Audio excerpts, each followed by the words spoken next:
Hello everyone, and welcome to Act 2 of Bonds Thicker Than Blood. This act contains chapters 24 to 39. This is also the no music version. If you desire music or would rather read the story yourself, all the links will be provided down below in the description. The video is fully subtitled and the main characters are color-coded as you can see on screen. Lastly, if you enjoyed this content, leave a like and subscribe, as the feedback is greatly appreciated. Thank you for tuning in, and without further ado, I hope you enjoy.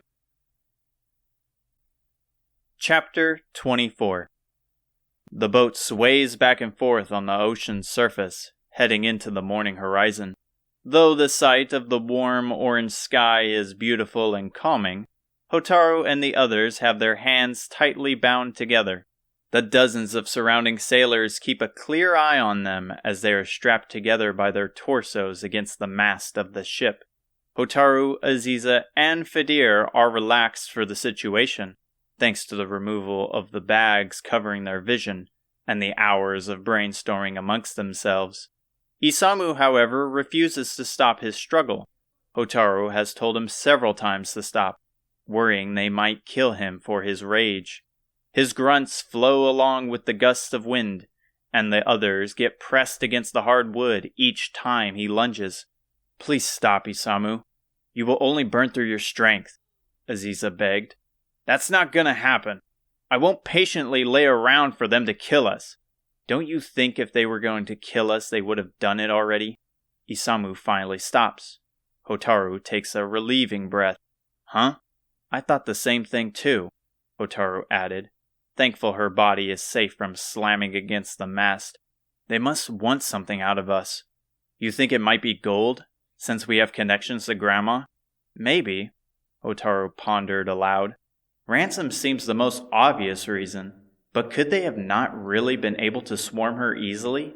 Something about this doesn't seem right." She turned her eyes over to Pezibear. He appears to be resting as his eyes are closed, completely still like a monk praying. "Are you okay, Pezibear? I would think if anyone would freak out, it would be you." He reveals his brown eyes to them. They are focused deeply at the stairwell, heading towards the cabins in the lower deck. "I was just wondering as well. It sounds like they don't want to hurt us." "Yeah, right. They had no problem clocking me in the head." "That's true. But why keep you alive if it's gold they are after? All they need is one of us as a bargaining chip for Pimiko," Aziza chimed. "Because if they killed me, Grandma would refuse their trade. She would destroy this whole ship and its crew without a second thought." "Do you believe Pimiko stands a chance against a whole crew of pirates? After what she did to Robin Hood, I doubt anything can really stand in her way," Hotaru interjected. "Would you lot shut your yaps?" a pirate shouted from across the deck. "Why don't you make me?" Isamu snapped back. "Run that by me again," the burly pirate responds, stomping towards the mast. "Enough!" Everyone turns their heads to the stairs that lead to the lower deck. Heavy boots make their way up, and the person that stands before them is the captain. However, she is different. Her silk hair is short and black, with a section covering one of her hazel eyes. Along with her yellow bandana with a tattoo-like design, her pirate's coat is a deep pink, with the trousers being a murky brown, and her hobble is gone as she stands and walks proud. Unlike her men, her skin is clean and her grin is bright. Her beauty is reminiscent of a siren, alluring unsuspecting innocents into her trap. It's hard to believe this is the captain. She has transformed from a bumbling drunk, looking for an easy pay, to a confident and cunning leader. "My apologies, Captain," the sailor begged. Without a word, she nods her head over to the tied-up group. The sailor darts towards them, untying their bindings before returning to his post. They rub their wrists gently to relieve some of the pain from the tight, scratchy rope, yet it is futile. Hotaru has red rings wrapped around her wrists, likely to stay for a while. "Stay where you are, or I will gun you down," she ordered, placing her hand on the flintlock's handle on her waist, tightly tucked in the pocket of a shining belt. "What is it you want from us?" Hotaru asked, So you lot have already figured it out then. If that's the case, let's get straight into it. This ship is setting sail for the isolated kingdom of Adina, and I want one of you to infiltrate and steal the castle's treasure, the bottomless pot. Hotaru is stunned by her request. Never would she have guessed something so strange. You captured us because you want us to steal a pot? What makes this pot so important? That's none of your business. Then we refuse, Isamu interrupted. She pulls out the gun and cocks it. Is that so? Well, unfortunately, you don't have much of a choice. The nearby sailors swarm them like bees, withdrawing their weapons as well. Their cutlasses shine in the morning sun. I like myself the feisty ones. She chuckled with a flirtatious charm. Maybe you have what it takes to excite me. But as for the rest of your party, I'm afraid they are sitting ducks without their weapons. So that's what you want then? Isamu shouted, glaring down at the nearest sailor, ready to strike at a moment's notice. You want us to ruin our name for the sake of getting you some worthless item? I'd rather take my chances with you rotten sea slugs than a royal army. With her offhand, she takes from her coat the red orb, similar to the green orb. She tosses it up from her palm, catching it over and over. She grins at Isamu, toying with him as she winks. I like your style and thinking, kid. Many of my own men could use that kind of bravery in this line of work. However, this will change your mind. Fidir jumps in. I knew it. You are the pirates that took the orb from the pyramid, replacing it with the magic key. Is that what that map was? Isamu belted. Weeks ago, Isamu brought up a map they found in the pyramid. He said it had 6 dotted locations on what he presumed was the world map. So this crew of pirates is after them. Aren't you a clever priest? The truth is, I know your mission as well, and without this you can kiss fighting Baramos goodbye. If you understand the stakes the orb holds, then why keep it away from us? She scoffs, shrugging her arms. What Baramos does is not my concern. He's going to destroy the world, Hotaru blurted. You saw it yourself. What he has done to the land, and the monsters that roam free. I told you, my crew and I aren't concerned with his plans. If that tyrant dare comes after us, we will put him back in his place. Hotaru's teeth grit and her fists curl. You're an idiot if you think you have what it takes to push back against him. And you think a lousy bunch of kids can? You couldn't even manage a resistance against a group of rogues out at sea. Fidir places his hand on her shoulder. We can't convince her. She is set in her ways. He stands firm, facing the captain. But while you may not be scared, something tells me you're relying on that gun as a last resort. You some sort of psychic or something? Because you talk with mighty confidence that I won't put a bullet in your head. She redirects her gun back to him. You help us, and we give you the orb. Deal? What do we need to do? Fidir asked. Hotaru is shaking and breathless. She's afraid of one wrong move and they are done. But Fidir is stalwart. He doesn't cower or shy away from the barrel of the gun. He stares down death like a fearless warrior. It's like he can read her mind and is anticipating her next move.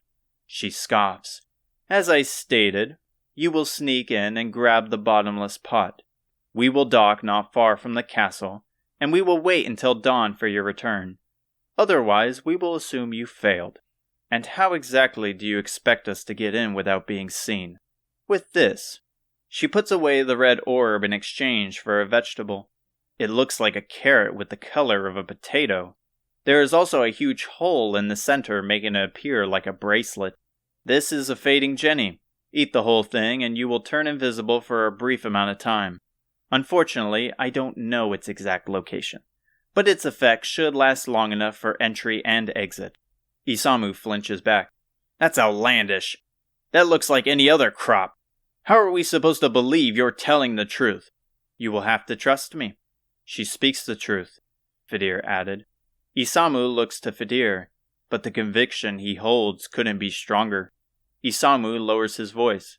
Okay. And even if it does what you say, how many of those do you have? Just the one. The sale price on these things are a fortune, but I only need one of you to go in, and my coin for the best candidate is the silver-haired one." Aziza snaps her head up.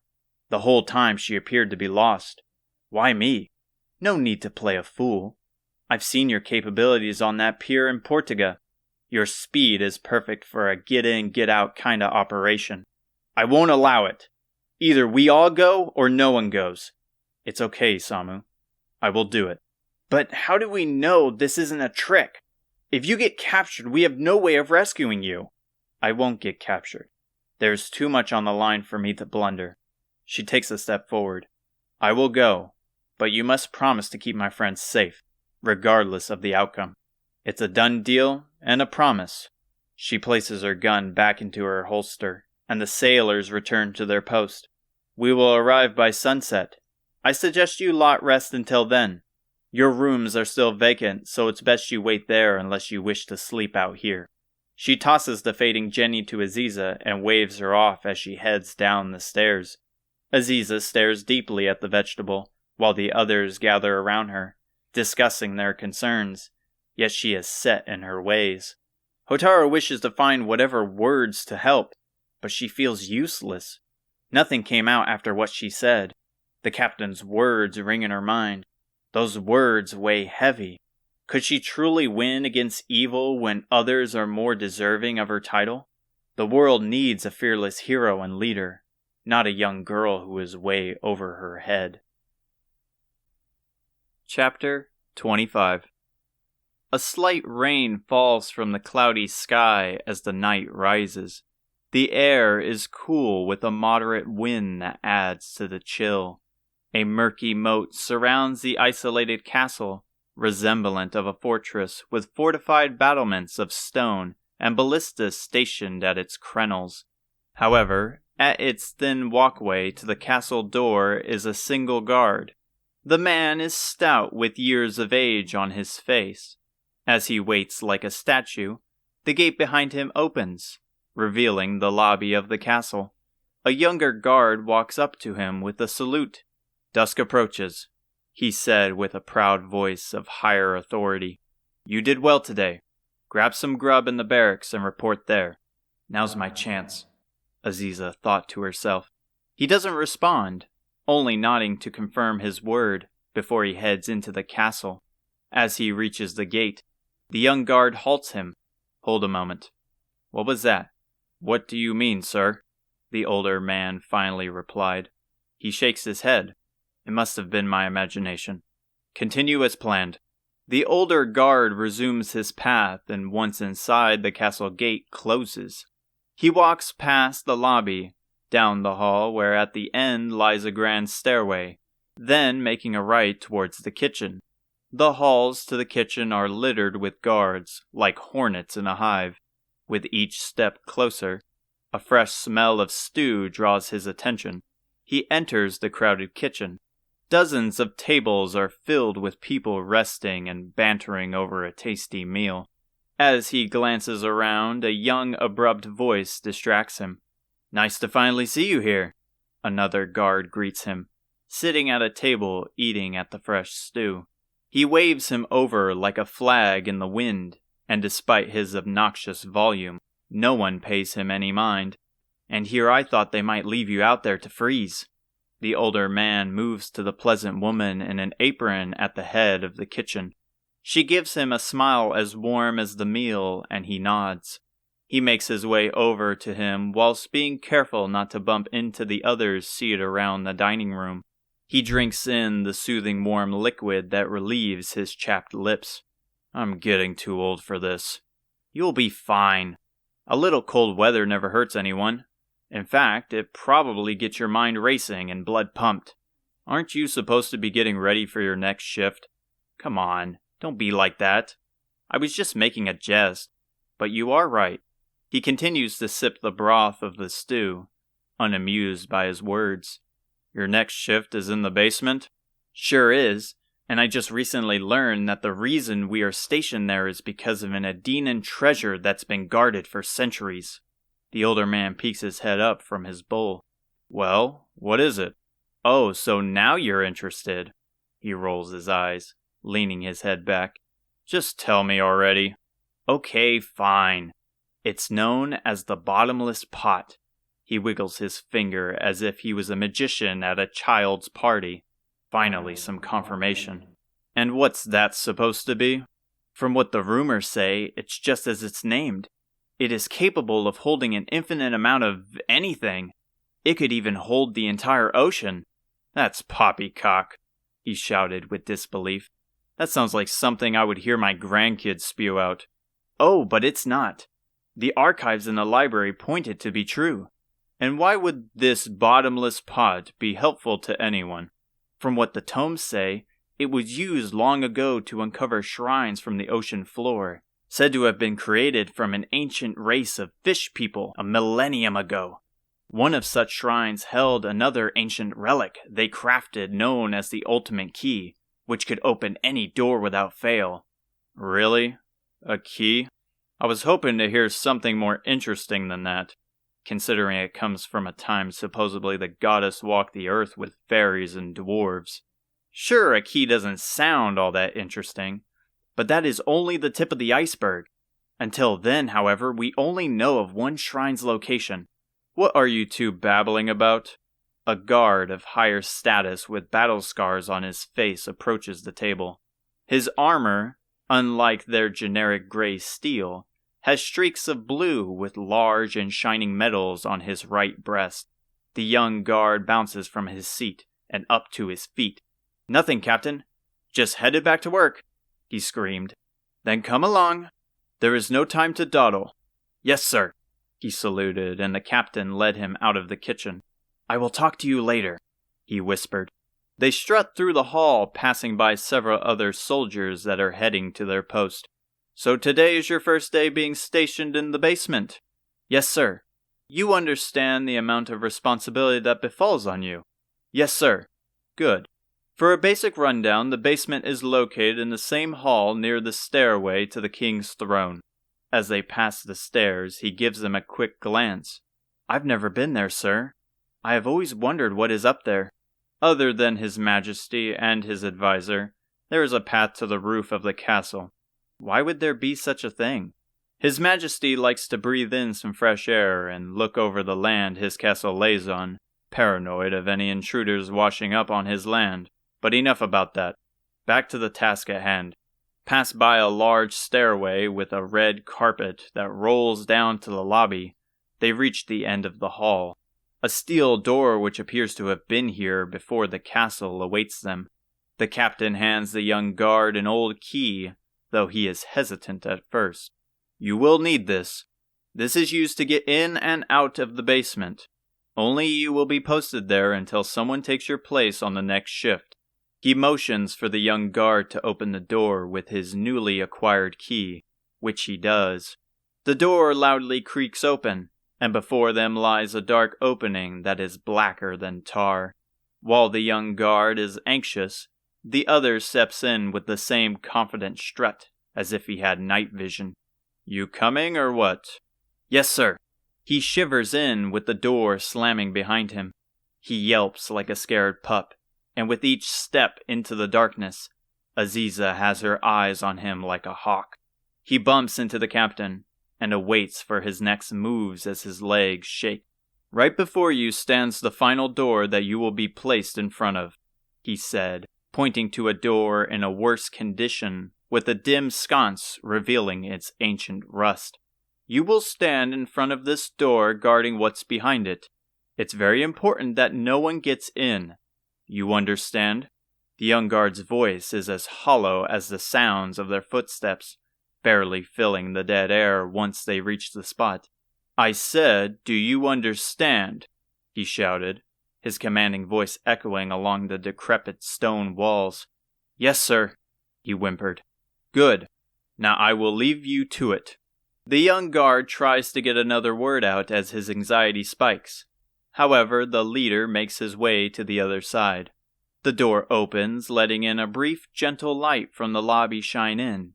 Yet it isn't long as the door slams shut. The door echoed violently, and once it stopped, he's left in complete silence. He doesn't move or get into position as he stands in the darkness, surrounded by its cold embrace. "It's fine," he muttered, his voice shaking. "It's only me in here. Just me and this door. At least I hope so. Okay, that's enough. He trusts me with this job, and I plan on pulling my weight. Not only is the pay good, but I might make my way up the ladder and end up being the king's right-hand man. I might even be a retainer for the princess." A goofy grin smears across his face as he swoons. On to the next phase. Light footsteps reverberate near him, and he snaps to his right. "Who's there?" he screamed like a banshee. He finds nothing there, nor does anything respond to his cry. His teeth chatter, and his voice shakes like a tremor. "He never said I couldn't take a bathroom break. I'm going to go do that." He speeds over to the entrance, nearly crying, and again a brief light eliminates the dark before quickly becoming gloomy again. In the cold, empty room, a jingle rings in the air, and the knob of the treasure's door turns. With an eerie and loud creak, it opens, revealing a chest made of dilapidated wood. Soft footsteps make their way over to it, and soon it cracks open. Inside is a gold vase with a fish's mouth as its opening. The moment the vase lifts from its chest, a dark skinned hand reveals itself around the handle. It continues to spread further to show a brown cloak and silver hair. "I was hoping that would last longer," Aziza whispered as she brought the pot close to her chest. She gazes at its beautiful design, turns her eyes over to its opening. The hole is fairly small and is pitch black. As the legends of the pot fill her mind, she snatches a pebble from the cobblestone ground. Carefully she drops it in and waits, and waits, and waits. She brings the pot close again like a mother holding her newborn baby. "Now, how am I going to get out of here?" She steps to the entrance of the basement and places the fragile key into the lock that she picked from the frightened guard. She cracks it open ever so slightly to peek into the hall. The path to the entrance is swarming with guards armed to the teeth, leaving only an opening into the king's throne room. With not much of a choice, she waits for the opportune moment to emerge from the darkness. She counts the guards that pace the floor, studying their pattern. She finds it, and slides through the slit of the heavy door. She guides the door, quietly closing it. Loud banter closes in, and she bolts up the nearby stairs. "What was that?" a guard blurted. At the top of the stairs is an empty audience chamber. No one is nearby, but stomps make their way up the steps. She doesn't have much time. As she remembers their words, she makes for the glass pane exit at the front of the room that leads to the roof. "It's over, thief." She snaps her head to the throne to find the captain from before. He steps from behind the throne with a crossbow drawn. I knew my senses were correct. Such a salty smell could only come from something belonging to the sea. "Hand over the pot, pirate, and your sentence is bound to be shorter than life." She covers the golden pot behind her cloak, and guards from below rush up the stairs with bows drawn. She is right at the door, but the moment she turns her back, she will be shot. Her mind races as they step closer. Then Fedir's words ring in her mind. Aziza sits in one of the cabins, closely examining the fading Jenny. Upon further inspection, it has spikes like a cactus, but they do not sting. As she ponders, a knock along with a voice interrupts. "Can we come in? We just want to talk." Even with the stress that lays before her, that calming man's voice is hard to ignore. The door is unlocked. The door is pushed open, and Hotaru, Isamu, and Fedir await on the other side. While their faces are full of worry, she gives them a forced smile that she has a hard time agreeing with. They step inside. "Is there anything we can say to stop you?" Isamu started. "I'm sorry, but our lives are on the line for this orb, and I will do what is necessary. Throwing yourself to the wolves isn't necessary. We left Alihan together, and we will go to Adina together. Maybe if we just talk, they would be willing to listen and let us borrow it," Hotaru added, her voice not so confident. "I wish it was so." However, I think if they notice this ship, we are most likely to get captured for trespassing. Aziza had a brief chat with the captain about the operation. Adina and its people are a fearful bunch, scared of what lies beyond the ocean. They have refused trade and all other interaction to the outside world to avoid confrontation with monsters. Luckily, their land is fertile, able to sustain their own resources for the time being. Pirates share rumors of the treasures that the land holds, but any who dare trespass are sentenced to death as their secret cannot escape its walls. I hate to admit it, but you may be right, Pezibear said. He takes out his staff and holds it out for her. Then take my staff. I can't take it. It's yours. He shakes his head. It's ours. I believe in your ability, but if things go wrong, you can use it to blind them for a chance to escape. You needn't worry about magic either. The staff will do all the work. He's right. That thing's power put Hotaru and I into quite a daze. While she is reluctant, she takes a hold of the staff. She gazes at the blue, pretty crystal that sits atop it. Now she has another reason to succeed, to return things back to the way they were. We will be waiting for your return, and if it comes down to it, leave the pot behind and save yourself. I would rather us all receive a lashing from these pirates than have you suffer alone in a dark dungeon, Pezibear ordered, and the others nod to agree with his words. The guards get close, and with her offhand she reaches to her back.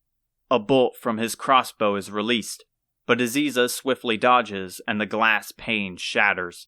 She whips out the steel staff and slams its hilt onto the ground. A light builds inside the crystal, and soon a flash bursts from within. They try to block their eyes, but they are too late. The captain peeks out from the throne he used as a shield. Cunning trick for a thief. Tinkles of glass echo towards the roof. The outside freezing wind caresses her skin. The chase was on. After her, the guard shouted with a commanding wave. They shoved through the broken door, covering all areas of the roof. Find her! No one is on the roof. Only the ballistas aimed far out to the plains stand. Their shuffling is closing. Time is running short, and there's no exit other than back to the throne room. Her mind weaves an idea as she looks out to the grass. It's risky, but it is all she has. A loud splash erupts in the night, and the guards peek over the railing of the castle. In the moat they find Aziza swimming onto land. She is soaked to the bone, swarmed by the freezing air, but it doesn't hinder her. The cold now is like a summer day compared to the frigid touch of death. Fire! He ordered. Arrows fly at her, and though she dodges a few, her reflexes are shot, and one nicks her in the leg. She winces as she limps away from the castle, the cold playing as a double-edged sword, nullifying most of her nerves, her mind focusing on providing safety to the golden pot. Another volley of arrows fly in the sky. However, a harsh wind like a brutal storm catches them, blowing them into the moat. What the? A fireball collides into the castle walls, and Aziza looks up to find Isamu dashing over to her. I got you, he reassured like a knight in shining armor, lifting her with ease over his shoulders. He runs past Hotaru and Pezibear, who are slinging wind and fire spells. He reaches the gangway with the others closely following. At the deck of the ship, the castle is quite a distance away with their arrows out of range, yet they still hurry pulling in the gangway before sailing off into sea before the ballista has a chance to strike them. Chapter 26. The rain and wind pick up as the ship sails to the east, swaying peacefully like matching a partner's rhythm in a dance. Despite the harsh weather, the captain and her crew stayed on the deck, eyes peeled for something far beyond the sea. Hotaru takes a moment to gather some fresh air from the deck, while the others attend to Aziza and her wounds. Hotaru makes her way over to the captain, who appears to be lost in thought. Her stance is powerful like always, but her eyes are aimlessly wandering unlike her crew.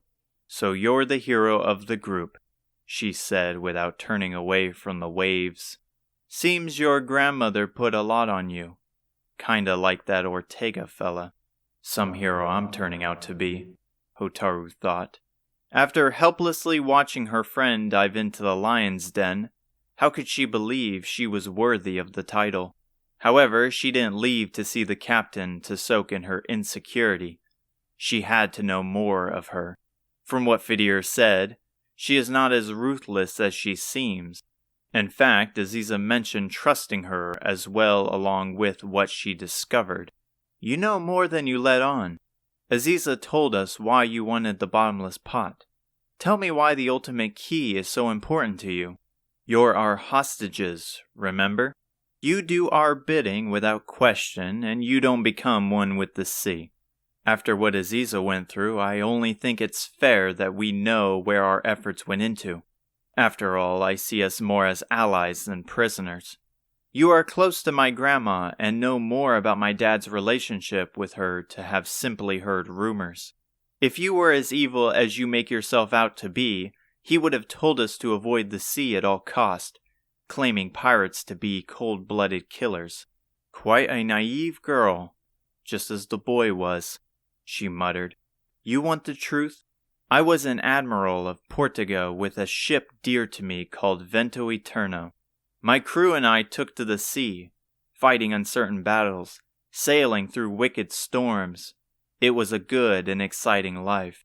I lost my title and ship after our battle with Baramos. All I have now is my crew. Not only did you know my dad's cause, but my grandma as well. However, you speak of them as people you despised, yet you helped. After that day, I had no intention of keeping my relationship with them. But it seemed no matter how far I went, she hounded me like some mutt. She came to me with the offer to guide some heroes across the sea in exchange for Japan's gold, but I had no intention of helping anyone. I just needed some pawns to collect the pot, and after seeing you all in action, I accepted her request. At first, I didn't recognize the old coot, but once she brought up your hero's journey, it all flooded back.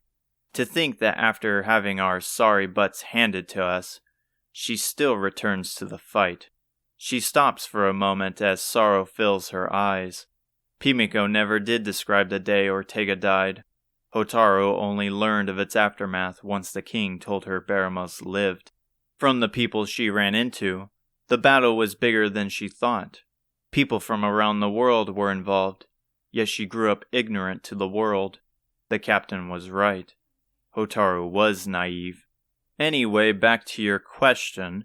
The ultimate key will release her from the shipyard where she is forever bound. Once she is free, my crew and I will sail the seas, returning to our former glory before Baramos' return.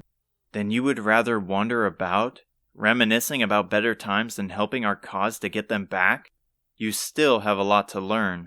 We did once, and that is how we ended up here. I'm going to be honest with you, kid. Going in there is suicide. But if that is what you will do, I will drop you off in Portugal after this is all done. Just know that this whole saving the world thing is a bunch of drivel to keep the hopes up of those who don't understand. Hotaru tries to ponder the words that might have the captain reconsider, and though her belief is saddening, she looks satisfied with her plan to sail endlessly. To live a simple life, Hotaru thought. How can I fault her for wanting it? The reason I fight is for the same thing, and without the help I have received, I would have taken the same resolve. About time, she exhaled as she looked over to a coral reef peeking out from the ocean. The coral is a lifeless color with sharp spires surrounding it. The ship drops its heavy anchor and rapidly slows its approach to avoid collision. It takes a moment for the ship to stop its advancement, but the powerful waves make the ship rock back and forth. The captain steps over to the bow, where a rough sailor awaits her. She removes the bottomless pot from her coat and hands it to him. Start draining the water and be careful with it. We only get one shot. Yes, Captain, he answered. With the golden pot in hand, he secures a rope to its base and carefully lowers it to the watery abyss. It kerplunks, quickly sinking deeper until it disappears in the darkness. In its place, a small whirlpool is created, sucking in the water like a bathtub drain. In seconds, the coral ascends with many of the fish in its sheltering formation scattering. A confident chuckle escaped her lips. The bottomless pot is working. How such a thing exists is unworldly. A small pot capable of disturbing the ocean. However, with disturbance comes agitation. A screech echoes in the ocean, closing in faster than the draining of water, and the captain withdraws her gun. She adorns a grin of determination. Listen well, hero. If you think you and your party can defeat Baramos, then prove it. Become unwavering like your father, but fully understand first what you're getting yourself into. From the ocean, giant fish, twice the size of Hotaru, land onto the deck. They screech as they glare down at her. Their scales are green and cover their star-shaped head down to their tail fin. Their teeth and eyes are sharp like knives, with claws longer than daggers. With an unpleasant and loud battle cry that sounds like scraping steel, they lunge. Ready yourselves, men. We got mermen aboard. Hotaru draws the attention of one, while the captain another. As the sailors join in, more emerge from the depths, sinking their claws into the hull of the ship. Violent cries as their slain echo in the air, and the powerful scent of gunpowder coats the ship. Hotaru locks her blade with a merman's mouth, glaring each other down with the intent to kill. A shout startles them both, and a golden claw impales into its skull. It collapses, disappearing into a pillar of light. Isamu! We heard the captain and we will help out. Pezibear runs up from the stairs and blasts the nearest merman off the deck with a sudden wind spell from his staff. He joins the others, tightly gripping the staff as the ship quakes. What about Aziza? Hotaru screams, trying to overpower their unified screeching. She will be fine. Isamu drives his fist past Hotaru's head and into another merman. Now less talking and more fighting. She nods and together they charge into the fray, wiping out the opposition with brutal strikes and blistering slashes. A sound erupts from the bow of the ship. Rising from the ocean is a temple covered in seaweed that lifts to as high as the mast of the ship. Captain, the shrine has revealed itself. The sailor with the returned bottomless pot calls out. Hey, you lot! The captain rang out to Hotaru and the others. Defend the ship until I get back. It shouldn't be long. She darts up the bowsprit and jumps to the opening of the shrine. She lands with grace and continues her charge into the temple with a few of her crew behind her. Even though the crew's manpower has thinned, so have the mermen. With great synergy and numbers, the mermen are left to retreat. However, peace has yet to come. The freezing rain pours heavy, and the wind blows with the might of a raging storm. What's going on? Hotaru yelled. Something big is approaching. Pezibear answered, his eyes closed, appearing to listen to the sounds of nature as he was positioned toward the closest taffrails of the ship. He takes a step back to the center of the ship, his eyes narrow. It's fast. Get away from the rails. The ocean's waves reach over the deck of the ship. The salt water flows down through the stairs into the cabin and slams into its side like a wrecking ball. A visceral bellow tremors. Large bubbles surround the ship as if in a boiling pot. A sailor panics. By the goddess, it can't be! From the ocean depths, its booming bellow vibrates their organs as it emerges to the surface. A wave slams into the hull, nearly knocking them to their feet, potentially overboard without Pezibear's warning. It's as giant as the ship, and dark as the clouds pouring the heavy rain. Its several tentacles reveals itself from both sides, and it opens both its massive yellow eyes the size of castle doors, staring down Hotaru. It's Squidzilla! A pirate screamed. Load the cannons! Push that thing back! It slams its tentacles onto the deck, and the ship violently rocks. The barrels roll and shatter, spilling supplies onto the deck or ocean. The remaining pirates struggle to follow through with orders. Haphazardly, they fire their guns at its head, but their bullets are absorbed into its squishy body. They cut into its limb with their cutlasses, and even with Hotaru and Isamu aiding them, their weapons bounce off, leaving minor lacerations. Pezibear flings spells of fire and wind, yet nothing happens to the massive squid as it continues its onslaught. The beast of the ocean is different from other monsters they fought before. It is immortal. It takes its giant eye and finds Pezibear, lifting its other tentacles. Pezibear braces, and as it falls, a knife flies through the air, piercing into its eye. It screeches with a bellow that rumbles the waves, nearly capsizing the ship. Its tentacle comes down and Aziza pushes him out of the way. "Aziza?" Pezibear cried out. She readies another knife, jumping back to avoid its strike, throwing another knife into the same eye. She has a slight limp, but braves the pain with a snarl. "Don't worry about me." Its wounded eye has sparkles of light dripping from it, the light being a sign of hope. The monster grows furious, quickly taking its tentacles, grabbing hold of the ship. With strength beyond compare, the ship shakes as if struck by an earthquake, and with a bellowing roar, it rips apart the ship. Hotaru slides down to the newly created rip at the center of the ship. The sharp planks look like teeth belonging to the jaws of death. Is this where it ends? The massive waves slam into both segments, and without their combined weight they capsize. She crashes into the freezing water. The ocean is as black as night. The sounds of chaos are muffled. Her friends are lost as imminent death embraces her. Chapter 27. Pezibear slowly opens his eyes as he groans, shuddering away the particles of frost accumulating on his eyelids.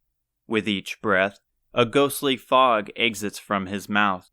He holds himself tightly to shield himself from the relentless falling snow. He spins around with haste, looking out beyond the flat, endless tundra. No one is in sight, and the loud wind muffles his steps. "Guys, where are you?" he cried out, but the wind absorbed his voice like water with a sponge. "Hotaru, Isamu, Aziza." He has been searching for several minutes, roaming around the icy shore. He remembers the Squidzilla destroying the ship, but as the cold water soaked him, he passed out. He has no clue how long he drifted, but it all must have been long, as he has never seen land covered in snow. While his heart tells him to continue his search, his mind and body knows that any longer and death will soon follow. The cold embrace of his damp coat has him sleepy, ready to drift away in the night. However, he brings his hand to his torso and lights a fire spell so strong adrenaline fuels it. Though it helps heat his core, it won't last forever. He has to find shelter quickly. Knowing that waiting around will bring him an early death, he trudges forwards in hopes of something that can save him. Despite the danger swarming him, he isn't afraid. This feeling he carries of strong will has been prevalent in the recent months. He felt this fire against the captain, underneath the pyramid, even against the Queen of Fairies. It's like something deep in his soul grants him a second wind, pushing him to brave the chaos, enhancing his mental state like a superpower. However, while he carries no fear, he does carry worry. "Please, Goddess, let them be okay," he whimpered. He pushes through the blizzard, counting the amount of time that has passed. 1 minute, 10 minutes, 30 minutes. The number keeps rising, yet the land never changes. He recalls the moments before he was awakened by the unforgiving snow. On the ship they fought against that monster, but they lost and it destroyed everything. He ponders if he is even alive, doomed to wander the endless frozen land. The snow blows out his light, and in his weakened state, he cannot reignite it. The safe haven he held is gone, and hope is fading. But through the blisters of snow, far in the distance, he sees something that shouldn't be possible. He squints to see in the distance a structure, a tower. There's no light, but it is enough to bring him warmth from the inside. He picks up the pace, nearly sprinting to its entrance. At last he arrives to be greeted by a staircase that looks to climb up to the heavens. He could not stand around thinking of why such a place exists, or if it's a mirage. Energy was fading, and this bland tower covered in snow was his only savior. He pushes up the steps, and with the staircase surrounded by walls, he no longer feels the cold embrace of the wind. His footsteps echo in the dark and hollow tower. Like the tundra, the path is endless, and he can't even begin to think of what waits for him at the top. Finally, he reaches the last step and is bewildered. The top is open to the outside, yet the wind is not present. There isn't a single torch in sight. However, it is bright as if the afternoon sun was up. He steps forward into the large room to find 6 empty pedestals, except one that holds a silver shining sphere. No doubt, the silver orb. He moves to it and stares into its reflection to see his face partially covered with a thick frost. As he reaches his hand to grab it, another face appears in the corner. "You have arrived," an echoing monotone feminine voice said. He snaps around to find 2 women with black long hair covering their eyes, still as statues, side by side, wearing an ancient orange dress with a head ornament with horns. "Who are you?" he asks. Again, he carries no fear. Together they speak. "We are the guardians of Remia." They point to the center of the room to where a large gold-spotted egg lies. Fidir's eyes widen. "Remia? You mean the legendary phoenix that is the servant to the goddess?" "You know of the scriptures." "Of course I do." He jumps up with excitement as he gazes at the egg in awe. "It's one of the first teachings told to us when we were young. The goddess needed to reach the dark world to stop evil from spreading onto ours, but she couldn't reach the land of depravity. So she created a majestical phoenix with white and gold feathers that could shine through any corruption. Once born, she mounted her creation and shot through the sky, piercing through into the other world. Many people gossip about how when a shooting star flies through the night, it is her coming back for a brief while to look upon her land." "We're very impressed by your knowledge, but it is only fitting as you are just like us, devoted to the goddess, physically and spiritually." Fidir looks down at his vestments. "They probably knew I was devoted to the church, but how can they be guardians of Remia? Her guardians ordered the task of watching Remia thousands of years ago." Though he can't see their face, their creepy chuckle sounds as if they can read his mind.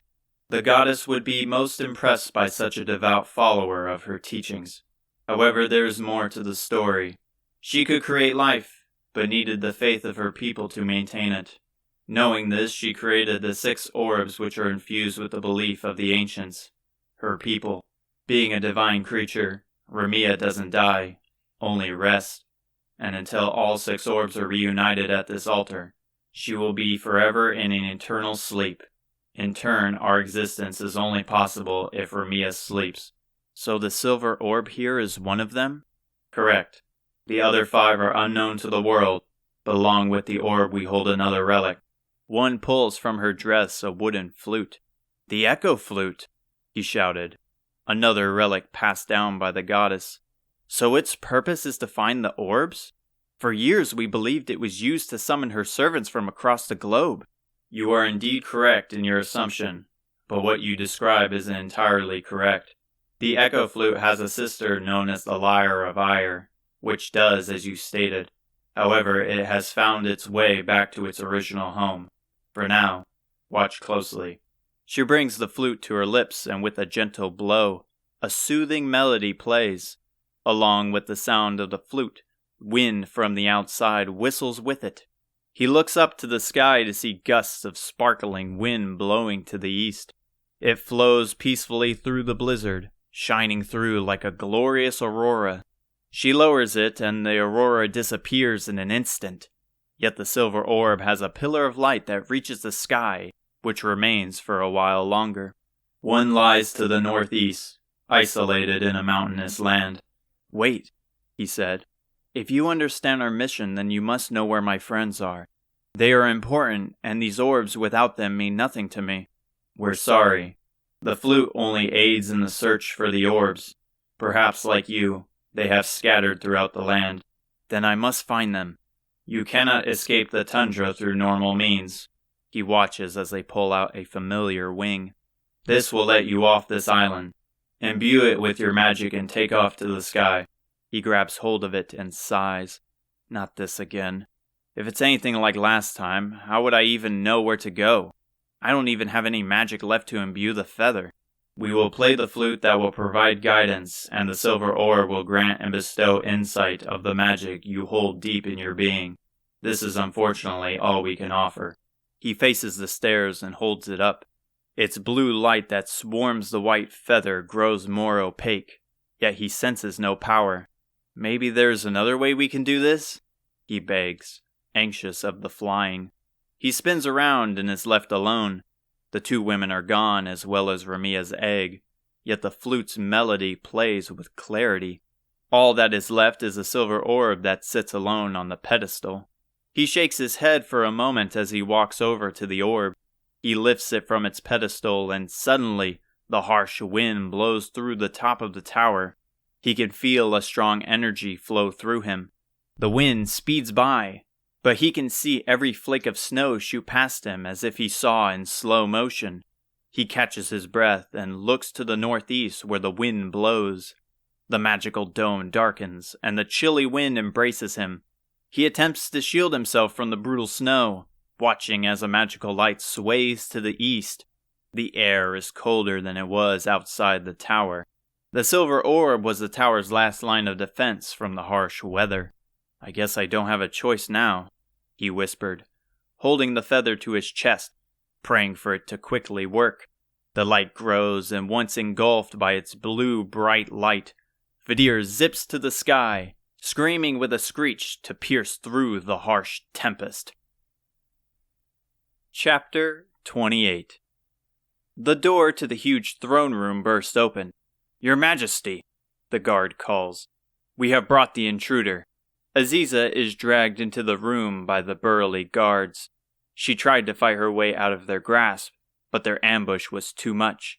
She awoke on a nearby beach, and before she could think, she was attacked. Her mind races, not only for her friends, but her safety. Her thoughts draw to a blank as she spots an old sloppy man with food stains all over his red coat. As he sits on his throne, he has two beautiful dancers on his lap that he grabs tightly, rubbing his pudgy fingers across their smooth, exposed skin. Their young faces are nervous, and they squirm every time he latches his massive hands onto them, like a farmer onto a cow's udder. His smile is devious, and his laugh is sinister. It makes Aziza sick. Good. Bring them in, he answers with a gurgling deep voice, revealing his yellow-stained teeth. They toss her cold body by the black boots of the king. She smacks the floor and splashes ocean water from her drenched cloak onto the shining tile. She gathers herself, but doesn't have the strength to rise. She tilts her head up, only to spot the king eyeing her down like a piece of succulent meat. Aren't you a pretty little thing? He coos. That soft skin and that silver hair. You would make a wonderful addition to my ladies. He's practically frothing at the mouth. His cracked lips quiver. She's disgusted by the suggestion and forces herself back up. The thought of being submissive to him has her on the verge of vomiting. What's wrong with you? She spits out. You are a disgusting piece of vile. He reaches out his massive hand, grabbing her chin, silencing her. His hand is dry and coated in scabs. And feisty, too, she breathed out, his breath smelling like horse manure. She snaps away and gags. Get away from me! She draws a knife from her cloak. However, the guards are quick and retaliate by holding spears to her throat. How can these people defend this man? Where the hell am I? He chuckles and speaks softly. Now, no need to fret. What I offer is a deal of a lifetime, and I think it's only fair. After all, You did trespass onto the land of my kingdom. Our ship sank and I ended up here by accident. She growls. Where are the rest of them? Have you enslaved them? First time I'm hearing this. Surely this disaster would have been reported to me post-haste. He looks over to the guard. Well? There was nothing to note near the kingdom's edge. We found no resemblance of a ship, and she was the only one we found. However, she did have this. He pulls out from his pocket the shining green orb. Aziza is shocked, quickly checking her satchel. But for once, the king appears to be mad with rage. He pushes the dancers off him as he raises. His eyes bulge from his head like some nightmarish monster. He points and screams, Take her to the dungeon! She will stay there till her bones are picked clean by the maggots that await her. They grab her arms and drag her away. She screams out for help, watching as the guards hand over the green orb to him. One guard drives his fist into her head, knocking her out cold. Hey. She holds her head and her vision refocuses on her surroundings. Her head is thumping and her body is weak. She is freezing. Her throat is dry and her stomach is growling.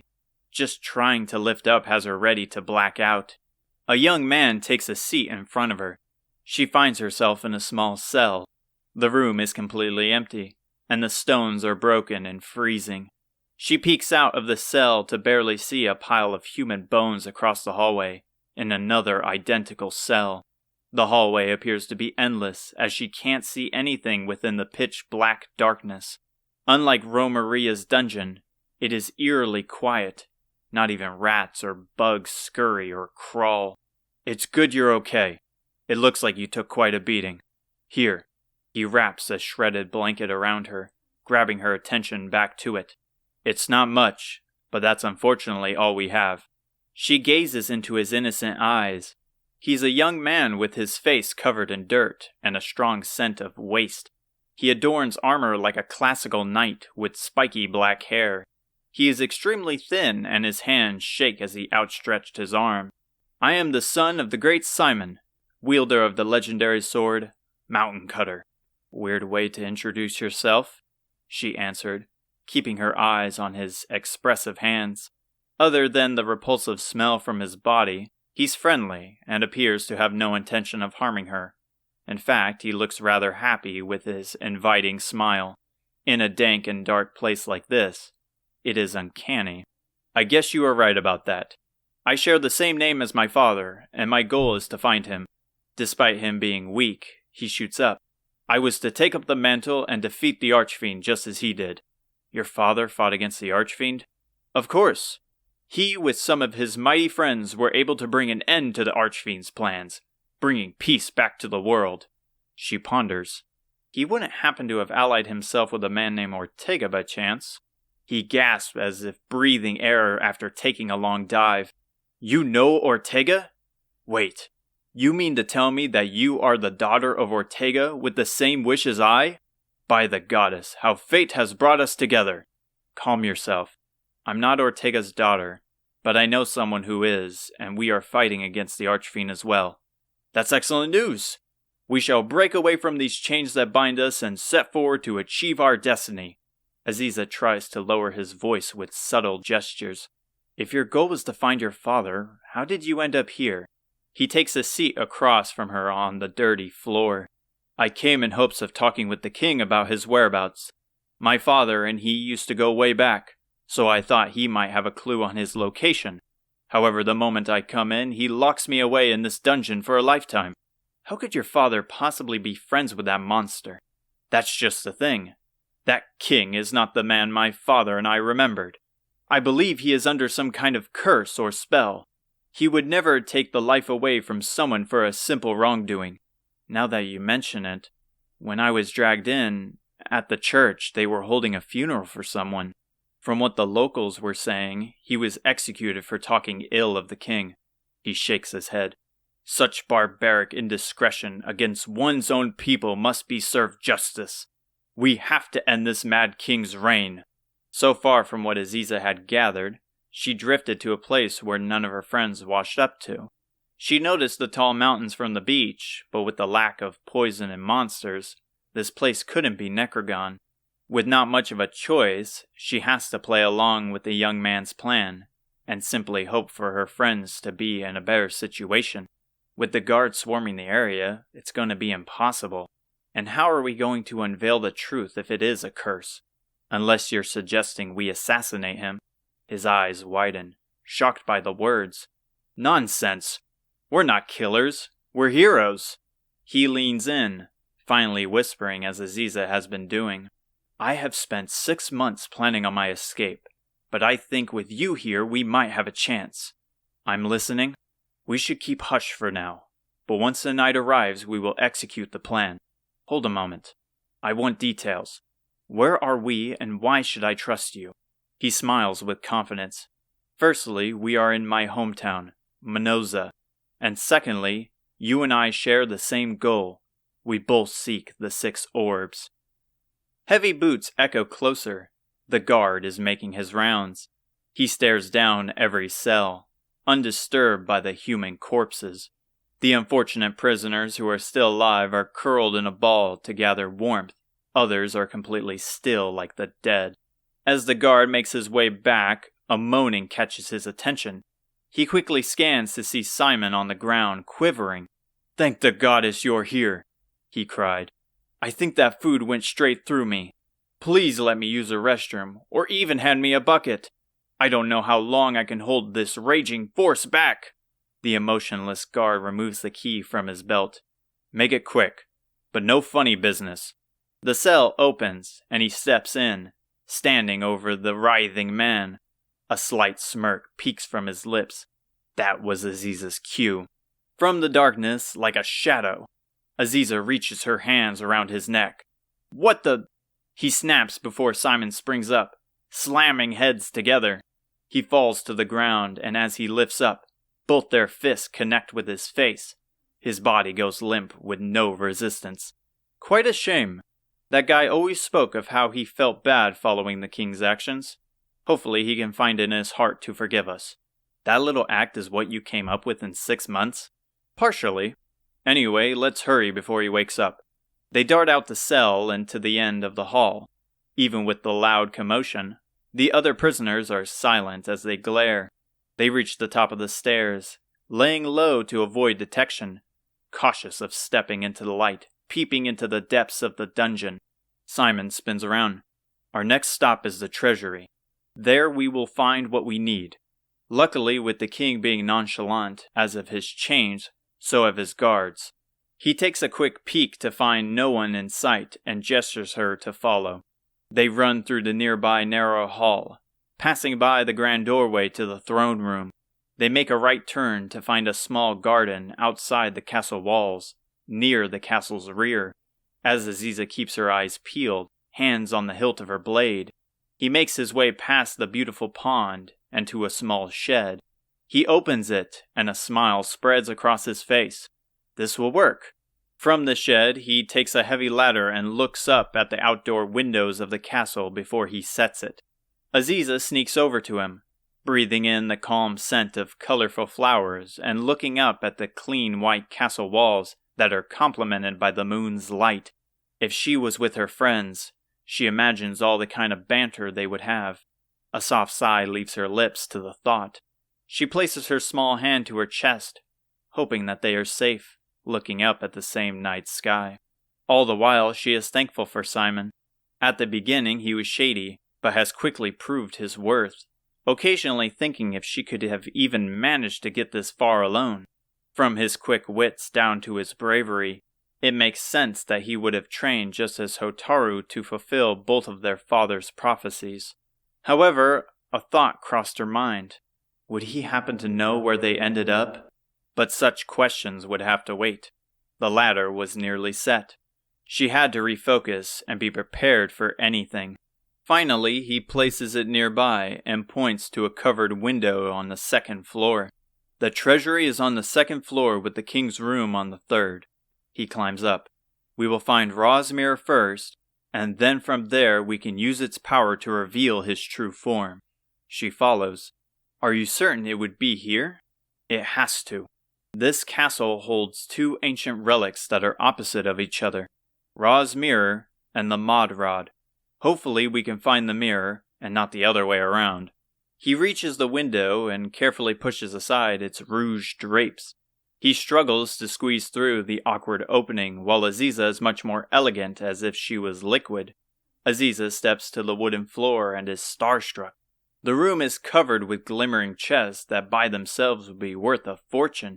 They are placed all over in random spots, making it seem like a tornado blew in, leaving only a smaller chest sitting atop a golden pedestal, placed on a red drape which reaches the blue regal tile. Wait a moment. He halts by using his arm. It seems innocent at first, but a mimic may be lying among the crowd. What is that exactly? Devilish things. They disguise themselves as chests to attack unsuspecting adventurers. You stick your hand near one and it will reveal its sharp teeth, taking your arm for making a wrong choice. Do you think it's the one in the middle? She asks, peeking at the innocent chest. His eyes close as he ponders. You would think it unlikely, as it's the one front and center. But maybe the king knows that, and it is a mimic. Or perhaps he knows that I would think that, and so it's not a mimic. However, maybe he knows that I know that... Found it, Aziza said, opening another chest to find a shining mirror. He shoots up with shock. All the chests are open, and in her hand she holds a golden mirror. Where did you find it? Well, it wasn't the center chest. That one has a few coins, same as a lot of the others. It was actually under the pedestal covered by a cloth. Here, I also found this for you. She hands him a clean steel sword and pockets the gold for herself. Clever man, that king. Wait, but I told you of the mimic. You should have been more careful. I understand your concern, but time isn't exactly on our side. I just took a page from Isamu's book, and if we found one, we would deal with it. Isamu? Is he some sort of special someone? He is special to me, but he's just a good friend. He pumps his arm and whispers, Yes! He clears his throat. Now with the mirror, we shall expose the king for who he really is. He leads back to the ladder, climbing up to the 3rd floor. The cool breeze picks up, slightly swaying the ladder. Again he pushes aside the curtains, and loud, unsettling snoring reaches them. Carefully he steps onto the carpeted floor, with Aziza shortly following. Once her weight is off the ladder, the wind takes it and it slams into the dirt. They freeze as the metal echoes for what felt like minutes. Thankfully, the king stayed asleep. They inch over to the side of his oversized bed. He smells of days-old food. His outstretched body is spread across the entire surface, and his pillow is covered in drool. They give each other a nod, and she lifts the mirror to his large face. They glance at the mirror in horror to find a reflection to be a massive, grotesque troll. He has rashy orange skin, fat rolls all over its body, pointy ears, a large oval head, and a long green slimy tongue hanging off the bed. The mirror shines with a blinding flash, and the king transforms into the troll. The troll's bulging eyes lift, but his voice is the same. You dare barge into my quarters? He takes his crusty giant feet with overgrown black toenails and slams them to the ground. The room shakes with each step. He stands as high as the rich chandelier that hangs over the bed. From his torn brown loincloth, a brown club with spikes is withdrawn. It seems you have learned too much. The archfey must not know of this blunder. The troll slams his club into the ground, cracking the floor as a flaunt of power. Simon draws his new sword. Aziza does the same with her knives. Let's end this and bring peace back to the people of Minoza. Aziza agrees with his words. This will be revenge for the distraught he has caused her. Her blood boils. Her eyes narrow. You can never be forgiven. I will happily send you back to the hell from which you came. He lunges forward, cutting into his thick skin. Aziza with a knife flying with him. However, the monster simply laughs as their strikes are repelled as they bounce back. Aziza jumps onto him, springing off his limbs to reach his head. She impales a knife deep in his skull, but he doesn't flinch. He grabs her tight with his offhand. He squeezes her small frame, compressing her like a stress toy. "You're such a cute little thing when you wiggle around," he moaned, bringing his tongue close to her face. "Hearing you scream would please me more." He crushes her bones and she cries out in pain. Her organs smash together like trying to squeeze juice from an orange. Her screams grow into yells. Her usual calm and collected mind bellows like a bloodthirsty savage. "You will die in this hall. I will sever your head from your disgusting body." Simon stabs again to his body, but no matter how many times, he won't budge. He shouts with rage and plunges his sword deep into his skin. As the strike pierces through, the roof breaks open and something covered in a blinding blue light drops onto the troll's head like a meteor. Dust from the roof scatters across the room, and Aziza is finally let go. The troll crashes to the floor, dazed and confused. Aziza, with a war cry to rival a vicious beast, charges the fallen troll. She jumps past his fat gut, holding a knife in each hand. She drives her blades into his face with the strength and speed of a ruthless killer, relentlessly stabbing into his mouth, eyes, skull, tongue. Nothing was safe from her wrath. In the midst of the troll's ghastly screams, along with hers with every plunge, she can't bring herself to stop. Every gash and scream is music to her ears. She promised him a painful death, and she wasn't about to break that vow. Her brutality goes for several seconds, the troll no longer resisting. Finally, the release of death saves him as a white light takes him. Simon tries to hold her back. "Ease yourself. It's over. He won't bring harm to anyone ever again." Tears flood her eyes. The thought of a bigger creature has her seething with rage. Baramos will pay for this. No one should have to suffer what these vile monsters have done. To me, or to anyone. And he will. We will fight to vanquish him for good this time. But please take a moment to relax. Anything more will be careless. She drops her knives to the floor from exhaustion, and their metal sound rings as they clang together. A soft voice groans from the fading dust. They look over to see a young man in a familiar coat.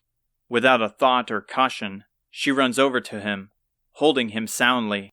Finally, she can breathe easily. "You're okay. I didn't know where you were. I tried to hold out hope, but I was starting to think you drowned when they said no one else was found." She holds Fidir tight, his warmth comforting, aiding her in forgetting the awful torment she had to endure. "Rest your eyes, Aziza. I was worried too. If it wasn't for the help of so many, I don't know if I could have found my way, but I'm so happy I did." "How did you find us?" "I used a chimera wing. It felt impossible to see anything, and it was only with the use of the echo flute that I found a light. At that point, I held the goddess by my side and dove straight in, though I was hoping not to crash into any buildings." "The echo flute must have guided you to the orbs then," Simon announced. It seems that what that troll was holding was a death sentence waiting for him. They look back to see Simon holding the green orb in one hand with a white staff in the other. He hands them back the orb. Looks like he was able to maintain his illusion with the mod rod. He puts out his hand with a confident grin. His voice deepens. "And it's great to finally meet you, good friend of Aziza, Isamu." Fidir is hesitant to speak with the confident man. He dons a charming grin, flaunting his armor and blade like a fairy tale knight. Aziza rolls her eyes, unimpressed by his act. She wanted to grant him the benefit of the doubt, but it is clear as day he sees Aziza more than an ally.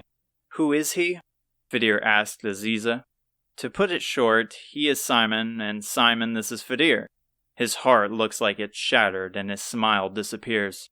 "So this person is that special someone?" Fidir looks back to Aziza for answers, but she switches topics. "We don't have time to explain."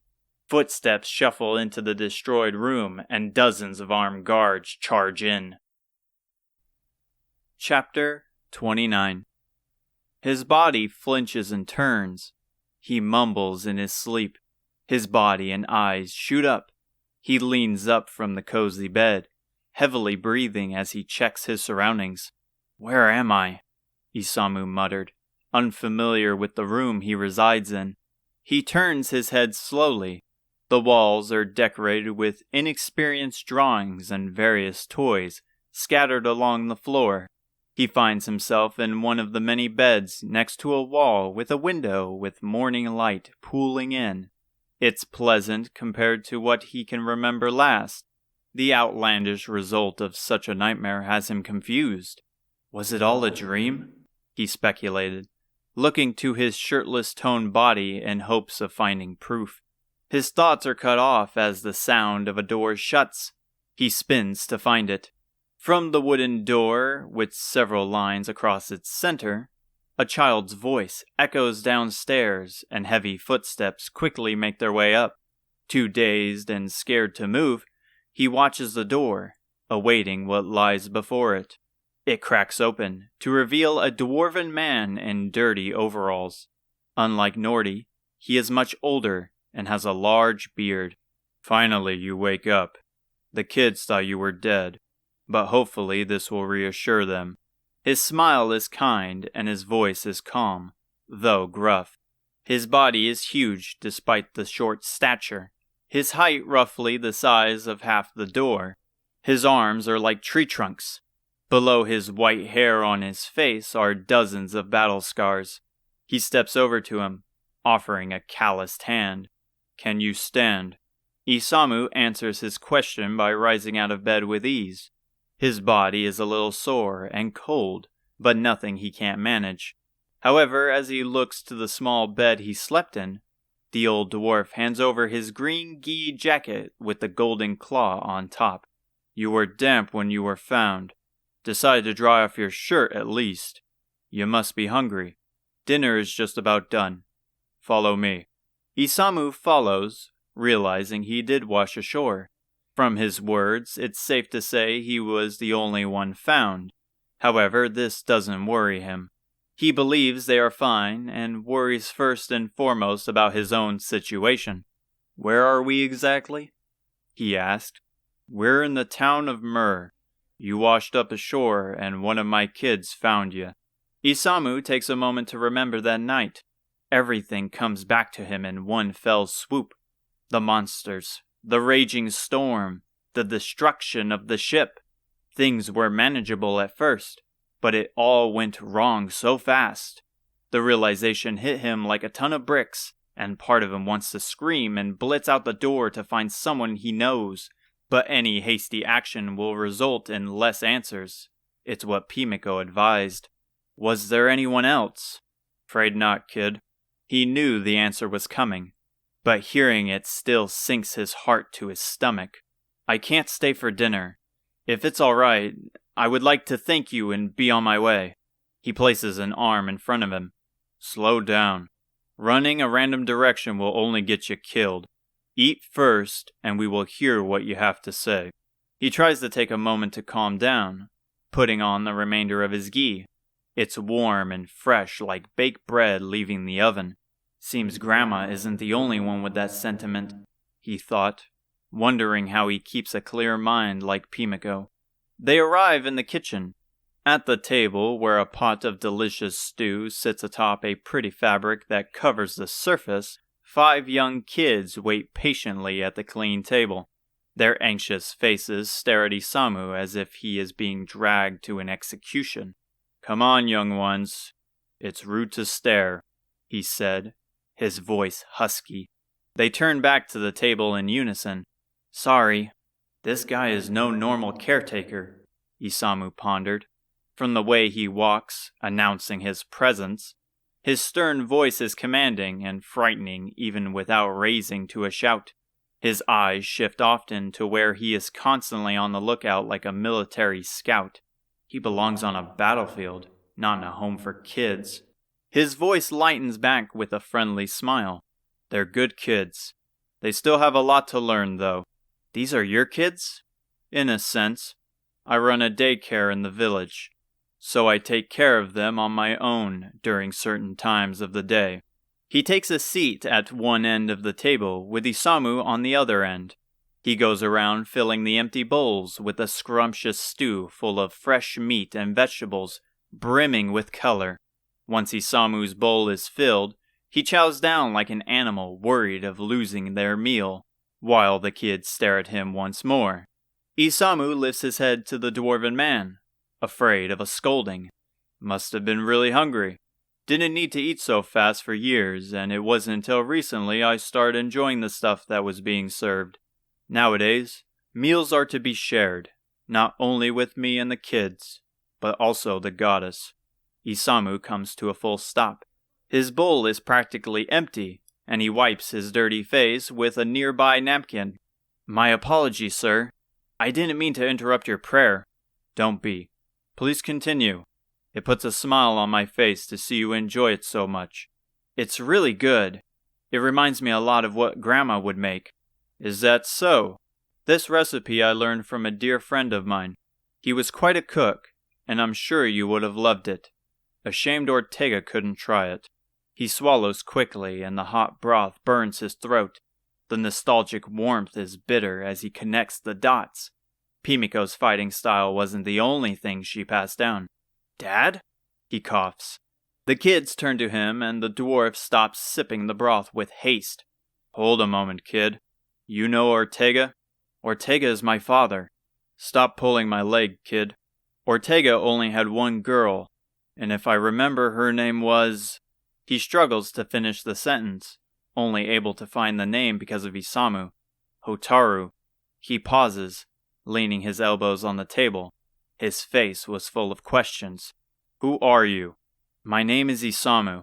I'm not related to Ortega by blood. I was brought into their family when I was a young child. I'm traveling with her along with some friends to stop Baramos.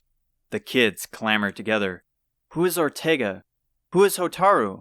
Who's Baramos? His eyes widen and his jaw drops. Head outside and play. From the pain in his eyes, Isamu struck a nerve. They grow silent as his scowl reveals itself. Without a word, they dart through the door, briefly letting in light from the outside. Isamu freezes in place, as if setting off a bear. The man's roughed face looks fueled with hate, but also sorrow. It's like 1,000 words are floating around in his head. Eventually, something comes out. Baramos lives? And now he sends his daughter to finish the job? What happened to you, Ortega? He looks Isamu dead in the eyes. Who put you up to this? He gulps. Grandma. The dwarven man ponders for a moment. Pimiko. She always was one who pushed us to fulfill prophecies. I knew something was familiar with the ingredients you used. It tasted like home. I may have figured out who you are as well. He manages to chuckle. Listen well, kid. I'm a nobody who fought alongside your father to stop Baramos. However, even with all our soldiers and allies that rallied with us, he was too strong. In our position and in a final desperate attempt, we only had one option. Throw him into the volcano and pray for the best. Ortega sacrificed his life to push him in. It was regrettably the only way. As it was over, we used the 6 orbs to seal the place off from the world in hopes it was enough. Yet now, it seems Pimiko wants revenge for what he did to her son. But we will win this time. Hotaru, Aziza, and Fidir have been training, and so have I.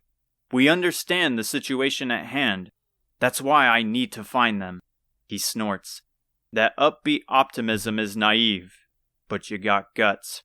You may not be blood, but you have the spirit that he did. Answer me this. How is Ortega's daughter doing? Well, she turned 16 a while back, making her the youngest of us, but she is no pushover. Yet sometimes I feel like I need to watch over her. Nevertheless, I believe she will be able to handle her own. We argue sometimes and don't see everything eye to eye, but I'm proud to call her my little sister. Reminds me of how we all saw Ortega. He chuckles briefly. Now answer this. Can you come to terms that you may have to watch her die? He flinches back, unable to speak. How could you ask me a question like that? How does he expect me to answer? Again, this question haunts me. Can you handle the guilt that will cling onto you till your final moments? He mutters softly. I thought I could. But now I live my life in atonement, waiting every day for the goddess to take me. Grandma has brought it up before, he sighed. Our ultimate goal is to protect the heroes so we can bring peace back to the world. That includes throwing our lives away for the greater cause. And that is a reality I can live with. As long as she is safe, what happens to me is out of necessity. So Pimiko has changed after all these years. He takes a sip of his stew and lifts from his chair. Pimiko was always trying to find another way, but it seems she finally understands what must be done to bring peace. As long as you understand and share her belief, then I will help.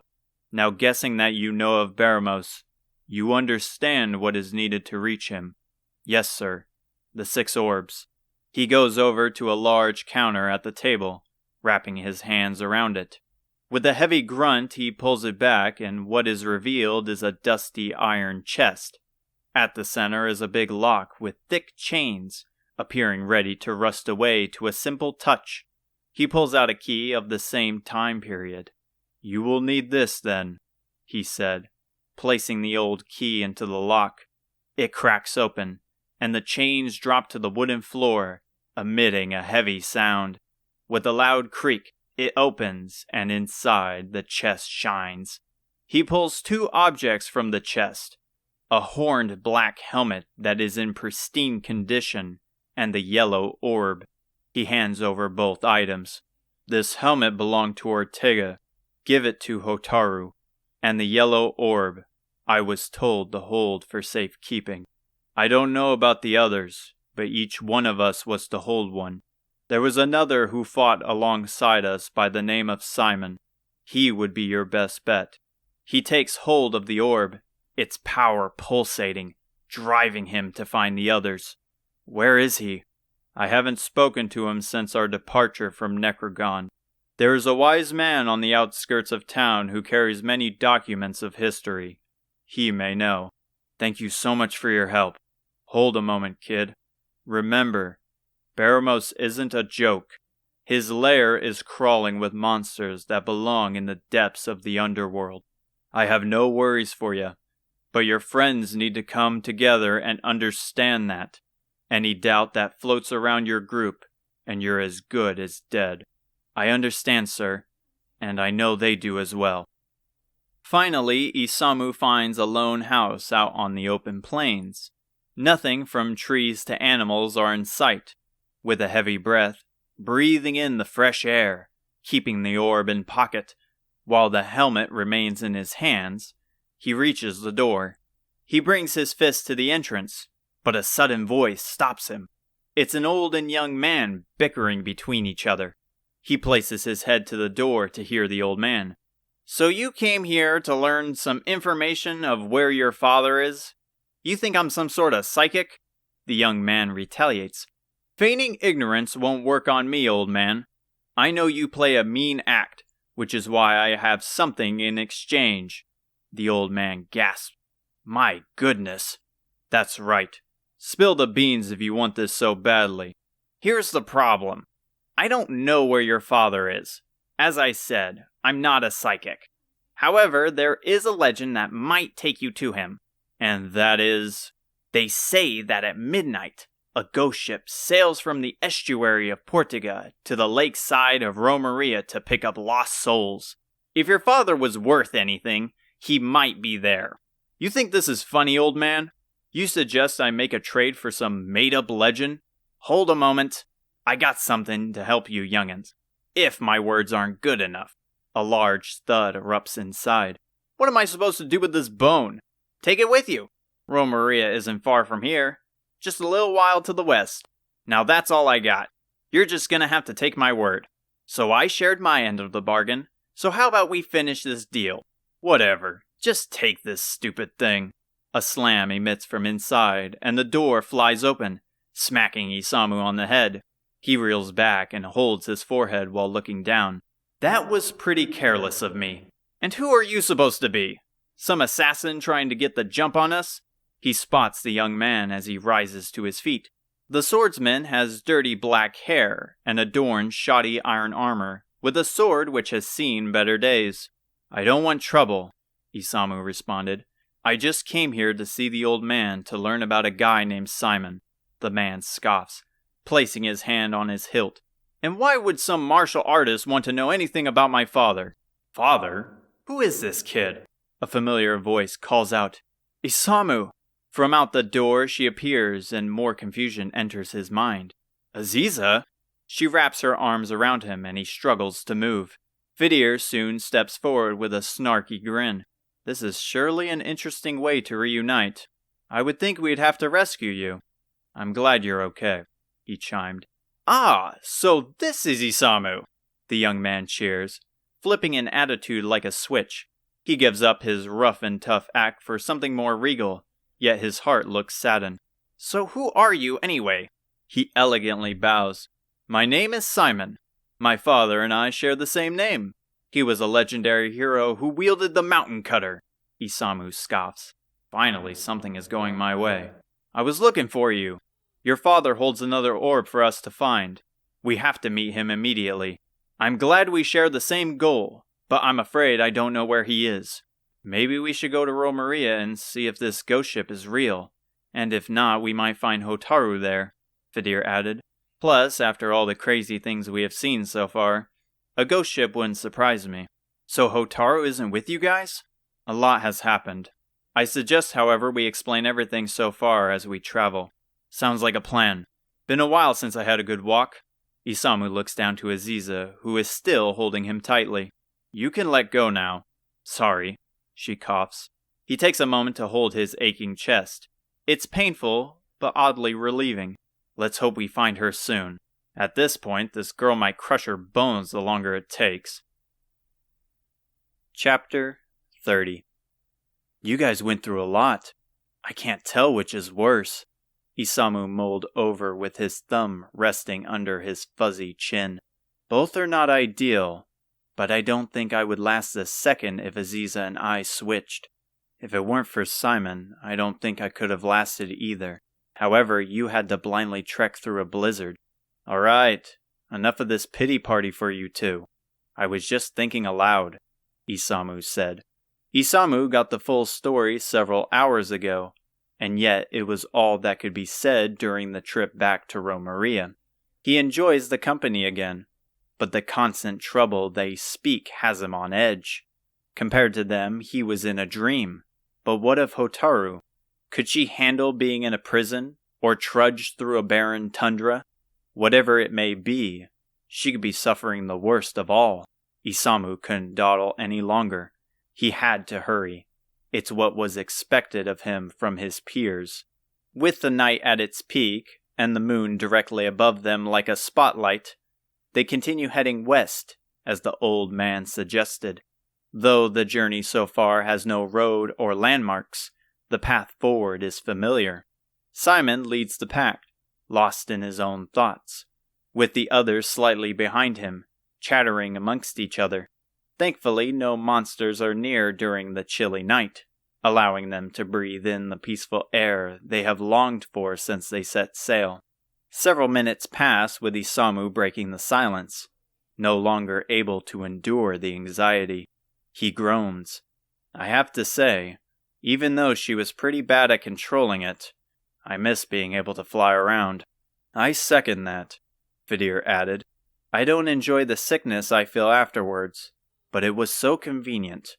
Never thought I would hear you of all people say that." "Do you think Hotaru is okay?" Aziza quietly chimes in, looking up at the beautiful stars. The dreaded question of the day, Isamu thought. "Of course she's okay," he answered with a confident smile on his face. "Any monster she runs into is probably more scared of her." "Do you really believe that?"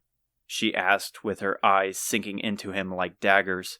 He chuckles, his facade fading. "I try to, though I do worry sometimes. You are her older brother. It only makes sense to worry. Maybe it's a bit selfish to say, but I miss when we used to all talk together. It was a good way to forget what we went through, if only briefly. Now it just isn't the same without her." Fidir jumps in. We will find her. If the goddess has aided me to Aziza, then she will take us to Hotaru. He shakes his head. How many times do I have to tell you? You found Aziza through your own merits, and we will do the same. As their eyes meet, Fidir has a spark with a violent fire. Isamu tries to match his energy, but can't find it in him. Part of him wants to believe Fidir is right. So far, what he says holds some truth, and while he doesn't believe such drivel, he might be willing to put aside his belief, swallow his pride, for whatever means to keep Hotaru safe. Then, a glimmer of lights shine in the distance. That must be Romaria, Simon announced. To think we would be back here, Aziza said, back when our biggest threat were those bunnicorn. I miss those days, Fidir sighed, taking his eyes away from Isamu. The castle grows closer with each step, and soon the lake is in sight. To the west of the castle it sits, spanning out beyond the horizon. Its tranquil dark blue color has small spread-out sparkles, like sprinkles on a cake. The lake's water is within reach if they crouch to the ground, but there are no ports for ships. Isamu takes a moment to soak in the sight. I didn't even realize this lake was here. Probably because the moment you saw the castle you took off without a hitch, Fidir answered, while glaring at Isamu. Well, none of that matters now. So what do we do? Hope this thing just shows up? I guess we'll wait, Simon suggested. Midnight should be closing in soon. Sounds like a plan. With some time to kill, why not go to the monster arena and bet a few coins? Are you feeling up to it, Fidir? Hardly. If it's anything like last time, we will get in trouble again. Times have changed. We have grown up. It's only been 3 months. Simon sneaks up to Aziza as she watches them banter with a smile on her face. Simon is fairly loud in his conversation, and with both men curious, they continue their argument. Do these guys always do this? They have since I knew them, and I wouldn't have it any other way. You like when your friends fight? When they're fighting or teasing, I know everything is okay. I would be more worried if they were silent. And who is Hotaru? She is the last of our friends. From what Pimiko says, she's the hero of the group, but she is so much more. I like to think of her as a mediator, and we usually await for her final say when coming to a decision. Aziza's words are soothing to Isamu. He is proud his character keeps her sane. It reminds him of the old martial artist's words at Corv. He also agrees with her description of Hotaru. Within the last few months, she has not only grown as a hero, but as well as a leader. I wonder if my father felt the same way about Ortega. It's possible, though from what I know, they were much older than us. Probably much stronger too. He keeps silent as he watches Isamu and Fidir argue. As his mind wanders, they see his eyes shift to Aziza's smile. It's pleasant and sweet like honey.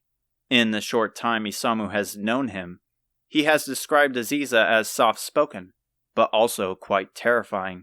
From his statements, Aziza was like a cutthroat assassin with speed and ferocity, something Isamu has a hard time believing. So far, he hasn't seen the capabilities of Isamu or Fidir, but it's easy to guess what he could be pondering about. What kind of beast can Isamu topple with his massive arms? And Fidir, while far smaller than everyone else, seems to be highly proficient with magic from what the others say, Isamu imagines in his mind. However, he stops when Simon looks at his sword. Aziza? Yes, she answered, continuing to stare at the argument in sight. His mouth opens, yet no words leave his lips as the cold breeze sweeps across. I never would have thought Aziza could infatuate someone, but it seems like our new friend here has a type. Glancing back at Fidir, it seems he has reached the same conclusion. A faint, bone-chilling bell chimes in the distance. Everyone turns to pinpoint the sound to find a deep fog towards the lake.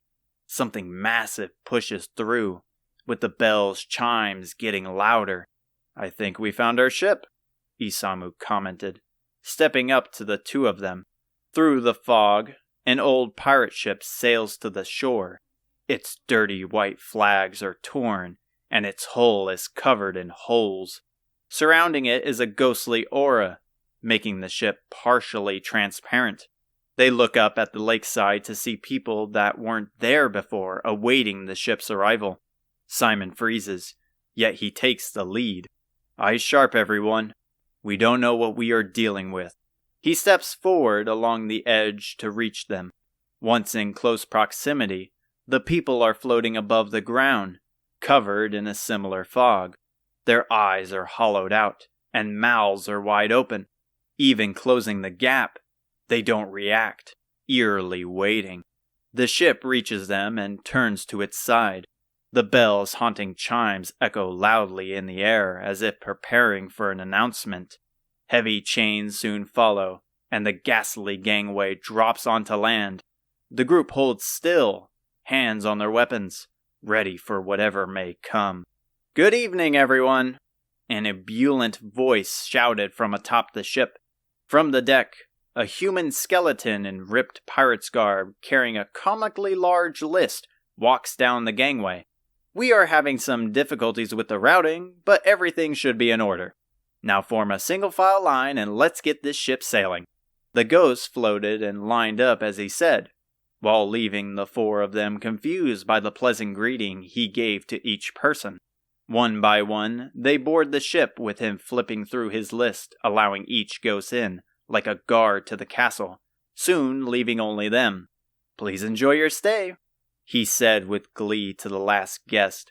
"I'm gonna need you four to step up in line, please," he asked, waving his hand over. His joyous demeanor disappears as if removing a mask. His annoyed sigh is heavy. "Goddess, I hate this job." They approach. He leaned his head in with a creepy smile. "You all look a little young to be on this ship, but I guess when you gotta go, you gotta go. Now can I please have your name, age, and occupation?" "We're actually not here to board," Simon answered. He flings his arm in the air. "Then why are you here? You kids trying to pull some sort of prank?" "No, of course not. We were hoping to see if a man named Simon was on board."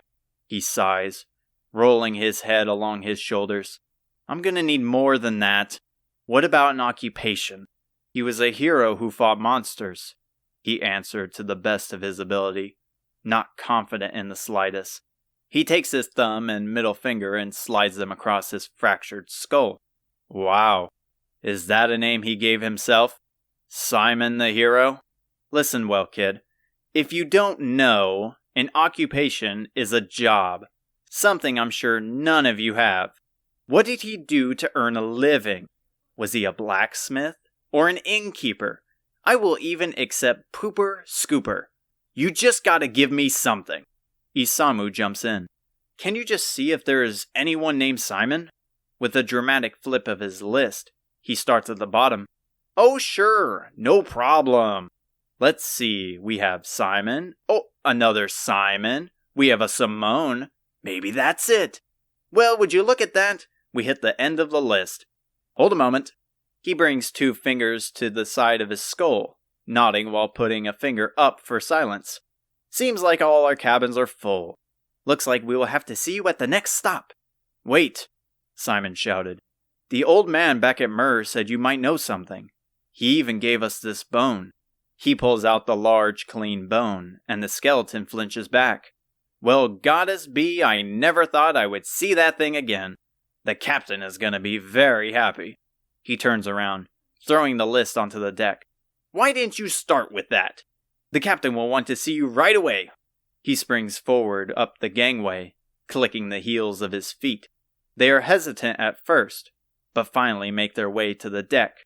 The gangway is pulled back in by an invisible force, and the ship sets sail for the center of the lake. The ship rocks back and forth as it moves forward. Out in the distance, nothing is in sight as the fog grows thicker the farther out they go.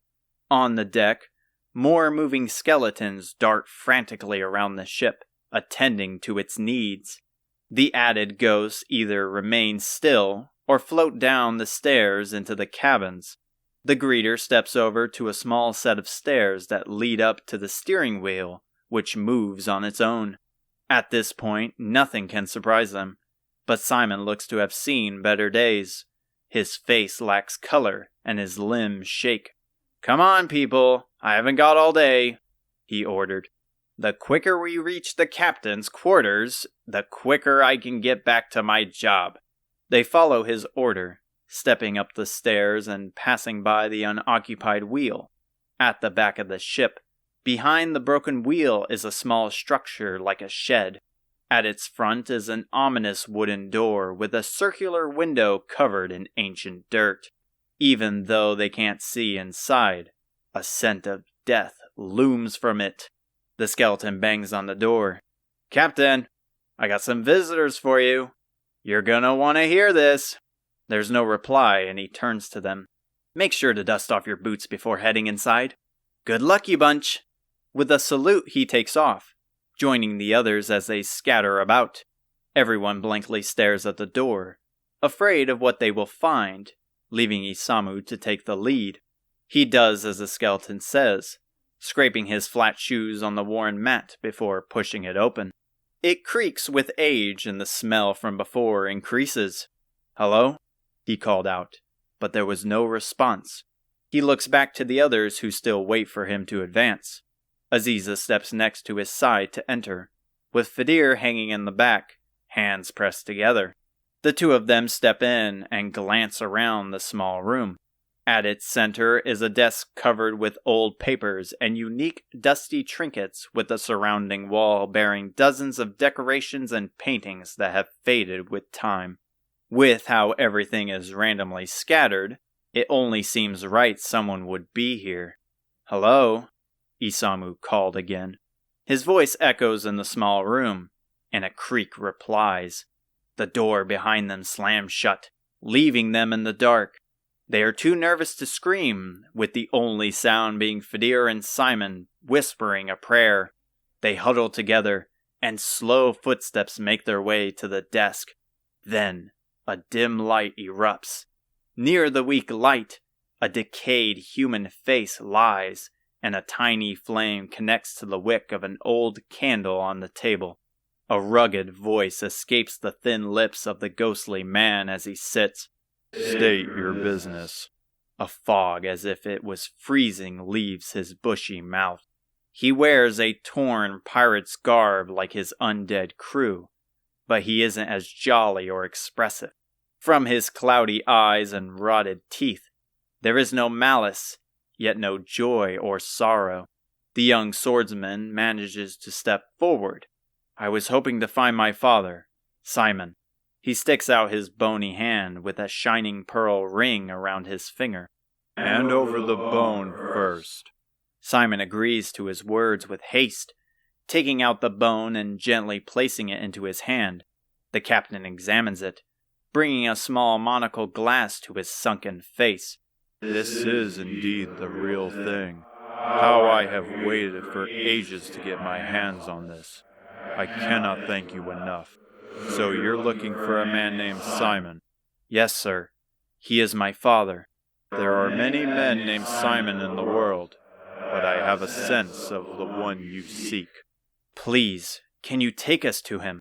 "Hold a moment, kid," he spoke, setting the bone softly on his table. "This Simon wasn't any ordinary man. He was to be a hero to people, and he was a close friend. Yet all of that changed once that dreadful day came to an end." "It's just as the dwarf said. He must be one of them who fought alongside Dad. When they fought Baramos?" Simon answered. "So you are the son he spoke highly of. That's less explaining on my part. Your father lost a lot that day, and was driven to madness, swearing to kill all demons that stood in his path. It all seemed like a simple case of revenge. However, his lust for vengeance was taken out on vigilantes and petty thievery, thinking himself a judge of justice. Instead, he became the monster he so despises, landing himself a life sentence in the Shrine of Shackles." Simon is lost for words. failing to continue the conversation with Isamu taking his place. "Is there any way you can bring us there?" "Not until I get what I want." He lifts from the chair, clasping his hands behind his back, pacing back and forth. "I appreciate you for what you have brought me, but now I ask a selfish request. Do this for me, and I will grant you a voyage. No questions asked." "And that is?"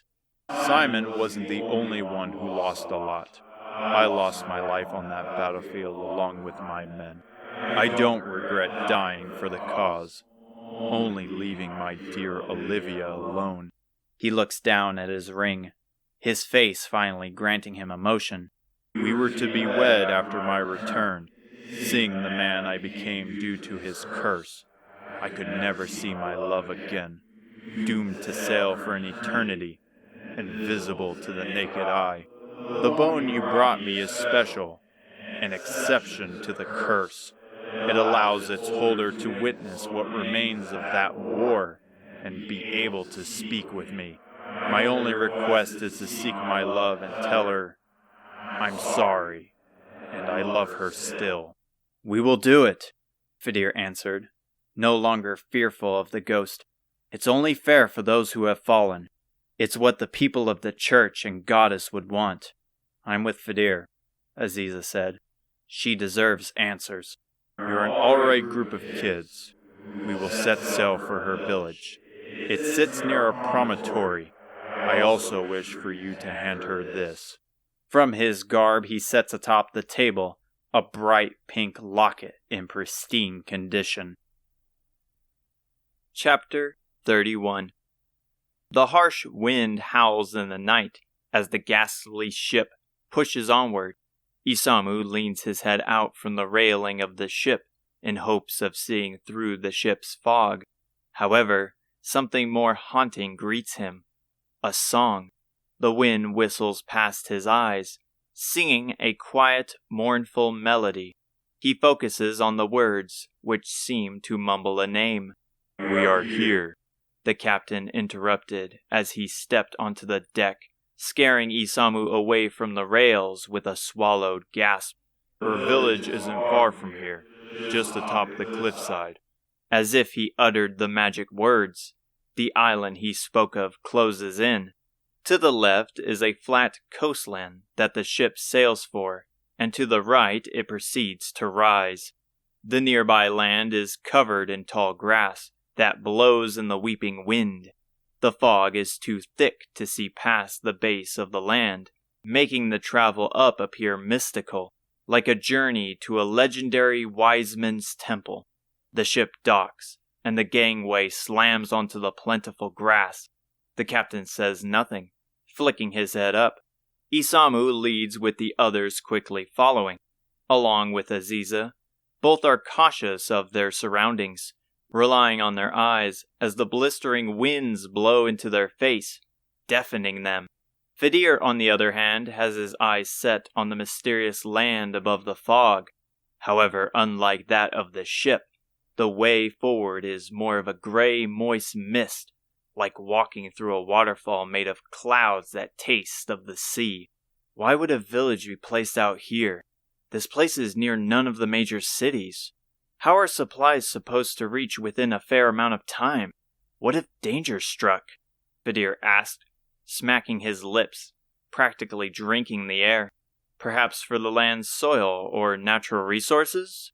Such valuable materials or assets alone make the settlement worth it, Simon answered, his relaxed tone revealing his joy of leaving the ship. Well, we can just ask when we get up there, Isamu added. Hopefully this wind doesn't make us lose balance on the way up. Would hate to barrel down. Strange coming from you, Fidir teased. Rolling downhill through mud was one of your favorite things to do. Then what do you say we try? Imagine the speed we would gain. It would sure beat anything back in Alihan. Absolutely not. Only the goddess knows what lies waiting for us in the fog. Now you see my point. 1 for me, 0 for you. You guys coming or what? Aziza shouted from the slope, waving at them with a playful smile while Simon stood beside her. They look at each other. I'm starting to think she is more crazy than you, Pezibear said. That's where you're wrong. She was always crazier than me. I heard that. The wind picks up and the gale sings louder. Pezibear can hear the voice clearly. It is feminine and peaceful, yet haunting, vibrating through the sky, constantly changing pitch as if being sung through a tunnel. He feels a sense of sorrow caressing his skin. He closes his eyes to focus in. She is hurt, lost. She is watching us, he speculated, cautious of the swarming sentient mist. They cover their faces as the air blows dirt and dust their way with one arm, using the other to shield themselves from the cold. Isamu again takes the lead, with the others behind his large body, and hopes to stay hidden from the harsh gust. The slope ends, and Isamu stops. They all step past him, left in complete shock, looking upon the village they were told of. All of the buildings are destroyed, leaving only the foundation as proof of their existence. No animals nor monsters, not a single soul remains, the only living thing being the overgrown plant life. Pezibear steps forward to examine what is left of the houses. Some of what is still there are dirt-covered beds or wooden chests with standard farming equipment. What happened to this place? Isamu muttered, holding up a ruined children's doll. Pezibear sweeps the dust off a wood dresser. There is no evidence of a fire. Could it have really been the wind? I doubt it was just abandonment. That is the only logical solution. Makes no sense for someone to leave this behind, Simon suggested as he lifted a hefty coin purse. Isamu finds an illegible tome and brings it to his face. The cover is encrusted with material from the earth and glued together like a strong adhesive. He scratches at the center of the thick book in hopes of uncovering its title, only to see a small, hollowed-out heart. He gazes upon it for only a moment before sifting through his pockets. Out he pulls the shimmering locket and slides it in. Pezibear steps over, curious of his findings, and watches him. With a simple press of a finger, it fits perfectly, forcing the book open. He smiles at his genius as the book tears open, but is rewarded with worn pages that cannot be deciphered. Only the last page remains intact, reading, "May we meet again in a new life." Pezibear looks up from the text. A figure awaits him in the mist. His breath leaves him. His eyes shift. A woman meets his gaze. Her eyes are hollow, her long hair damp with a salty scent. Her cracked lips move slightly. She mutters a name. She withdraws into the mist, completely disappearing. The voice grows louder like a rhythm. "Did you guys hear that?" Pezibear announced, pulling forth his staff. He kept his eyes on the mist, and it's just as he thought. They are closing in. They stop shuffling through items and listen, weapon in hand, awaiting an ambush, only to be greeted by a voice, clear like pristine water. "Eric!" Together they close in, back to back, looking out for the voice. "Who's there?" Isamu shouted, swiping his golden claw that shines across the air. "Eric!" They freeze. The voice is close. No other person is near. The wind suddenly stops. She is close.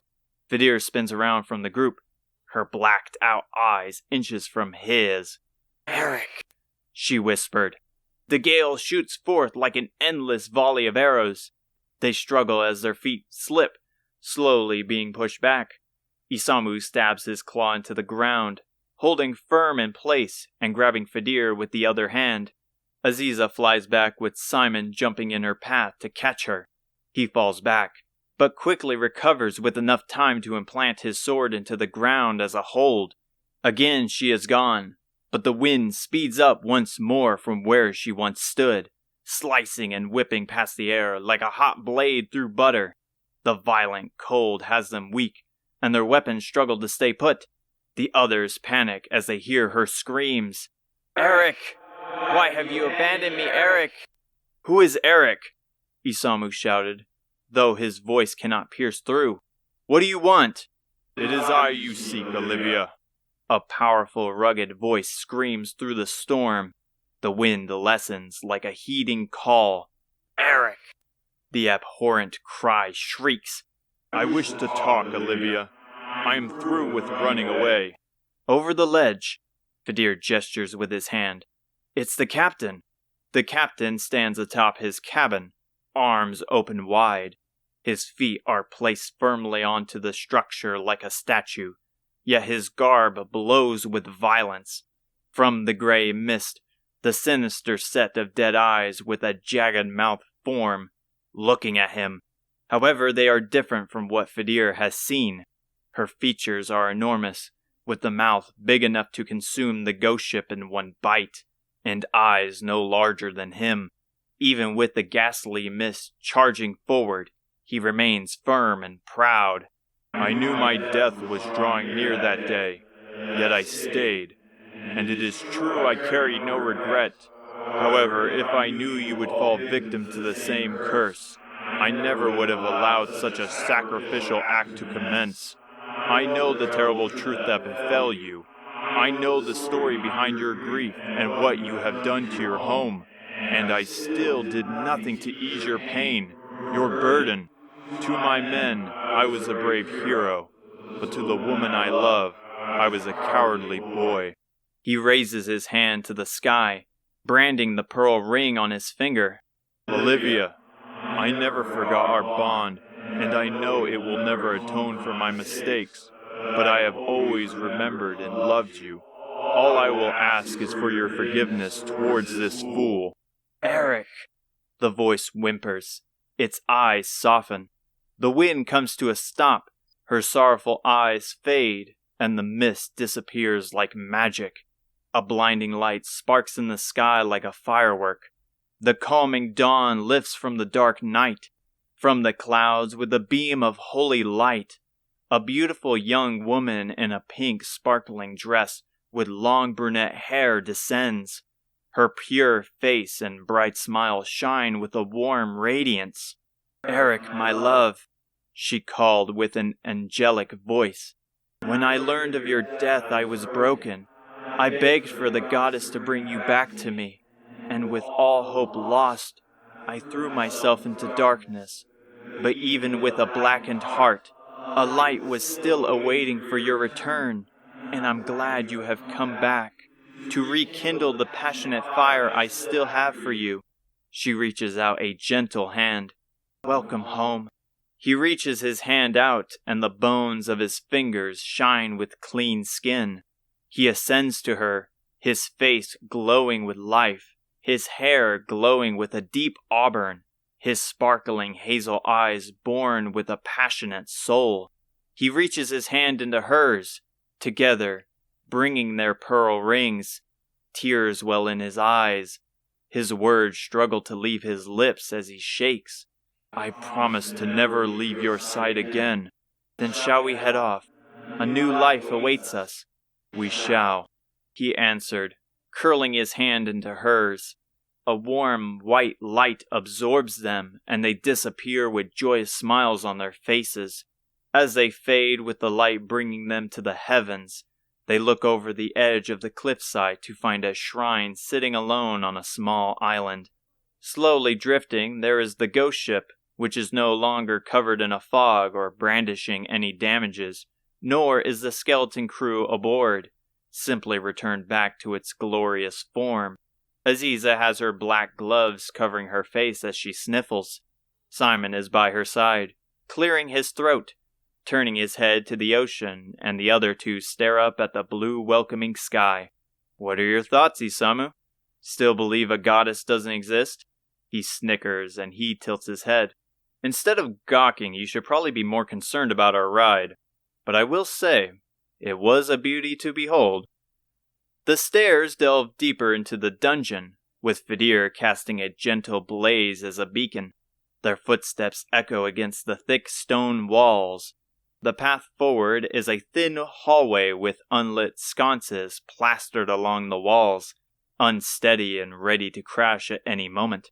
"That might be it," Pezibear calls out. pressing his hand out. He senses nothing present in these chambers. Nothing calls to him like the hillside village. What they walk through has been completely forgotten. At the end is a small cell with rusted iron bars. Pezibear reaches his palm and touches it. A creak emits from the brittle steel, and it plummets to the floor with a loud crash. Pezibear spins back, frantically scanning his surroundings. Aziza and Isamu remain unfazed. There is nothing here, Aziza comforts with a gentle tone. The other paths are blocked by fallen rock. Meaning, if something were to attack, they would have done it by now, Isamu added, clicking his claw on the stone, feeling the wall's density. Plus, being isolated in the middle of nowhere in itself is a pretty good safety measure for anything that wants to get in. Or out, Aziza chimed. You guys are right, Pezibear replied. I just am still jumpy from what we witnessed. A gasp erupts, and they turn to face the sound, Pezibear nearly yelping. With his dim light, at the floor of the cell, he finds Simon kneeling down to a body of old bones. His expression is shocked as if the corpse was alive, yet he stares deep where its eyes would be. In the skeleton's torso is a large, dirty bastard sword with green matted scales on its hilt. Simon grabs hold of it and pulls it out from the ribcage. This is it, the mountain cutter. No doubt the man who lies before me is my father. I'm sorry to hear that, Pezibear said, stepping close to the body with a solemn prayer. From the details of his decaying bones, he has been here for several years. Once I heard his story, I had a feeling he no longer walked this world. He sighed, looking down and holding the blade to his face. Despite its earthly coat, his reflection can still be found, though deformed. Why did it have to be like this? Aziza places her hand onto his shoulder. We will not let his death go in vain. All of us understand that the people we care about bought us enough time to prepare. Now it's our job to finish it. She's right, Isamu added. It's why we all fight. And we will bring this to an end. I appreciate the sentiment, but I cannot join you. You can't be serious. You are going to quit? After all we went through? I'm not like you guys, he shouted. I don't even compare close to you. Not even a fraction to my father. Despite the anger swelling in his face, he clutches the blade with pride. But you are right. It isn't over yet. What do you plan to do then? Aziza asked. Right now, I wish to grant him a proper burial and mourn. I understand his crimes, but it is unjust for a hero to rot behind a cell. From there, it is just as you said. We prepare. He lifts from his father's body, forcing a smile on his face. I won't be joining you now. However, when the time comes, I will be by your side, strong and ready.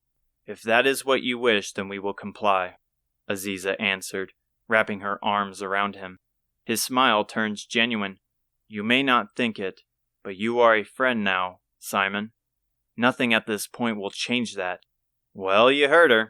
Once Aziza adds someone to our party, you're kinda stuck with us.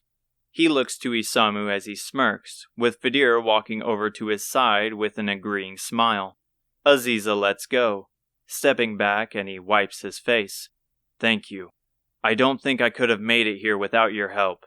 See you around, Simon, Isamu said. And next time we will make sure to have Hotaru with us. Though I think I already know who you have your sights on, Isamu jests, waving him off. Seems Isamu is starting to like the guy too. Feels like it took forever before he revealed his teasing sense of humor to me, Pezibear pondered, remembering much of their early interactions. Much being too formal and only small talk, almost like talking to a brick wall. Isamu softly chuckles as they step further into the darkness, leaving Simon behind. The farewell was pleasant, but deep in the darkness, Pezibear can hear the soft sobs of a new friend. We will be waiting for you, Simon. You're stronger than you think, and I feel this is only the beginning. Quickly they reach the stairs and peek out into the light. The ship greets them at the shrine's entrance. However, a familiar person in a red dress stands in front of the gangway. Isamu blurts, startling the others. "Grandma!" Chapter 32. She charges into the swarm of purple giant hornets with shimmering spotted eyes of gold. With quick speed, she slices them out of the air with her steel sword. A violent hum approaches from behind, and one hornet remains with its black, toxic stinger ready to plunge into her skin. A gunshot erupts, and a musket ball pelts into the center of the hornet's head. Its skull cracks with brutal clarity. Burning gunpowder fills the air as the hornets disappear in a pillar of light. "Watch yourself, Hotaru. A sting from those things is bound to bring a quick death," the yellow bandana captain warned, loading another shot in her flintlock pistol. "Thanks, Maria, but hornets aren't something new to me." She snickers back at Hotaru's remark. "I wouldn't expect less from the hero." Metal clangs echo deep within the cavern, quickly closing in. From the darkness, deep in the hallway ahead, 4 headless knights in blue-plated armor march forward, their swords coated with rust. Maria runs over to Hotaru's side, pulling out a black thin sword with a silver guard designed in resemblance to a crab from her sheath. "Would you say Knights of the Undead variety are familiar to you as well?" "Can't say I have." A deep, booming voice emerges from behind them, announcing his presence like a fairy tale hero. "Step back, ladies. These knights are no match for the legendary Robin Hood." A dark shadow covers them, and with a massive sweep of his stainless axe, the knight's armor scatters across the floor in pieces. With his outstretched arm, he holds his pose, flaunting his massive muscles to his opponents as they disappear in the light. "Looks like that's the end of them for now," Maria speaks as she sheathes her sword. "Let's proceed forward before any more monsters show up." They continue along the path paved with thick ocean blue tiles. Surrounding them are giant skull statues with bright fire shining from their eyes. Thankfully, the fire is strong enough to keep them warm from the depths. However, the hallway down is never-ending, with the skulls eventually coming to a halt, leaving the road forward in a cold darkness. Their sight slowly adjusts as the darkness consumes them.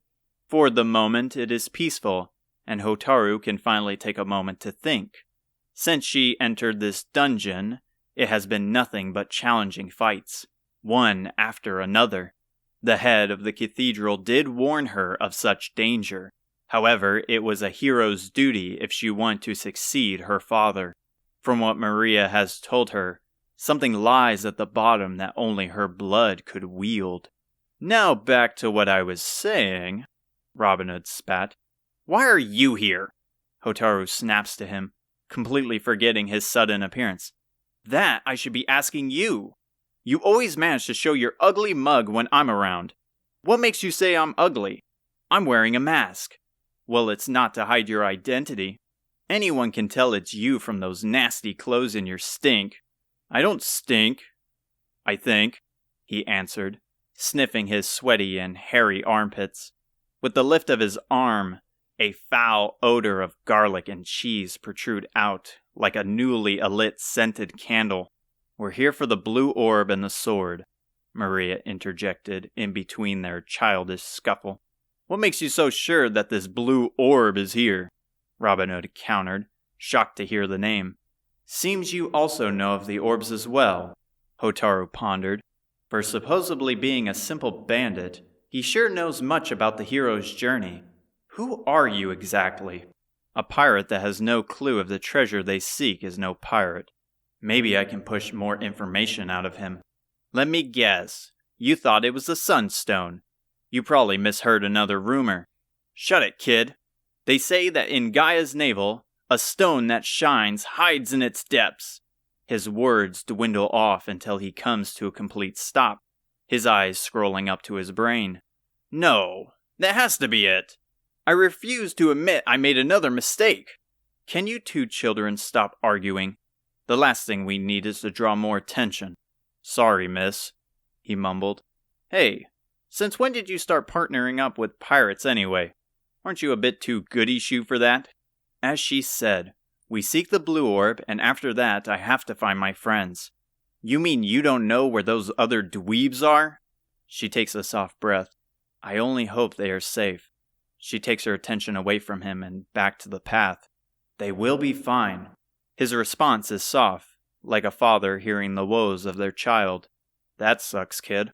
Now that is something I can relate to. I'm sorry to hear that." "I don't want your sympathy," she snorted. "Besides, you nearly killed us when we first met." "Maybe so, but I'm a changed man. Violence is now my second option." She rolls her eyes at his stupid comment, continuing to play a fool. "Well, we still have a bit of time," he said. "How about you tell me your story of how you got here, since I told you mine? Let's start with how y'all got split up." "That beast Squidzilla is what happened," Maria answered. "I left my ship unattended for only a minute, and everything I had was lost. If it was my ship, that monster would have been blasted into the next life. Hotaru was the only person that washed up near the shrine." "Friends lost at sea," he commented. "And how did you get here on this island?" "Before anything could get done, I needed my ship back." The night is young, and the working people head to their homes to rest for the day. The guards at Portuga's castle withdraw into the welcoming gate and close it shut. At the castle's port, no one is in sight. Not a sound emits other than the ocean's gentle waves and the droplets of ending rain. On the pier where the holes and burns of simpler times remain, a shuffle responds. From behind a few barrels at the end of the dock, Hotaru and Maria await to enact their plan. "I can't waste time here," Hotaru pleaded. "My friends are out there somewhere. They need my help." "Listen to me, Hotaru," Maria whispered, grabbing hold of Hotaru's shoulders and looking into her panicking eyes. "We don't know where your friends are, but we need something to grant us a fighting chance. We need a ship." "Then why are we headed to Lanson? Why not zoom to places I've been before?" "Because the blue orb awaits there, and it was the closest island near the wreckage. Chances are they washed up there. If not, you need to believe your friends can manage their own. My coin says that stoic priest traveling with you would spout some nonsense about having some faith. Let's hurry and get this over with then. The sooner the better." She lets go of her and looks out from behind the barrel. She gazes to the side of the castle, where a large structure sits on the water, with a huge opening for ships to sail in. On the water near the dock is a small raft that is anchored to the pier with a thin chain. She rises above the barrels as no guards are in sight. Over there is a storage unit for trader ships to drop off their merchandise that make its way to the castle. My ship is in there, and we will get there with the use of the raft. Won't they know a giant missing ship? Not till morning, as no guards are posted there at night. Still, won't they know it was you who stole it? Most likely. And they will probably hunt me down until I'm dead. But with Baramos roaming freely, a city of soldiers is just another thing to add to my plate." She finished, darting to the raft's anchor. Hotaru follows her and eases into the shaky raft. It barely fits 2 people, and without the beautiful shining moon, its black color would be invisible in the night. She unhooks the chain, detaching it from the post and raft, dropping it into the ocean. She takes the 2 matching colored oars at the side and gently rows to not make a sound. The rain stops, and the still water ripples with every paddle, disorienting the reflecting moon. Hotaru looks to the clear sky, snuggling in her cape in hopes of shielding herself from the cold and her anxieties, pondering her friend's safety. Isamu, wherever he is, will be fine, but the other 2 worry her. Aziza has been getting tougher along the journey, but she knows the devastation Aziza carries when separated from her friends. She might not be able to think rationally, as she tries to find any one of them. no different than when they were kids. Yet Hotaru finds it hard to believe that anymore. Aziza was the one to save her in the desert, whereas Hotaru fainted from panic. She even held her own against Isamu when facing head-to-head. She has grown into a powerful fighter. And Pezibear, unlike those two, still heavily relies on the others as well as the goddess, but something about him has changed. It's just as Maria said, he has grown more stoic. In the face of danger, he doesn't quiver, he stands his ground. However, it's not brave like Isamu. It's different, like having knowledge of future events. Hotaru has recently been sensing these things happening when he closes his eyes and appears deep in thought. He knew Maria wouldn't harm them. He knew the Squidzilla was approaching. His magic must have grown to provide a power far beyond what Hotaru is capable of. Perhaps it isn't any of them she should worry about. She is the one falling behind.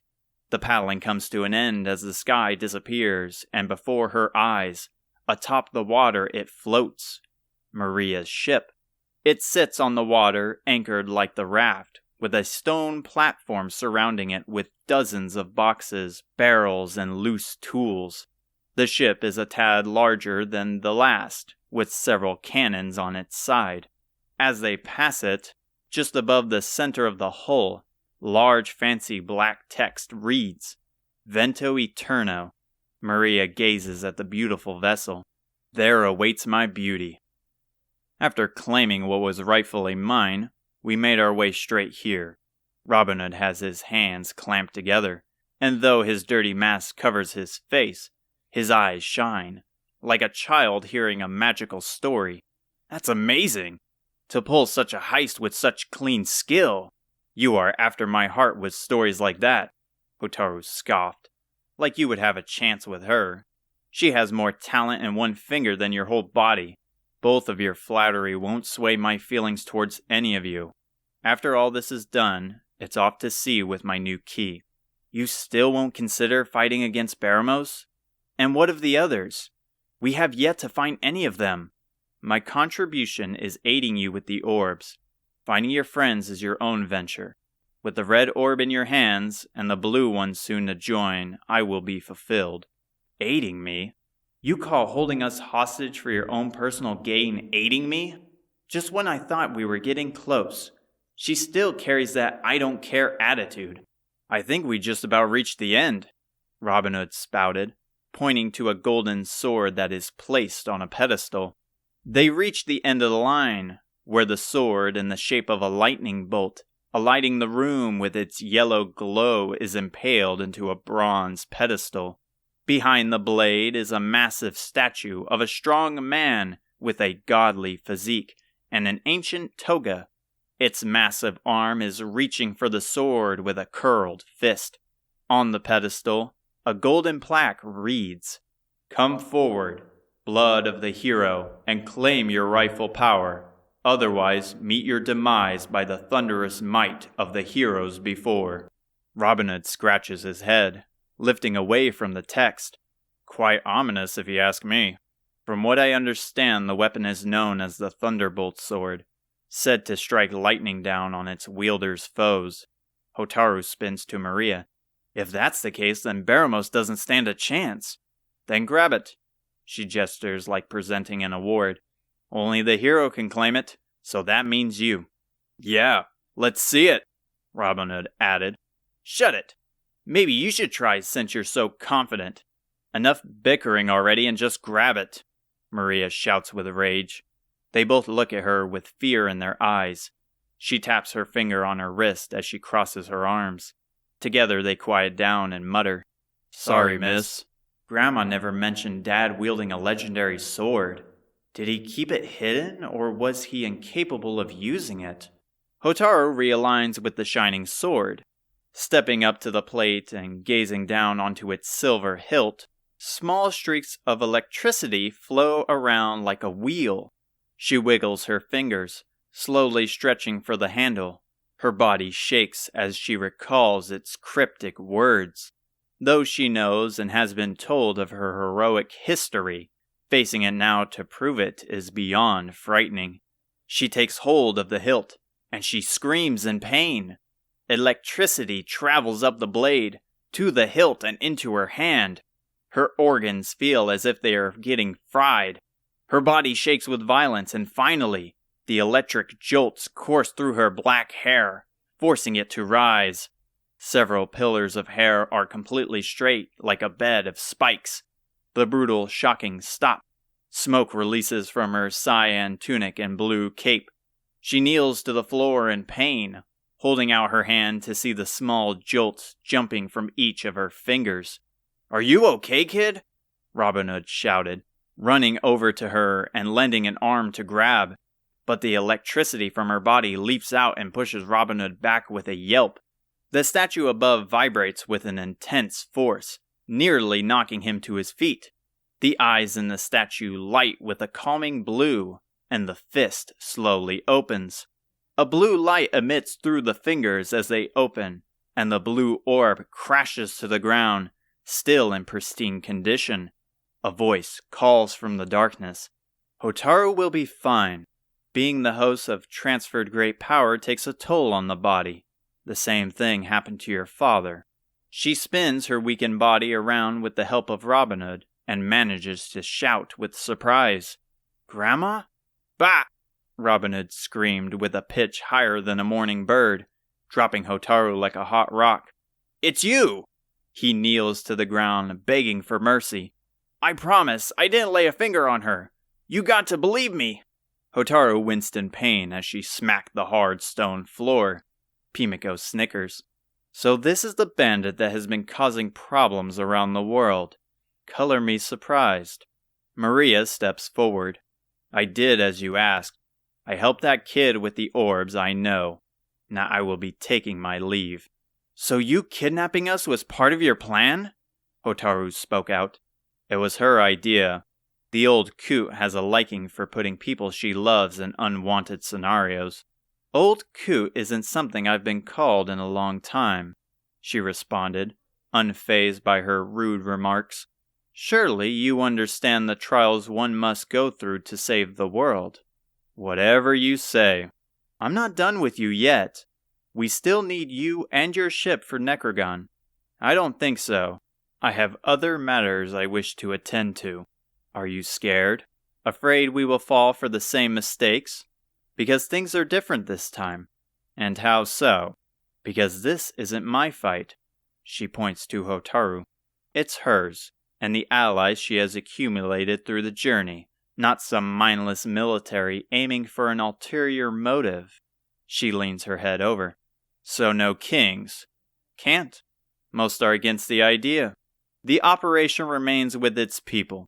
Pimiko dons a face of power and knowledge, like a general of an army.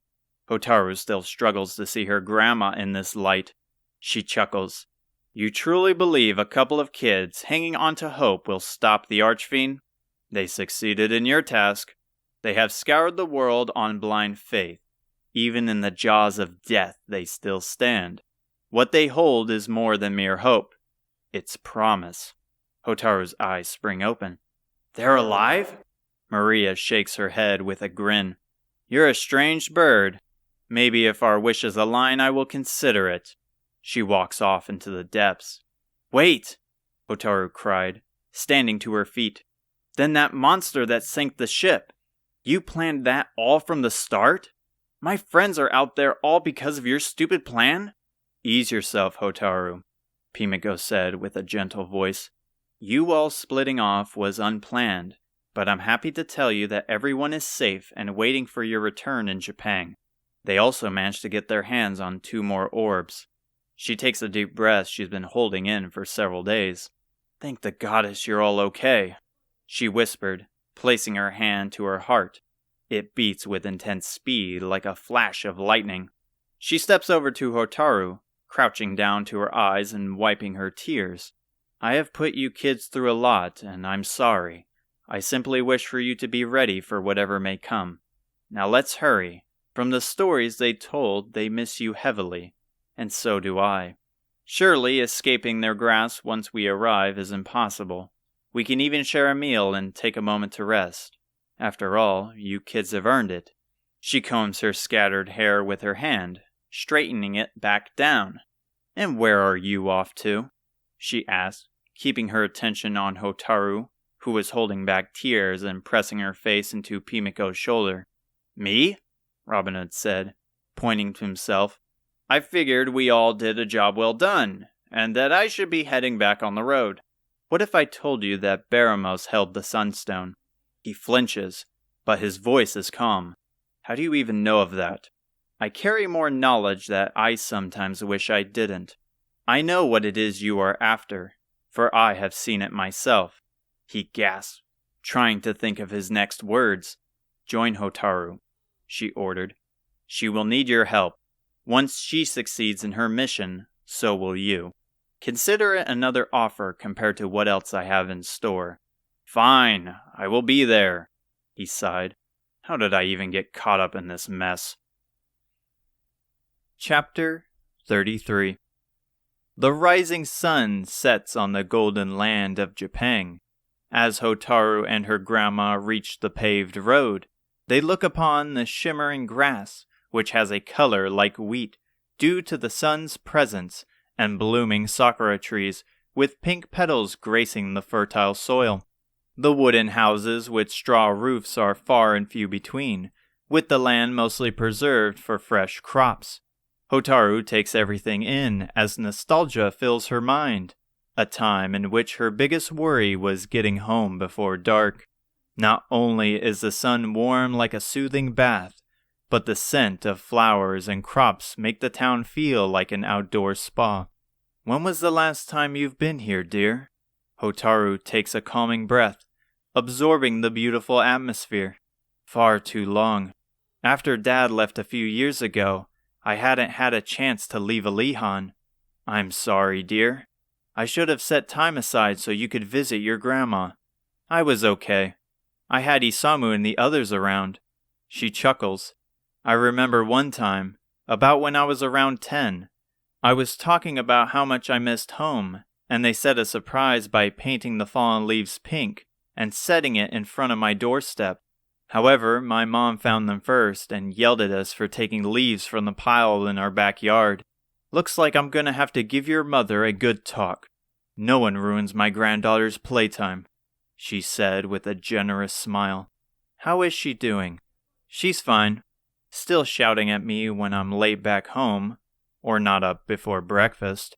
She was worried about me leaving home, though. I have found the time to send letters, but with how much is happening, I'm afraid it will be a while before I visit." Pimiko's face slightly flinches. She makes it appear to be the calming gust of wind causing the reaction, but Hotaru sees a bleak sorrow in her eyes. Hotaru has learned from only a short time how much of an actor her grandmother is, but at the same time, she has grown better at reading people. "I wish there was something I could do to cheer her up," Hotaru thought. However, only one thing repeats in her mind, the thing she has been asking since the departure of her son. Save the world. It makes sense. She loves you very dearly and wishes for you to be safe, especially after what happened to her husband. She sighed, with her head turned forward. Sitting atop a hill lies Japan Castle.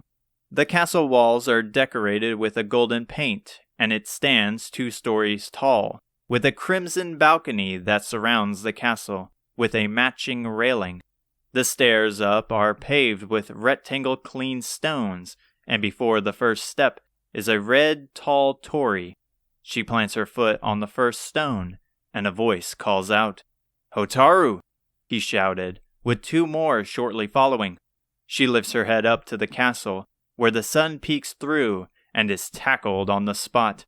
She is knocked back, but keeps her feet stationed to the floor. "We missed you so much," Aziza shouted in her ear. Isamu and Fidir quickly join in, locking their arms around her like a human cell. "You can let go now," she coughed out. "Sick of us already?" Isamu teased. "Maybe we should have waited a bit longer." "Don't even joke about that." He leans his head away from her as she glares into his soul. "Sorry, Aziza. Nevertheless, we are glad to have you back." "I am too." "Seems you're all the same as well," Hotaru replied with a cocky grin. Isamu and Fidir let go, with Aziza still wrapped around like a belt. Pimiko found us in the shrine, and she told us to wait in Japan for your return. After she left, it felt like days went by. Don't be like that, Aziza, Pimiko responded with rolling eyes. I was only gone for the night, and I had a feeling of where Hotaru was. Well, where were you? Isamu asked. I washed up with Maria in a town called Lanson. Fidir springs ahead as if a fireball propelled him forward. The holy city Lanson? Please, Hotaru, you have to tell me about it. I hear the town has a huge cathedral with a grand statue of the goddess herself. Please tell me you saw it. She scratches her head. From what she recalls, the cathedral was massive with dozens of winding halls, filled with statues and paintings of religious figures. Most carried texts beneath them of several centuries. It wasn't until several minutes of mindless wandering she reached a chamber where a man in exotic robes, adorning expensive jewelry and rosaries, explained to her the cathedral's underground secrets. It was a staircase hidden at the center of the nave, where to reveal its presence, a switch on a massive marble statue needed to be pushed. That must be the statue Fidir is talking about, Hotaru recalled, yet struggling to find her next words. Now how am I going to tell him I had my mind on other things? Like where he was. That's what that was? She finally cobbled out. Was it as pretty as they say? Like a true reflection of what she looked like at the beginning of time? She shrugs. I don't know. I didn't think much of it. His jaw is left open like a bear trap. Perhaps we can discuss more of this during dinner, Pimiko suggested. Let's head home and get your room situated. I have a lot I must discuss with you. Like what? Her face sours with a look similar to fighting off Robin Hood, the purple orb.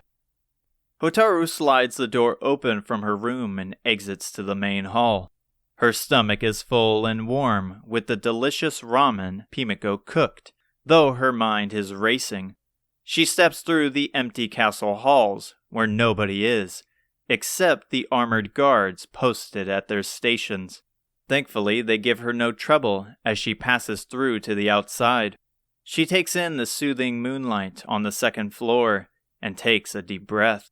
The purple orb is close, and once that is reclaimed, we will have all 6 in our possession. Then our assault on Necrogon begins. I don't know if I can do this. Everything happened so fast, and Baramos is tougher than anything we have faced. At least Grandma is the one to instill the idea in my head. I just don't get it. She is the strongest person I know, and she can't bring an end to his wrath? How can she believe what she is saying? Where is she finding this confidence I struggle to find? She takes another calming breath. She needs to get out of her head.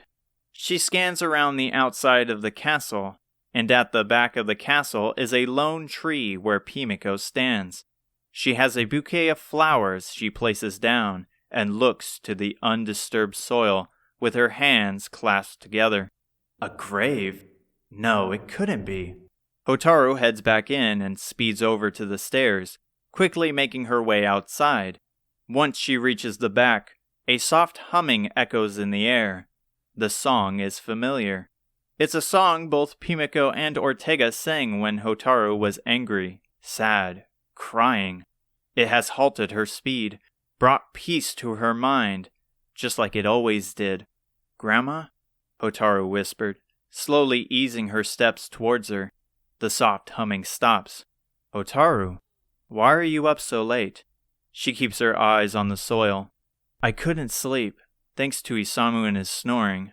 I have to get used to it again, she answered with a slight snicker in the quiet, dead night.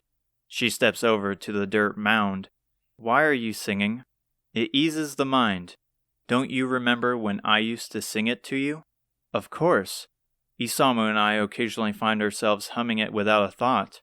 Hotaru stares at the small mound of dirt. It adorns beautiful handmade trinkets. Is this Dad's grave? This is your grandpa. He unfortunately passed away before you could meet him, but you two would have had a close bond. Hotaru didn't hear much of her grandpa, other than he was a warrior similar to her dad. How so? She asked. Pimiko lightens up. He always wanted to bring joy to people, even when he was suffering. He treated people fairly and always looked for the goddess in their hearts. He learned of monsters sprouting up years ago. Him, being hard-headed, had to find a solution. Without his help, we wouldn't have gotten our foot in the door to launch our first assault on Necrogon. But he passed away before the chance showed itself, and that's when Ortega, like him, took the reins of the operation. So he fought for the same thing I'm fighting for now. Another member of our blood who fell victim to the cursed journey. Is that what you mean by close bond? Are you scared things will happen the same? Hotaru struck a nerve. Pimiko for once lacks the words. Dear, I want to apologize for the stuff I put you kids through. You are right. I fear the dreaded day which slowly approaches, and in turn I have forced terrible things upon you. I can't be mad at you, Grandma. You said it's for our own good, and we must in order to defeat Baramos, right? It still doesn't justify the actions I have caused. We are family, and family shouldn't have to resort to such cruel measures. Is this about what Maria said? Is what she said true? Your father went through the same trials you have, suffered the same pain. I felt terrible for pushing him through so much, but it hurt me more when it wasn't enough. I play this role because I need you to be ready and unwavering, and we are. Your friends say the same thing. Then are you ready to discover the truth? Stand face to face with whatever may lie ahead on this dangerous road? Yes, I understand what must be done, and I will succeed not only for Dad and Grandpa, but for you. Listen well, dear. To the east of here is a cave seeping with magma. Once past the unbearable heat, there awaits a monster known as Orochi, who has been a menace to Japan for centuries. The monster was thought to have been slain. However, we recently discovered with the use of the purple orb, it was able to survive, keeping its youth and strength. Slay the beast, and reclaim the purple orb. That is my final trial. So the orbs can grant power. Fidir mentioned during his flight to Minoza. He felt an overwhelming power coursing through his body. He was able to sense Aziza not only through his eyes, but ears and scent. He described it like the goddess was there with him. Could that have been because of the silver orb? Perhaps so. Either way, this fight will be your hardest yet. And promise me that after this point you will have no doubt in your heart that you will always push forward no matter what happens. Of course, Grandma. We will set out first thing in the morning, and then when we get back we can share a meal before the final battle. She turns around with a smile on her face. A smile Hotaru hasn't witnessed in a long time. A smile that shines like the golden sun at dawn. I would love that. Now come here and give your grandma a hug. Her arms are wide open, and Hotaru jumps into it like a warm blanket. Just know that I love you, dear, and no matter what may come, I will always love you. She brushes her hair and softly hums the tune from before. I love you too, Grandma, she murmured as she snuggled into her white silky nightgown. Chapter 34. Looks like any ordinary cave to me, Isamu said, looking ahead at the large opening in the mountainside. To the east of Japan is a mountain range that covers its border to the ocean. The mountains are a healthy brown, and the grass shares its beautiful color like Japan's. You would think a cave holding magma would be desolate, or have some sort of warning from Japan not to enter. Hotaru spins to him with her surprised eyes. I can't remember the last time you said something smart and observant. His words, however, hold some truth. There isn't much memory of this place in Hotaru's childhood. From what she does know, this was a place the children were told to avoid, as only danger lay near the mountains. However, she never recalled rumors or warnings of a volcano. Could Orochi be the cause of it? She pondered. Orochi was a made-up monster of legend parents told their children to prevent them from traveling outside the village walls. Yet with everything they have seen so far, what is stopping Baramos from summoning a creature of myth? The imagination is already done. Or perhaps a monster of such status would be too powerful, even for the Archfiend. You're very funny. But I'm serious. Chances are Grandma has something crazy waiting for us. She did say it was her final trial. I wonder what she really meant by that, Hotaru said. Well, this Orochi holds the purple orb, so my guess is once we gather it, it is straight to Baramos from here. It seems like a straight shot, but if Orochi is a mythical beast of legend and the orbs grant power, as you say, it is likely Orochi will bring us more trouble than Baramos ever could, Isamu questioned, with Fidir listening in like a common bystander to their philosophical discussion. What is Orochi anyway? Aziza asked, pushing aside their inquiries. Hotaru answers while scratching her head. Orochi was a legend we were told when we were young. It's said to be a 5-headed dragon that eats kids who disobey their parents. Is that true? Aziza screeched. Great. What we need now is to scare our team before seeing the thing. Also, it was 8 heads, Isamu grumbled. He stamps the ground and cries like a warrior heading to battle. Never mind that. It's probably just a big monster that doesn't take kindly to strangers entering its home. No matter what it is, whether big or small, our job is to take it down. Hotaru jumps to the front, gazing down the dark cave. Pinned to the side of her clothes is the horned helmet Isamu gave her during their meal yesterday. You're gonna put that thing on? It belonged to Dad. She shakes her head with disappointment. It's too big, and the last thing I need to worry about is my helmet rather than the enemy. Though having it by my side makes it feel like Dad is watching over us. Dad was watching over us way before you got the helmet, but if it makes you believe he's closer, then so be it. She chuckles. Forgive my comment from before. He rolls his eyes in response, and she forces a loud cough. Anyway, Isamu's right. We stick together and prepare for whatever may lie ahead. They are drenched in sweat as the magma of the cave surrounds them. The red-hot ooze coats the walls and floors, leaving a partial safe passage for them to walk and an overwhelming smell of sulfur. Thankfully, the cave is bright because of it, but the insane heat is unbearable the more they trudge forward through the linear path. With each step near the pools of magma, it softly bubbles. Maybe Orochi is the magma itself, Isamu wheezed. Because we ain't run into nothing since we got down here. Don't any of you two have cold water as a spell? Isamu begged as he covered and cooled his golden claw under his drenched gi. Fidir answers, trying to be smug, though the heat has him distracted and exhausted. His white coat over his shoulder, exposing his matching undershirt. Unless you want an ice spike in your body, I got nothing. Say, what's worse, Fidir? The tundra or this place? Until a divine intervention happens, this place. Aziza has her cloak tied around her waist, exposing her bare arms to the heat. And with her short sleeve gray tunic, she appears like a student under Isamu. Her silver hair shines like the golden Japan sun. What's the plan when we see this thing? She huffed. The thing has 8 heads, right? How are we supposed to close in? Isamu wipes his sweaty forehead. We close the gap the same way we always do. It has yet to fail us.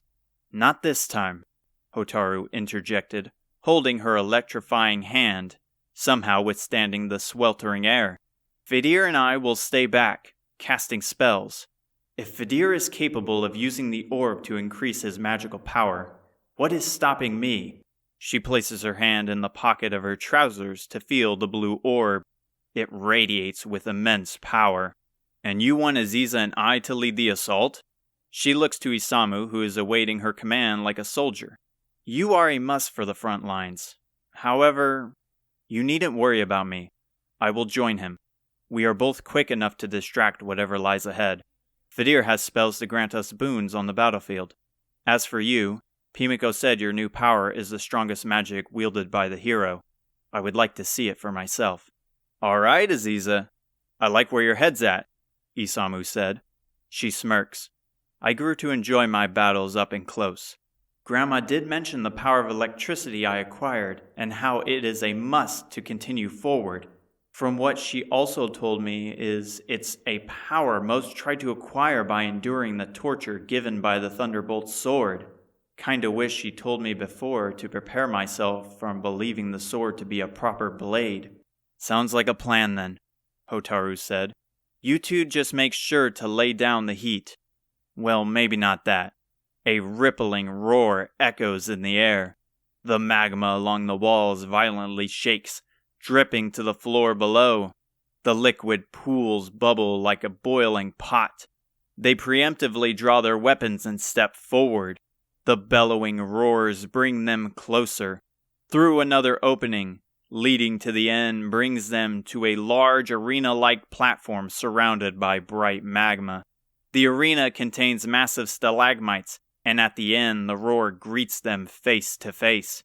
At its border, inches away from the bright magma, is a giant 5-headed beast with green scales, black dots, and a purple underbelly. The necks of the beast are long like a serpent, with the mouths containing a black flame behind their sharp teeth.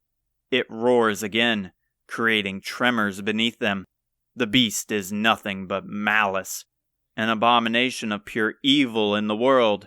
It is larger, more vile than she expected, but she couldn't falter now. She grabs hold of the orb. Her heart beats with vigor. The orb rejuvenates the energy she lost during the trail. With eyes burning bright like the blinding magma, she awaits an opening to reveal itself. It lowers its head to the ground and the fire in its throat builds. The torrent of dark flames fly forward, and they make a dive to the nearest spire. Barely they dodge with the intense heat irradiating their skin. It stomps towards them. Each heavy step, the magma below shoots up with a giant splash. Isamu nods to Aziza, who does the same. With weapons ready, they peek out from the stalagmite. We got our part, now do yours, he encouraged the other two before jumping out from cover. Aziza follows, and they spring forward with blistering speed, rapid like rushing water. The monster roars and snaps its fangs as they approach, but they cannot be caught. However, their retaliation is pitiful, as their strikes only scratch the surface of the tough skin. Isamu dodges another bite, and a red aura engulfs him. His muscles bulge, his energy replenished.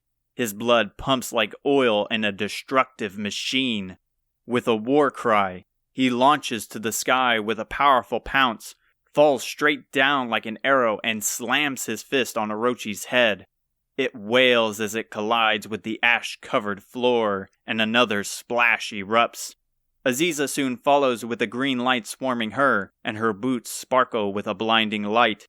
She bounces off each head like a dangerous game of hopscotch before landing on its back, driving her knife into its spine, carving into its flesh as she slides down to the floor. Pezibear glows with various colors, maintaining power for the others. Beads of sweat roll down his forehead. His eyes squint, and his breath is heavy. The metal staff absorbs the surrounding heat, yet he still holds firm, unwavering to the scorching burns. Hotaru takes her hand forward and lifts it to the air. The electric currents trickle through her fingers, slowly enveloping her body. It reaches her hair, and it spikes up like quills on a hedgehog. She mutters in her mind, a repeating phrase of hope to ignore the shocking pain traveling through her body. One of the heads turn to Aziza, but a booming in the air overpowers the beast's bellows. Above them is a black thundercloud, sparking with bright flashes of light. It fully forms, and as the thunder booms, bolts of lightning strike from above like a godly intervention. The blinding and powerful lightning cracks the floor below, scattering rocks and rubble across the battlefield. A thick bolt strikes onto the beast, and it screams in immeasurable pain. As they avoid the lightning strikes near the beast, Hotaru holds still, enduring the growing pain. Smoke emits from her hair like a forest fire. One last bolt stabs into its head, and it tumbles. I can't do it. Her eyes proceed to fail her as the darkness consumes her. Her ears ring, and her hand drops. Hotaru falls to the ground, and the clouds disappear. Fidir breaks away from his focus, running to her aid to heal her. Its soothing light works quickly to restore her senses. Get back here, Isamu shouted. Orochi steps back towards the edge of the cliff, and a red portal forms underneath it.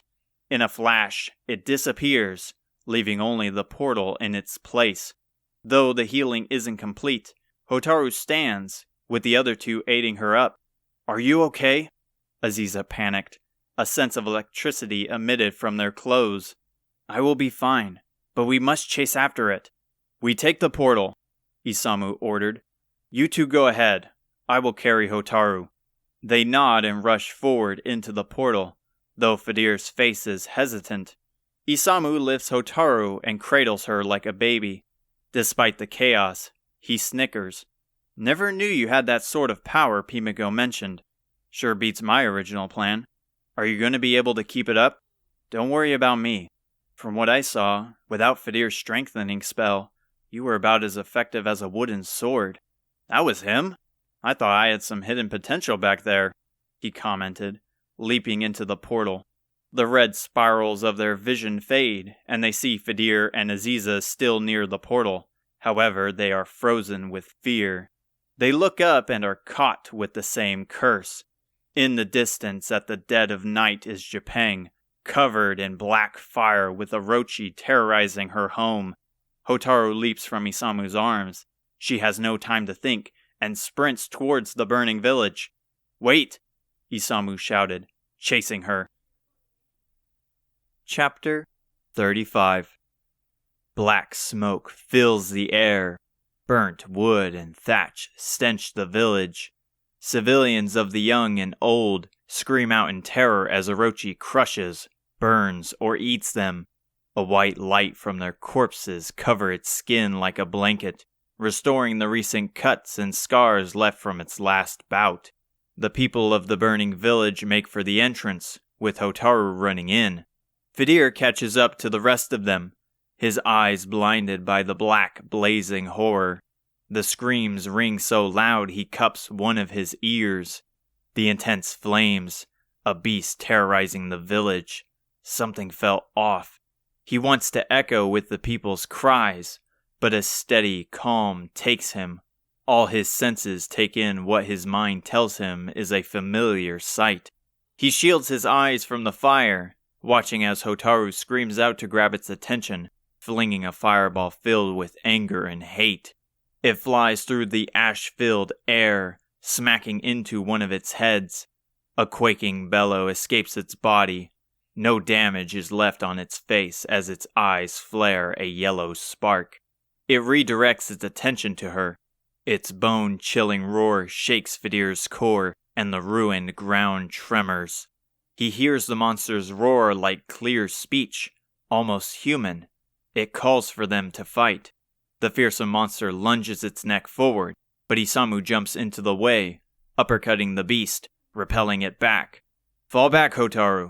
It needs to die now, she rebutted, drawing her steel sword towards Orochi. He steps in front of her path. I know that, but running into danger won't help. Stick with the plan.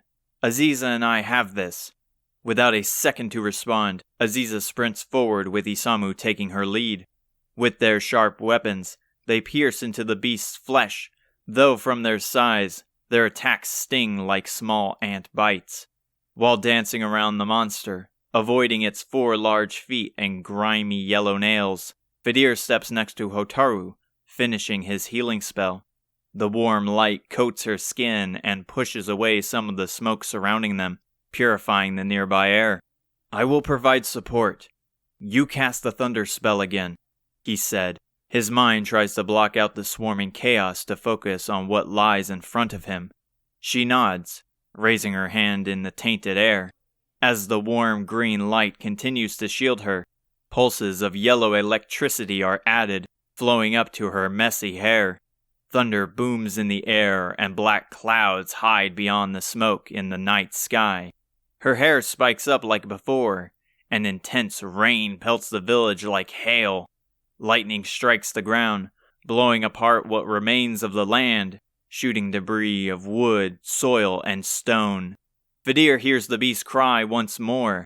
Its wails again are familiar, and a strange sense occupies his mind. No matter how hard he tries to push it aside, it grows. Something deep inside him tells him the beast is conflicted, like its brain and heart are at war with each other. What is this that I'm feeling? Orochi's neck coiled around the arena like a snake, the hundreds of teeth serrated like saw-tooth blades. Isamu anxiously spins around, watching as each head approaches, trying to wrap its teeth around his body, though he evades each snap with ease thanks to Vidir's speed spell.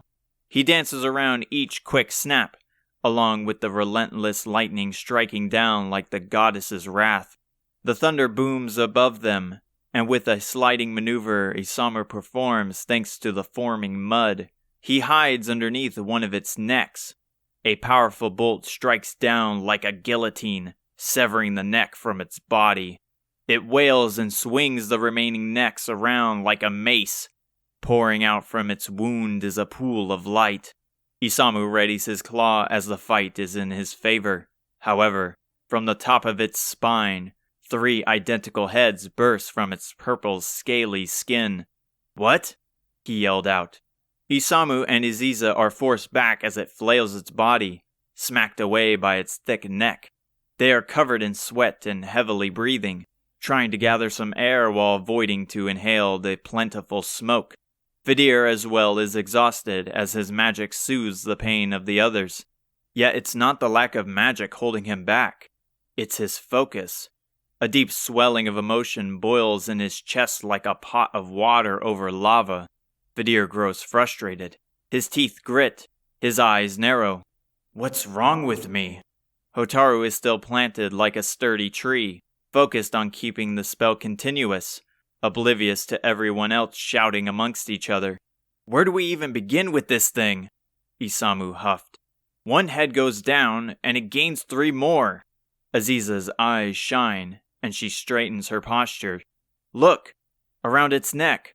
She pointed. Around the newly born center head, the purple orb shines through the black smoke. It is connected to the beast with a rusty chain like a locket. However, unlike the others, the purple orb is far larger. Is that where it's gaining its power? Isamu said, turning to Vidir. Didn't you say the silver orb granted you power to find Aziza? If we remove that thing, we might stand a chance. Vidir barely hears him in the chaos. Everyone's desperate cries are taking a toll on his senses. Aziza draws her dagger. I will get it. Finally, he grabs onto the situation. Hold a moment, Vidir shouted, holding his staff to her. She sparkles with the green light like a magical gemstone, and he nods. She darts forward with the other 2 following, easily reaching Orochi before the others are remotely close, bouncing from one head to the other. She manages to evade each head, slipping between their teeth like water, slicing through the weakened chain like butter. From its leg, she springs up and latches it from its neck, soaring and flipping through the air like a performer at a circus. As she falls, a black fire builds in Orochi's mouth, pointed straight at her. She braces, but it's pitiful as all she can do is turn her face. The intense heat radiates, singeing the tiny hairs along her exposed arms and face as she closes her eyes to shield herself from the black corruption. Loud gasps accompany the crackles of fire as they slowly watch as the dark flames exits its mouth. Hotaru releases her spell, falling to her knees from the pain, screaming out to the beast, and Isamu shouts in hopes for a distraction, but it is useless.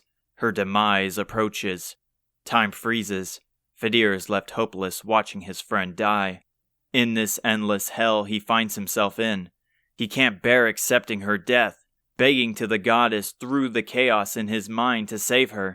He promised they would make it back to Alihan. They would be successful in saving the world. It's a reality he cannot accept, and his body comes to peace, finally coming into agreement. His entire being calls out to him. His body absorbs the silver orb's power. A voice from beyond echoes in his mind. Unleash your power. Reveal to the world your true nature. Though Fidir is far out, he reaches his hand out to save her. His heart beats with intensity. His ears boom like thunder, hearing every sound in the village crystal clear. His feet hover above the ground, reviving the grass beneath him with new life. His long brown hair shines and changes with green luminescence.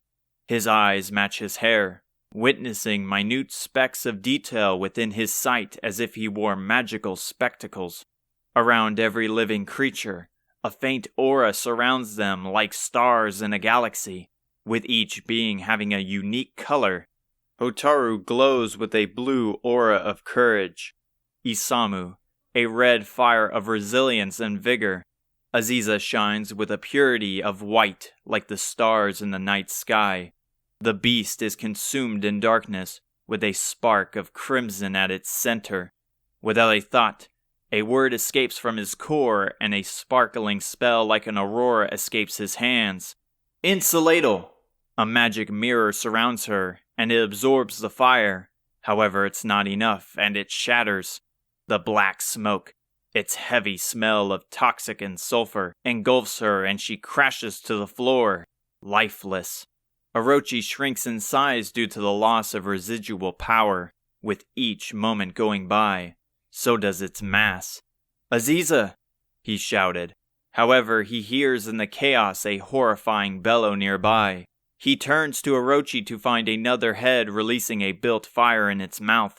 A torrent of flame spreads and Fidir is caught, wailing as the blistering fire consumes him. His face burns and his skin charred. A moment of his life flashes before his eyes. A horrifying bell rings in the isolated village. Fidir's mother always warned him a day like this would come. The fairies of the village panic and try to make their escape as the sky darkens. In the distance of the forest trees, a black humanoid monster stomps towards them. A woman grabs onto Fidir, and he looks up to the woman, his eyes brimming with tears. Mommy, what's happening? The gentle woman with shining green hair and fair skin kneels down to hug him with a grip like a trap. It's okay, Fidir. Just hold on to me tight and don't let go. A man runs up to them. He is slightly taller than the woman. He has brown hair and clothes of a minstrel. At his waist is a lute, and though his attire is joyous, he carries a battered sword at his side, his face stoic, and his eyes peering at the encroaching darkness. Galen, the woman called, running over with Fidir in her grasp. Her arms enwrapped him to where it hurts. We can't stay here. Please don't rush in. You swore not to use violence. I'm afraid there isn't much of a choice anymore, the man said. It's my fault the Dark Lord knows of this village. Your people have grown to accept me, and I will not turn my back at them for my own personal gain. You can't. Fidir needs his father. He needs his mother more. You two need to get out of here. Find somewhere he cannot reach you. Fidir's mom is hesitant. There is another fairy village on the other side. Go there. But we won't be able to come back. Please don't make me do this, she cried. The darkness closes in. Heavy stomps echo in the forest. A sinister laugh of nightmares rings with cries of death accompanying it. Go now, before it's too late, he ordered, taking his sword and rushing towards the sounds of war. Hold on to Mommy, Fidir, she said, but before she can escape, black shadows with eyes of yellow arise from the earth. Once the flame dissipates, Fidir falls to the floor, lifeless as well. Isamu is left in awe at the destruction. He wasn't strong enough. He lost 2 friends this day, a day he will never forget. All his fire and hope leaves him. The dwarf was right. Isamu was never ready for this. Hotaru screams as she runs to him with a pitiful healing spell to ease the pain. His face is burnt and gone. his robes barely hanging on, yet his hair still shines with vibrant color. "Fidir, can you hear me? Please say something." A light swarms Orochi as it finally disappears, yet left in its place is a weak humanoid figure. The small framed person shrouded in light tumbles to the floor with one leg still planted to the ground. As the light fades, revealing a red kimono, Isamu is left starstruck to who stands before him, unable to speak a word, only a breath of air escaping his lips. A familiar, stern voice calls out, "Hotaru, stand up. Our fight isn't over." She manages to take her eyes away from her dead friend. "Grandma?" Pimiko huffs and groans, yet doesn't present any physical pain. "You have to be unwavering. Not a single ounce of doubt should hold you back. Don't tell me our conversations have been forgotten." "Why?" "It pains me to do this, but as long as I stand, Baramos is an obstacle you can never overcome. Finish my final trial. Don't disappoint me now." Her voice shakes. Her eyes drop with tears as she holds Fidir's body. "I can't." "You can and you will." Isamu grits his teeth, curling his fist, his tears falling from his face, a stinging in his heart at the betrayal. "This has to be a joke. My friends died as a trial." "Enough! I will fight you," Isamu cried. "Stay out of this, Isamu. It is a hero's duty to see this through." He steps in between the two. His face holds a powerful determination. "To hell with the hero's duty. You fail to understand that Hotaru isn't and wasn't alone for any of your damn trials. She had us to fall back on, and even now the sentiment we all agreed on still stands. If you stand in our way, and Hotaru can't do it, I will. We will succeed even if I am the one who must lead." She lifts to her feet. "Is that what you wish? Do you revolt against your teachings?" "No," he answered, removing the golden claw from his hand, spiking its fingers to the destroyed soil. He takes a deep breath, arms in a fighting stance he knows and has grown with along this journey, eyes honed in. "I free myself from the shackles of your beliefs." A slight smile spreads across her face and she mirrors his stance. How I long to hear those words. Prove to me my training has not gone to waste.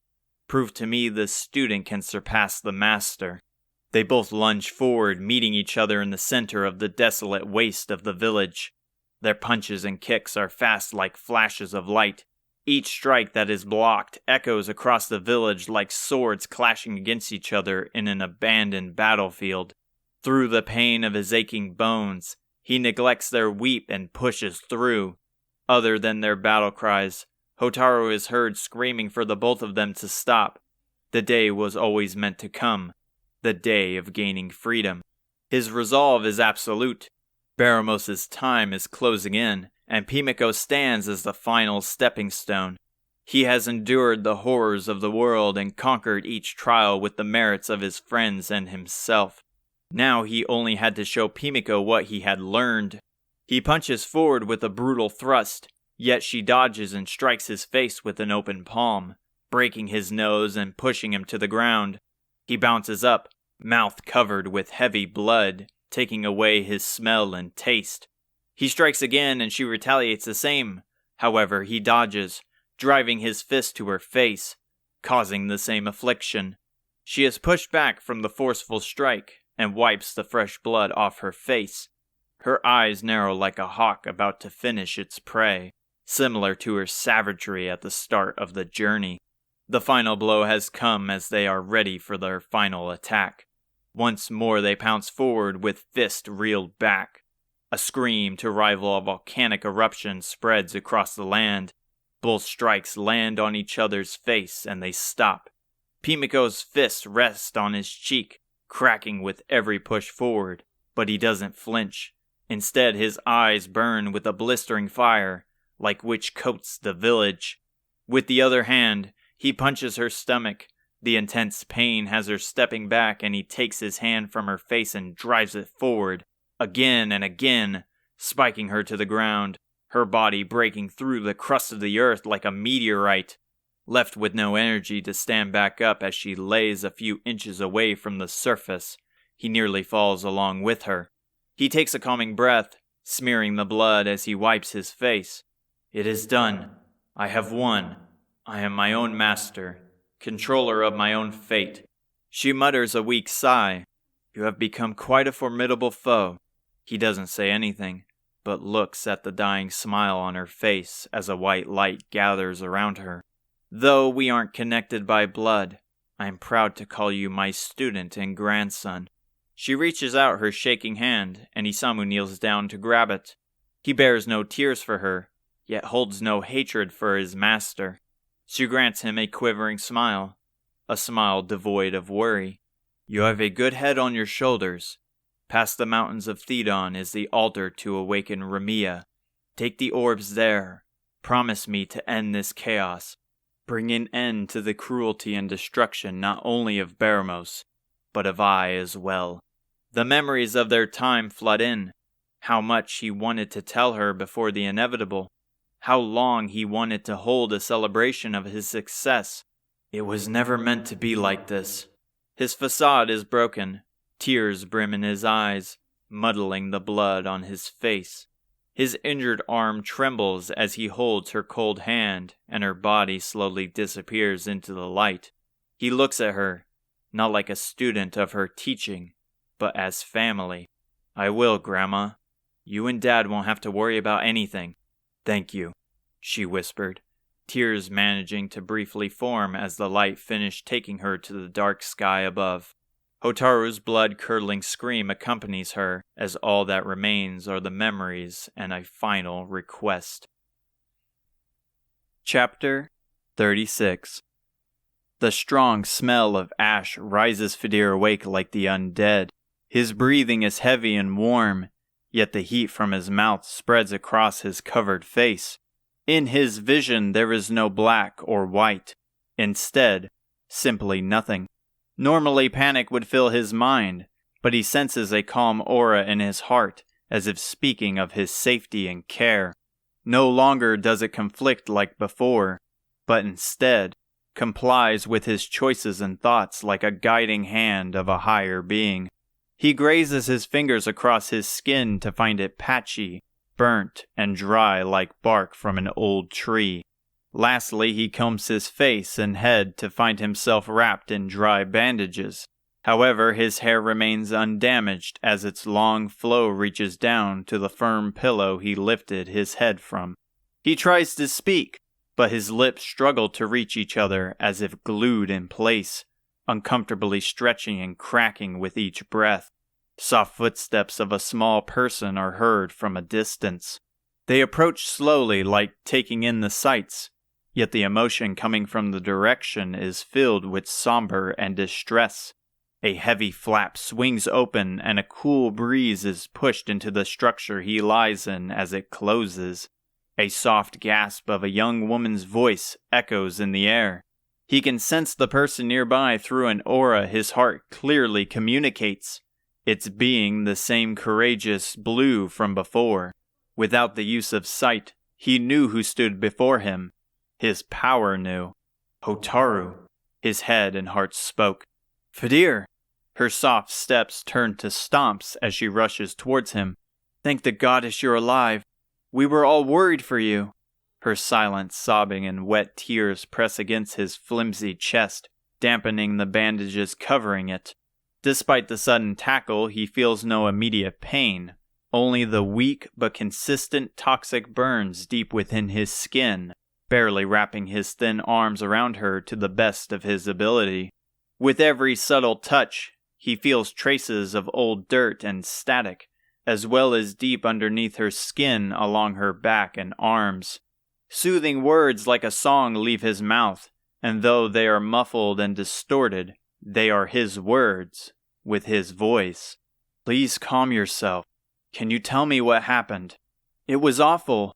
Orochi was Grandma, and then Isamu fought her, and now she is gone. Her sob grows uncontrollable.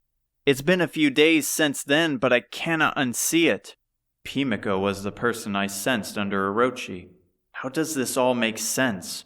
He thought. Pimiko raised them up, but to betray them at the end was unlike her. Fidir had no reason or ability due to his newfound calm nature to fret. He only had to understand why. Where's everyone else? Isamu is helping restore the village as best as he can. Aziza has yet to wake up. They say she may already be gone. I'm holding out hope for her as they said the same for you. But you're here. Thank the goddess you're here. Can I go take a look at her? A pause fills the air, and her words struggle to leave her lips while she catches her breath. Her body shakes in his arms, and he combs her messy, dirty, fuzzy hair to ease her. I'm sorry, Fidir, but I can't. The healer said Orochi's flame spread across most of your body and burnt through most of your skin tissue. Unfortunately, there is no healing spell to remedy this.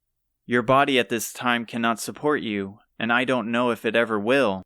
Then carry me. Please, Hotaru. That's all I ask. I don't fully understand what's wrong with me, but inside me is different. It's like I'm being told about people's souls, whether they have been consumed by darkness or hold virtues. Even now I hear many lives have already departed to the great beyond. Bring me to Aziza and allow me to confirm if this voice is correct.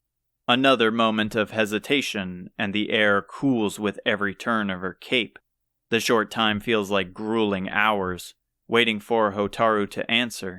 A sharp whisper strikes his ears. Okay. She carefully grabs him, dressing him in a thin garment scented with sanitation. He feels it to be a similar length and texture to his robe. Finally, she lifted his fragile body onto her back.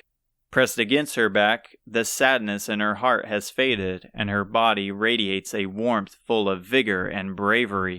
He hears her boots scrape along the rough dirt, and the flap of the tent opens once more. With each step, Fidir turns his head to sense the chaos around him. The noise is fairly quiet, with groans of pain or silent weeping, and the outside smells of battle are overpowering. But the energy of the people and land swarm the area like a raging battlefield. His heart warns him of the surrounding danger. The booming of their minds and the pounding of their hearts, the desperate cry of the earth, all of it has Fidir flinching to the surrounding intensity. Yet the worst awaits ahead as he faces forward to sense a dark evil. And like before, the dark evil smothers a ball of light, getting smaller with every closing second. Next to the encroaching horror, wailing with screams of demons, is an aura, hot like a forge, but not filled with hate, but determination. Isamu. A flap like before echoes in the ringing chaos, and a familiar manly breath escapes. His voice is strong and young, easy to confirm his thoughts. Hotaru? Is that Fidir? What are you thinking of bringing him here? He needs rest. It was my decision, Isamu. He has nothing to do with this, but he shouldn't be out of bed. Is that Aziza?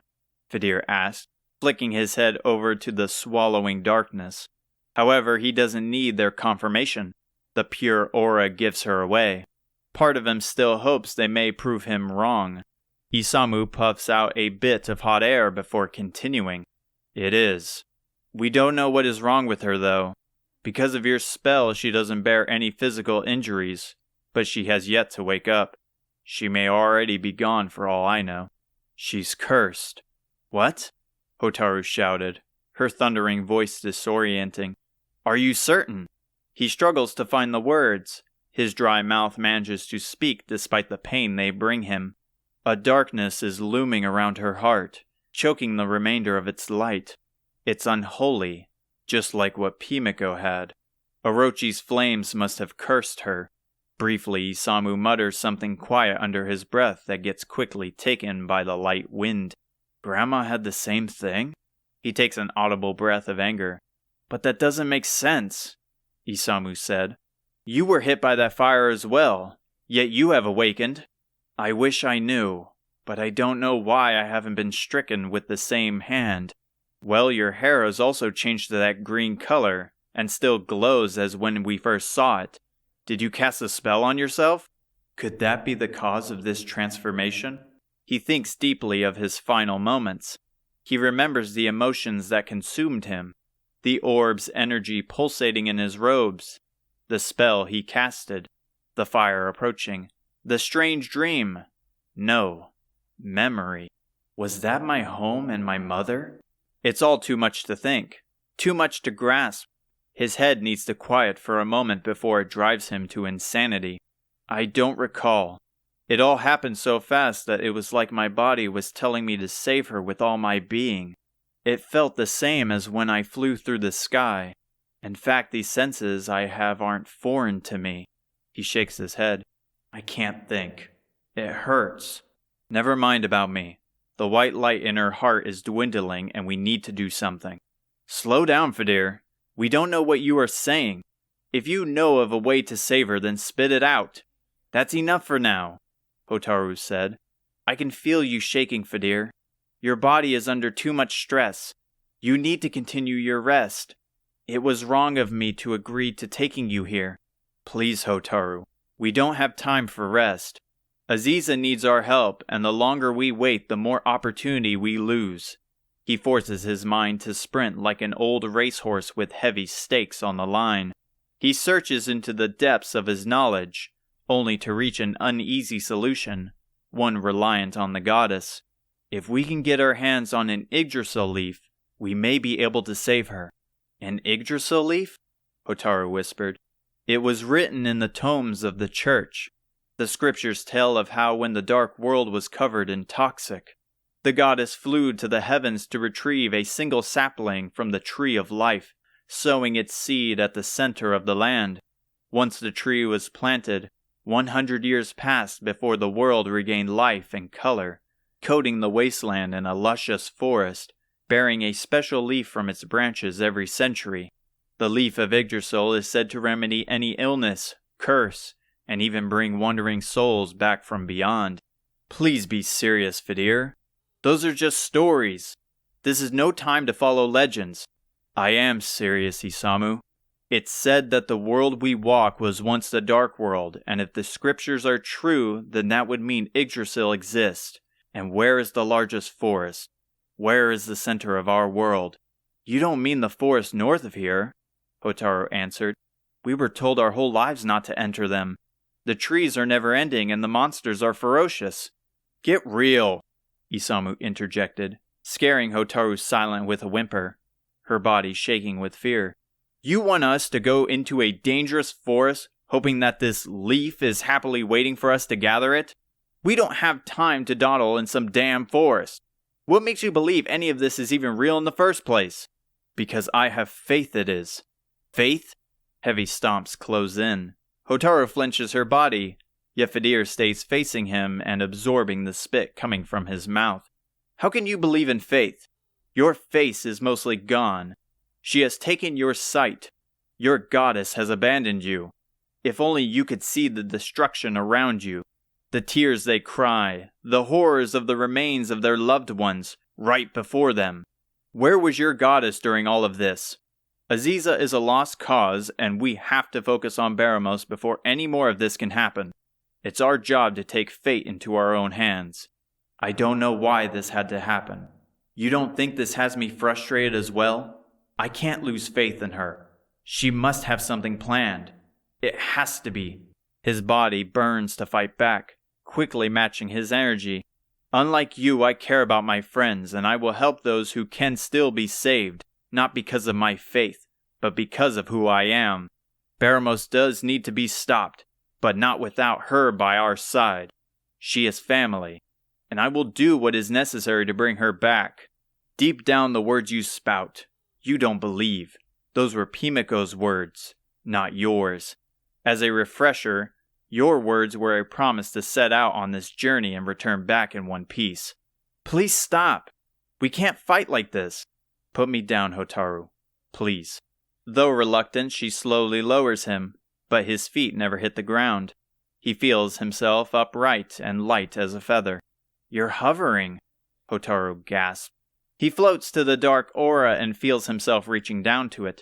The repellent noise is deafening with every closing inch, but he finally reaches his hand to touch the small woman's skin, which is soft like silk, and he caresses her short, dirty hair. He presses his other hand to the bandages on his heart and feels an energy of great strength coursing through his veins. He lifts her to his chest and carries her with one hand underneath her head, with the other holding up her legs. He feels the wind and floats through the flap of the tent. "Fidir, wait!" Hotaru called. He tries to focus his senses towards the nearby forest Hotaru mentioned, though he mostly picks up on conversations happening around him, all swarming him like an echo chamber of chaos, soon finding Isamu's voice as he distances himself. "Let him go. We need to focus on Baramos. Once he is done, the monsters will disappear as well. Gather your things, Hotaru. We're heading to Thedon." The sound of a gentle fall hits the soil as footsteps leave the tent, and another sob is added to his ears. Chapter 37. Aziza sniffles as she holds herself, wandering through the new small town. She thinks of her parents, hoping for their return, but has yet to see them since the raid of monsters at Thedon. They stayed and fought to protect their home, their smiles suggesting a quick return, with her boarding the nearest ship to the town of Alihan. Since then, no sign of anyone from the western land has entered through the archway of the isolated kingdom. Her eyes brim with tears, and she keeps her face in her arms, pushing herself forward as a pitiful distraction. A small child's shout fills the air. "Guys, someone new is in town." She peeks her head up to see 3 kids of the same age, wearing similar tunics looking at her. The one up front is the biggest by a couple years, with a black ponytail reaching the back of his neck, donning a green tunic coated in stains of mud.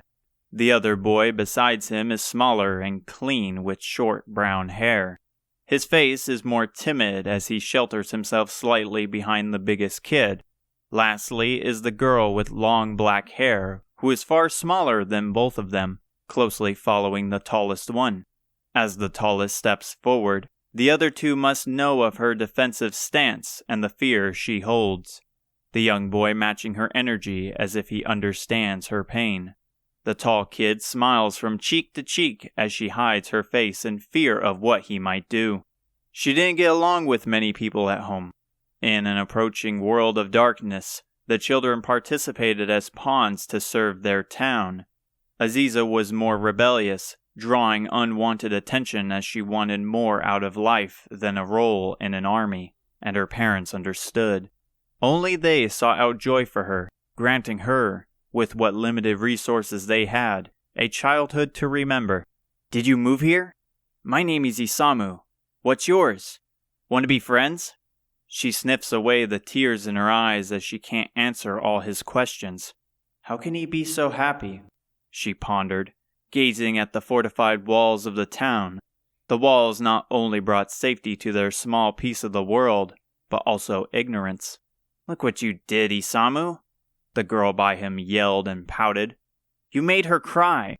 He flinches with a face like getting caught by a parent late at night. "I didn't mean to. I was trying to be nice." The other boy interjects between the 2 bickering amongst each other. His voice is calming like the ocean breeze. "It's because you're too loud. You screaming all the time always gets us in trouble." "Hey, I don't scream." A laugh erupts from the sad girl as she covers her mouth. The other kids back at home were taught to respect each other as their parents would. Such actions made the town feel like a lifeless machine spitting orders. But to see the 3 of them banter back and forth was refreshing, like breaking an annoying rule, holding the kids back from having fun or saying what was on their mind. Levity held her head high when deep in ruin. "Good job, Isamu," the boy congratulates. "For once you being loud made something right." The smaller boy is formal as he places his hand to his chest and bows. "My name is Fidir, and she is Hotaru." Hotaru, with a cheesy grin, waves her hand with extreme speed like a pinwheel in the harsh wind. "My name is Aziza. I just got here and I don't know where my parents are." "You lost your parents? We have to find them," Isamu shouted. "Maybe Mom will know." Where did you last see them? Fidir asked, worried more than Isamu. Thedon. I never heard of that store. Did they open that recently as well? Fidir sighs. No, Isamu. It's another town and it's far away from here. Do you even pay attention to what they teach us? Then where is it? He shrugs. I don't know. She laughs again, though it is brief. The way they speak makes it easy to talk. My parents always told me Thedon was small, but monsters came from nowhere and I was on a boat for a few days. Didn't Dad say something about that place? Hotaru answered. Dad said he was headed to a land far away for a short while. He mentioned something that needed to be fixed. By fixed, did he mean to go fight monsters? Maybe. He is the hero after all. When he gets back, we can ask him. He might know where your parents are too, Isamu said with a sign of hope. Yeah. My dad has been all over the world, and he knows everyone. Her excitement doesn't end, however, as she jumps to the front. I know. Why don't we be a family? I want to be the mom. Isamu laughs.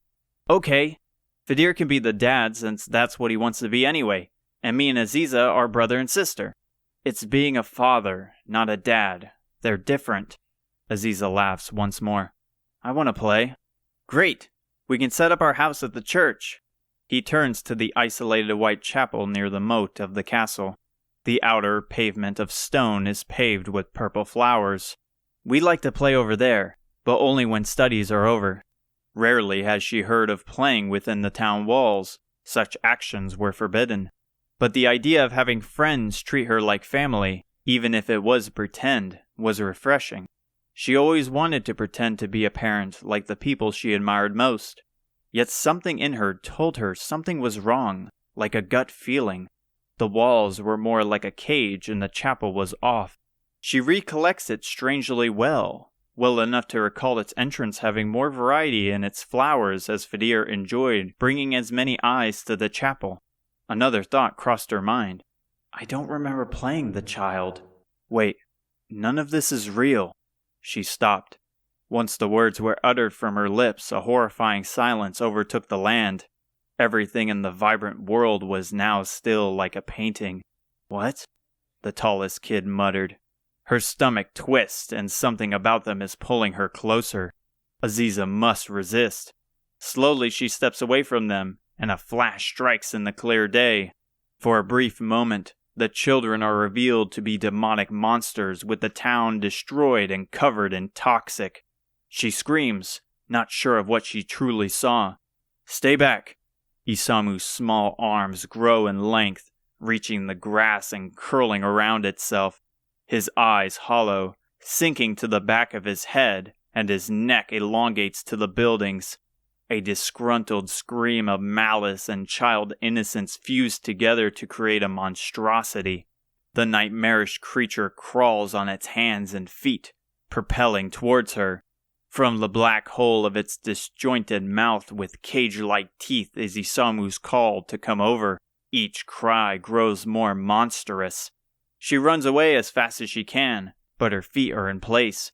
No matter how fast she paces, no progress is made, and the horror quickly catches up, wailing her name with a child's demonic cry. It wraps its fleshy tentacle-like arms around her body.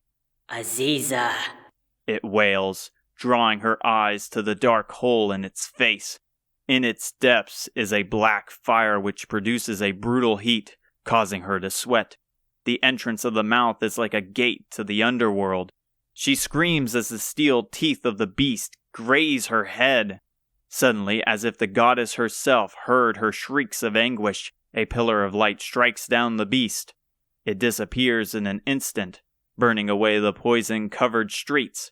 The remaining people of the town disappear in a flash of white, leaving her alone in the empty daylight streets. Aziza, a familiar voice calls. She turns around to the voice to find a swirling black hole at the entrance of town, not much different from the recent gates she saw. Fidir? The voice doesn't react. It keeps its same tone as it proceeds with its speech. It's Fidir. You are in a curse right now, and I have fed you an Yggdrasil leaf. I sense the evil swarming your heart has been cleansed. You should currently see a portal nearby. Is that really you? She called out, closing in on the portal. Don't be afraid of it. It's your only way out. Please trust me. I trust you, she answered, jumping in the portal, ready for whatever may come, whether in the arms of her friends or at the gates of the goddess's realm. A groan emits as her eyes open. It's blurry at first, but a strong light shines in her face. She looks up to see a masked man in bandages and glowing green hair looking down at her. As she gasps in shock, flicking her head back, a huge green dragon sits at the center of the large, empty, red-tiled room full of glimmering windows. She squirms and screams as she tries to escape the masked person's tight grasp. Aziza, calm down. It's me. She stops as the voice, though muffled, is the voice from before. What happened? Are we no longer among the living? Did that dragon kill me? I can't seem to remember. Fedir? Yes, it's me. I wish I could see you right now, but a lot has happened since you got cursed. He eases his grip, but once free, she lunges up, wrapping her arms around him, full of tears, falling to the ground with her. Please don't let this be a dream, she begged, hoping he wouldn't fade within her arms. Yet no matter how hard she squeezes, she knew he was real before her eyes. You came back. Everything was beautiful, but then you all turned into monsters and... I don't want to even think about it. It was Orochi's curse. It was slowly draining your life away through the cherished memories of your mind, waiting for an opportunity to strike. But you don't have to worry anymore. I swear you will never have to go through that again. Though I feared every second in that forest I wouldn't make it in time. But I couldn't bring myself to stop, not when the energy in your spirit was fighting back. I was told you wouldn't make it, but how did you fend off the curse? A smile of those joyous times struck her like a hammer to an anvil. The memories she holds are crystal clear. Do you remember when I first came to town? Of course. You were sad after leaving your home and family behind. She wipes the tears from her face, thankful to not have fabricated this moment in her life to hide the fears she held. I was the mom. She reels back, finally letting him go. What happened to you? It's all so much that I still don't fully believe, but to try and sum it up, I am a fairy. A fairy? Like the ones back in Nordvik? Yes. A repressed memory came to me. My mother was one, while my father frequented my original home. They fell in love and had me. Though their love was brief, something came after them and she was forced to leave as my dad held them off. I can't recall beyond that, but it's safe to say she had me placed at the hands of the church, hoping the goddess would be enough to save me from whatever came after us. At least that's what I choose to believe, but I fear other possibilities are more plausible. The dragon leans over. However, unlike the monsters they encounter, this dragon has a soft-spoken voice with pure, beautiful eyes. I assure you, Fedir, your parents did everything for the safety of their child, even if it meant throwing theirs away. Where are we, Fedir? Aziza asked. She believed in Fedir and tried to hold no fear of the dragon as he did. Still, it was hard considering monsters are the root of why the world is in chaos. He shakes his head. Sorry for the story. We are in the castle of the Dragon Queen of Yggdrasil Forest. It is far from civilization, a place where all creatures of nature, whether monster, animal, dwarf, or fairy, live together in harmony. As I entered the forest, she called to me knowing the situation I am in. I cannot thank her enough for the support she has provided me. Please, you treat me too well. I wish this was a selfless act. However, I have important information I must share with you. You seek to defeat Baramos, but there is more that lies beneath. Baramos is simply a facade. What do you mean? We were told once we defeat Baramos, the world would return to its normal state. The world will be saved. It would be easier to show you than explain. She tilts her large head and summons forth an orb similar to the 6 from before. However, this orb glimmers like the sun and reflects their faces like a mirror. Aziza grabs hold of it, staring deep at her reflection in the pristine glass. Gaze deeply, Aziza. What do you see? She stares into the large orb. It shines with a blinding light. As it flashes, her arms shake, her legs tremor, her lips quiver. An intense exhale escapes her, and she drops the orb and it rolls along the ground. Who did I just see? What is it? Pezibear shouted. Where is Isamu and Hotaru? I don't know for certain, but they said they want to finish the fight with Baramos. We have to hurry, before it's too late. Take the orb with you, the Dragon Queen said. I unfortunately am not long for this world, but the Sphere of Light should aid you in finishing your mission. March onward, young heroes, and bring forth peace to the world. At the center of the room where she sits, around her beautiful shimmering green scales, a spotted eggshell of green and white entraps her. The room fills with silence. Only Aziza's footsteps echo in the hollow room as she heads for the large red door at the back. I will tell you everything on the way there. Okay, he answered, holding the shining orb in both hands. Lead us then, and don't worry about me. I'm right behind you. Chapter 38. Alone, Isamu stands staring down the dark mountain shielding the castle of Baramos. Soldiers of the undead stand ready with purple-plated armor and sharp rustic swords for each of their 4 arms. In the black sky above, blue serpent dragons roar a warding sound of doom. Even with death staring him down, he is unfazed, indifferent to their stance. As he takes in the air, he feels the 6 orbs on his person, amplifying his energy. With the immense power flowing through him, nothing could stop him. A sudden blue comet in the wind darts by, landing beside him. He doesn't turn back. Where are they now? He asks, arms crossed, golden claw in hand. The ship is on its way, but shouldn't we wait for them to arrive? We don't have time to waste, Hotaru. The altar we seek stands before us. We clear the way once they show up, and from there they will do the rest. I beg of you to hold off. We may be stronger than we appear, but without Aziza or Pezibear, we will be overwhelmed. Pezibear is no longer a part of this, he shouted, turning to her. He has done his task and got us far enough. What he does now doesn't concern me. What happened to you? She muttered, reeling back with worry in her voice. The way Isamu speaks and leads has changed. What once was a caring older brother and friend, who spoke with levity, has become a ruthless general, seeing the people around him like pieces on a chessboard. He took Pimiko's final request to heart, sharing the same brutal truth she once held. For him, his revolt against his master will only be complete once Baramos lies dead at his feet. An echo of groans disturbed the air. The skeleton army advances, shaking the earth beneath them. He holds out his claw, eyes darkened and dead like the night. Hotaru is reluctant, but soon joins him with her shimmering sword at his side. Yet he doesn't take the moment to notice his family beside him. We don't have that luxury anymore. No longer is it a matter of want, but instead need. It will help you to understand that well.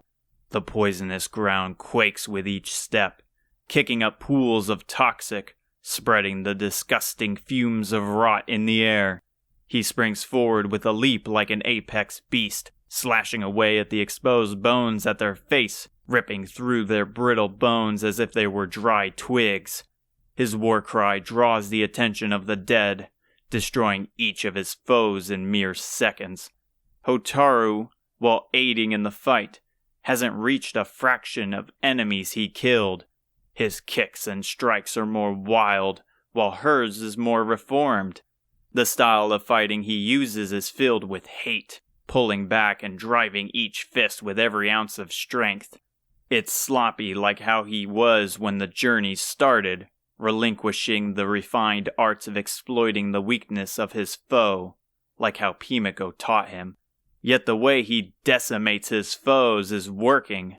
By the dozens they fall, unable to contain his wrath. But how long could anger hold him? How long until he crumbles to his knees? 100? 1,000? Now he has no signs of stopping. However, so does Baramos' army, currently in an endless stalemate where the only losing participant is the soil of the earth. In the far distance, a shout breaks the illusion of stagnation. "Stay back! The cavalry has arrived!" A boom erupts in the chaos, and they spin to the rear. At the edge of the distant water, an armored ship, dark brown in color, flying white banners. In black and bold at the side of the hull, the name Vento Eterno is shown. It bears several large cannons on the deck with burly pirates loading shots.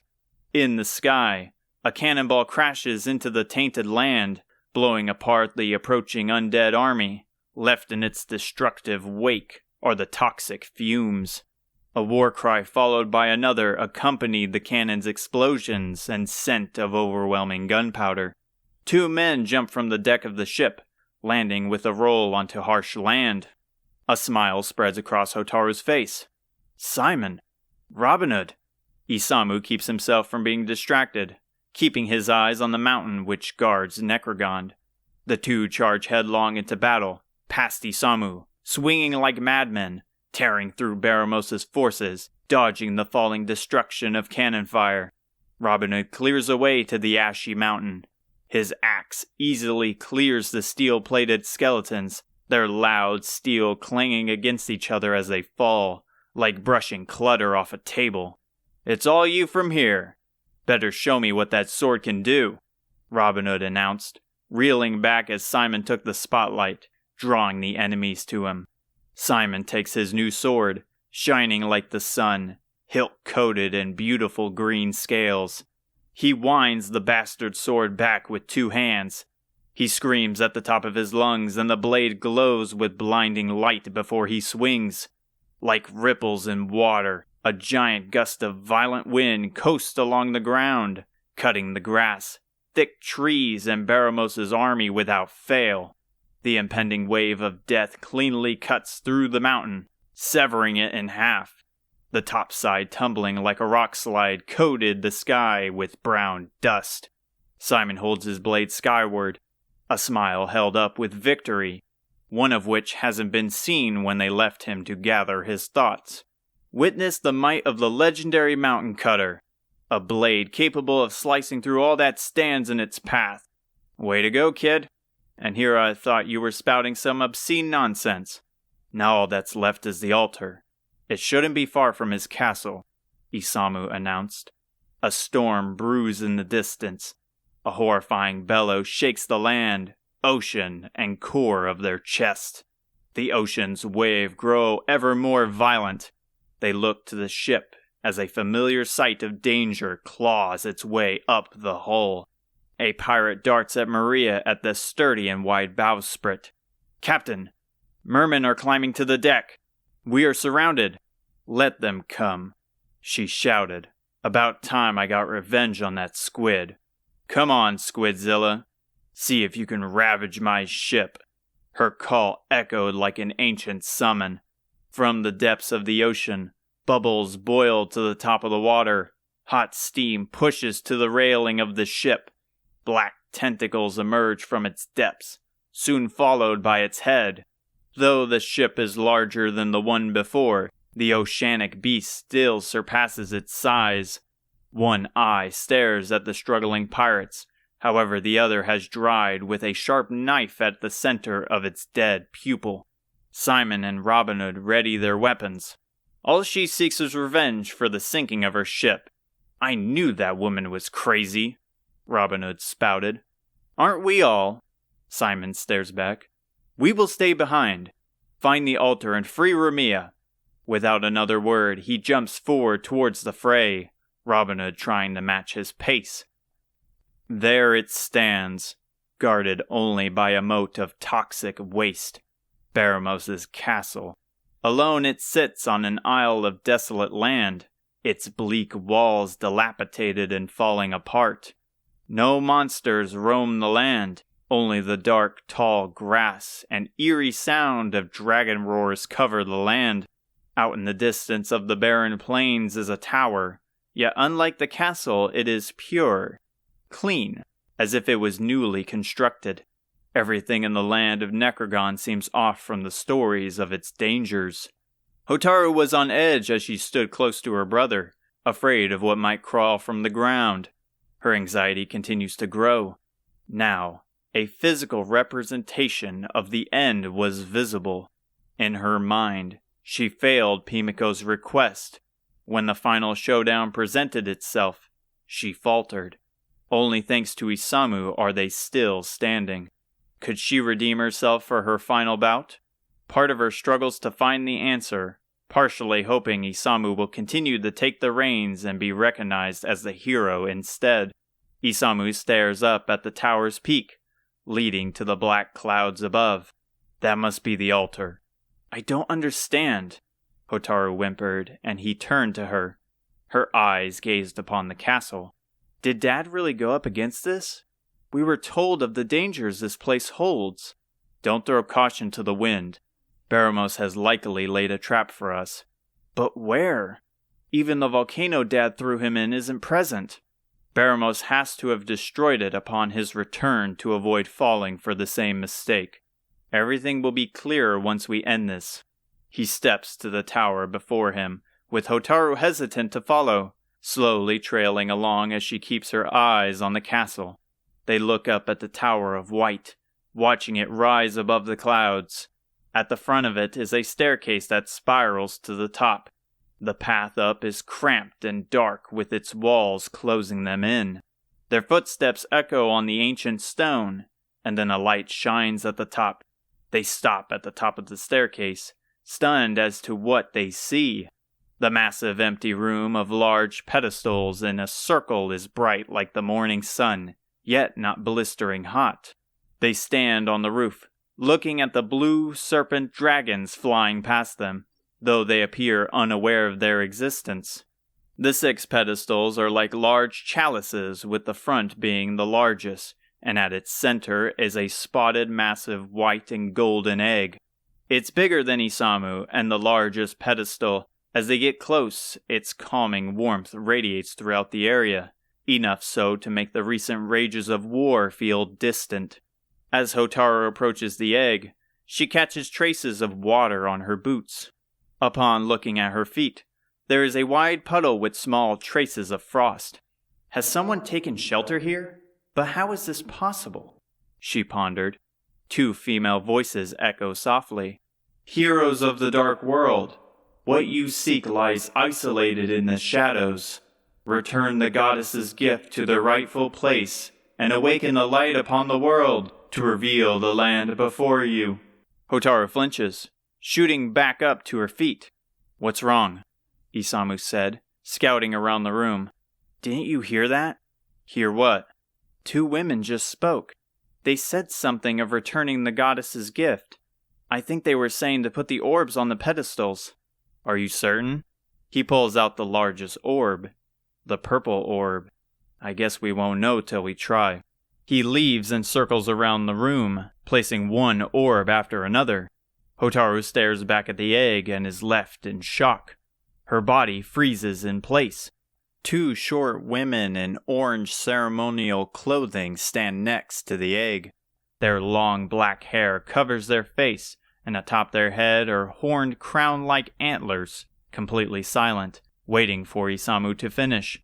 The last orb fits into its slot, and the steel torches around each orb miraculously alight.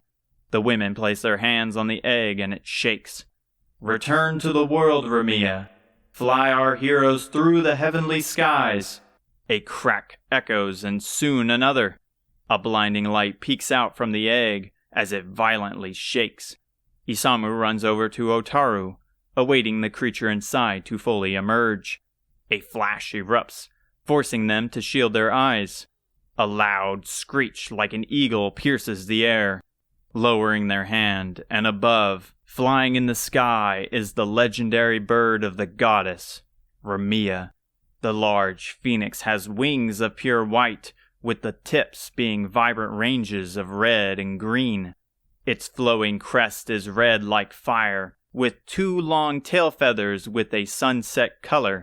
Above those are peacock feathers, and finally is a black circling frill around its neck, like a royal coat of an aristocrat. As it descends, the wind it conjures pushes them slightly back as it returns to the center. Its narrow eyes stare them down, awaiting their next move. "So we hop onto this thing and land onto his castle?" Isamu asked. "It has to be," Hotaru answered, but she wasn't confident in her words. She should be in complete shock, screaming from ear to ear, but her emotions are already running rampant. This encounter only felt expected from everything she has seen so far. It lowers its body, presenting its wing as a stair to its back. Isamu steps softly upon its wing, hanging onto the feathers of its back. The warmth is divine, and the softness is enough to put anyone into a deep sleep. The beating of its heart is large, but gentle, and its eyes are sharp, yet kind. "Hurry up." "Okay," she answered, once more looking down at the ruined castle. The final battle was moments away. Chapter 39. In a glorious light, blazing like the desert sun, Ramiya flies high in the sky, warding away the black thunderous clouds, swooping towards the castle with a marvelous cry. The dozens of blue-scaled serpents, eyes sparkling with electricity, cast torrents of blazing flames, summoning bolts from the clouds with a roar upon the holy phoenix. But it isn't enough, as it is absorbed into the shining white feathers. Ramiya dives into the ones creating a blockade to the castle, and they explode in a white flash, erased from the sky with a resounding crash. Finally, Ramiya cries once more, entering into the destroyed land of the castle. Its talons grip the tall grass. The bright light around its body fades, and it waits patiently for their departure. Quickly they leap off the warm comfort of its back, planting their feet on the broken stones that lead to the castle's entrance. Ramiya doesn't speak, but from the soothing look of its bright blue eyes, it's easy to tell the goddess's creation wishes them well on the journey ahead. It flaps its massive wings, blowing the tall dark grass and unsteady stone to the toxic moat, finally reaching the clouds in the sky to return to the fight. The roars of the dragons are accompanied by Ramiya, yet they are nowhere to be seen in the black night sky as its shine disappears. Hotaru peers into the sky, hearing their fading cries of battle, the dissipating booming of thunder striking down on their morale, leaving them isolated onto the land. There is nothing more she can do to aid the phoenix, yet Hotaru's heroic magic is unnecessary as its power is infused with the orbs, unfortunately, leaving Hotaru reliant on her own strength, unknowing if she can control the electricity coursing through her veins. But no longer would she have to ponder this worry, for all that is left is the Archfiend's castle. From up close it supports hundreds of rooms upon several floors. The castle is bleak in color, and the windows are shattered with overgrown foliage consuming the walls. There is not a monster in sight, nor sound guarding its walls, only the pools of poison that coats the grass and stone. Isamu, undaunted by the eerie silence, the lack of life, leads forward, stepping towards the main gate of the castle, avoiding the empty guard towers that somehow still stand on the sides. With the cold air pushing against their backs, they quickly reach the destroyed wooden gate of the castle. Hotaru ponders to herself about the trial before her, or more so, lack thereof. Pimiko stated the dangers that loom in Necrogond, the imminent death that awaited them if unprepared. Yet nothing here had any resemblance of the Archfiend's return. Could she have been wrong? Hotaru thought. But Pimiko's words, for a brief moment, rang like alarm bells to warn of a coming disaster. Discover the truth. Focus, Hotaru. She snaps out of her head, joining Isamu at the door. Sorry. She simply follows, battling herself on whether to warn him or let him go. There is a hole big enough for them to walk through. However, a foul smell of toxic and dried blood poured out from the inside. Hotaru is hesitant as she shields her nose. Isamu, on the contrary. He takes a step in, guiding her to follow like a terrifying ride. Past the door, blaring crackles of fire surround the room, bringing silence to what little sound came from the outside. The room before them coated red with furious hot blazes of dozens of steel torches planted into the hard stone, their faces dripping with sweat. The ripped red carpet leads up to the throne, circled off by a pool of black sludge, much like the castle's moat. At the throne, an ominous cackle haunts the room. "Show yourself," Isamu shouted, slamming his claw into the metal torch, announcing his arrival. The sound of deep gargling replies back. "You finally made it." Hotaru jumps next to Isamu, with her sword ready. Her hands shake along with her breath. "This is our final moment. Grandma, Dad, give me strength," she prayed, holding her sword out. "Hotaru, is it?" the relaxed yet frightening voice said.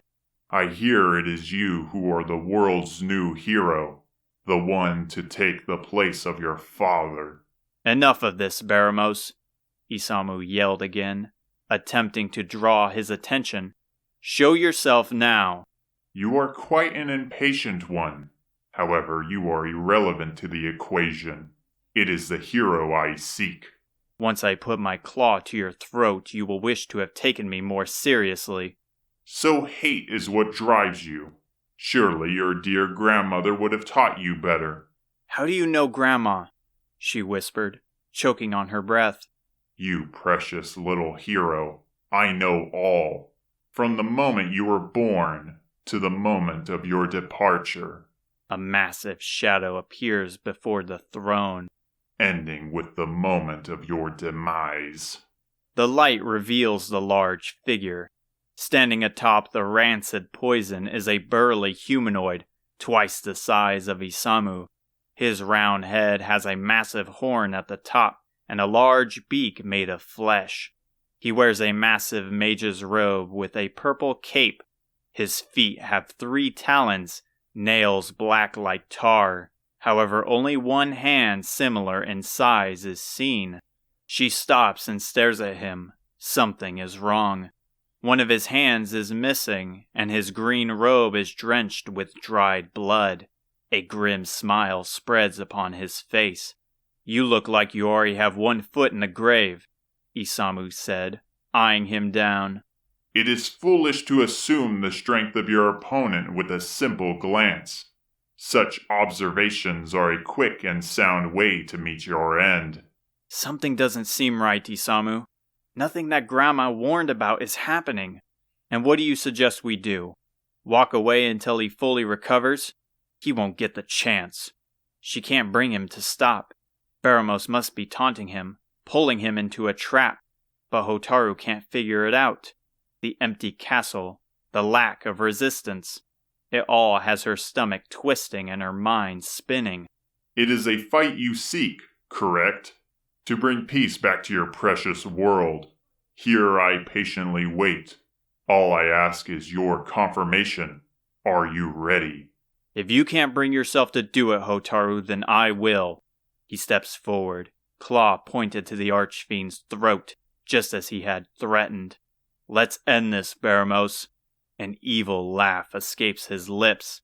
He lifts his hand in the air, snapping his sharp fingers together.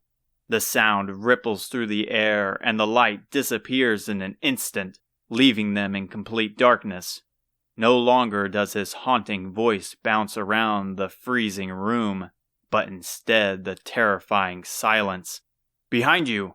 Isamu shouted, pushing Hotaru out of the way.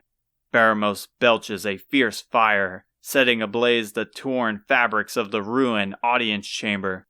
Together they clash claws, exchanging pushaways, avoiding devastating strikes. The cries of war and ringing of steel and bone fill the room. Despite his large size, his speed is quick enough to catch Isamu trying to get behind him, retaliating against any trick he attempts, resorting in the two relying on pure strength. Hotaru is stunned by the chaos, frozen in place, the wildfire consuming the corners of the battlefield. Another belch releases from his mouth. Isamu dodges with finesse, driving his claw underneath his chin. She needs to aid him, but she can't bring herself to move. This has to be what he wants, she thought, catching glimpses of Baramos' haunting grin. Finally, a deadly strike connects and the claw pierces through the top of his mouth. He doesn't scream in pain, but the purple fresh blood that coats Isamu's claw is enough of an indication of the damage. Baramos teleports to the chair, holding his bleeding chin, heavily breathing. How can this be? Is he immortal? Is that the trick? She thought, feeling the intense heat slowly approaching.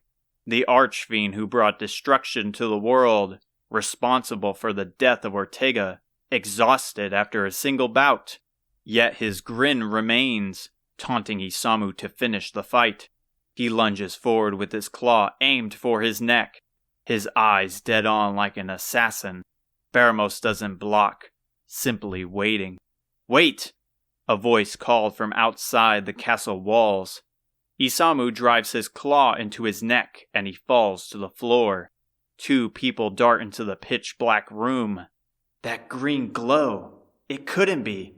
Thanks to the green luminescent light, she sees that one is a woman who darts in with the other being a man. However, the unique hair of the woman and man are enough to awaken Hotaru from her trance. "Vidir and Aziza?" Hotaru screamed. The earth violently shakes. The walls of the castle tumble and crash. Baramos laughs maniacally, coughing up blood with every squirm of his body. The end is upon you now. Father awaits. The demonic voice booms in the air. The echoes shake them to their core. Something of higher power has made its entrance. Baramos, my son, you have failed me once more. Please forgive me, Father. My body has yet to fully recover, and I lack the necessary troops. Please lend me your strength, and I will do as you bid. Give me a second chance. Silence! I granted you enough power and soldiers to redeem yourself, and yet you still beg. You are a fool to assume I was a leader who blunders into the same mistakes. Baramos flounders about as his voice shakes. Finally, his grim smile is gone. I never meant any of that, Father. I only wanted what was best for your kingdom. Violent thunder echoes in the castle walls, and a bolt of lightning strikes down and sets Baramos ablaze. He screams as his body burns, begging for forgiveness. His panicked voice fizzles out with the fanning flames. "Zoma," Vidir called out, "you are the true evil behind all this, the one who brought chaos to the goddess's world." You have learned the truth of my existence. A laugh of malice screams. Listen well, weak heroes. I am Zoma, ruler of the underworld. You all have proven worthy of my acknowledgement. But now I'm afraid your efforts have been for nothing. That's what you think, Aziza snapped back. She hides something behind her cloak, soon bringing it to light. She holds high above a shimmering orb of various translucent colors, switching between the colors of the 6 orbs. A beam of light shoots to the throne and a demonic scream echoes across the room. The light fades and left in its wake is the villain behind the voice. At the top of the throne, spread across the wall and static is a large blue face. The monster's eyes are pure black like the depths of the ocean. Sharp, rigid, saliva-covered teeth. Finally, a bloodshot massive eye atop its head. Frantically scanning them, every blink is heard as it squishes like stepping on gunk. Zoma growls in pain. His illusion fades. The ground beneath tears open with a slit, growing larger by the second. It splits apart the castle, and like a tornado, it sucks the torches, the walls, everything. They hold as tight to the remaining floor as they can. You will meet a fate worse than death for your actions. Suffer in my realm. Rot away in the underworld. Beg for your goddess as the hope leaves your eyes as I take your souls. The massive pit sucks them in, and they scream out as they plummet to the dark abyss.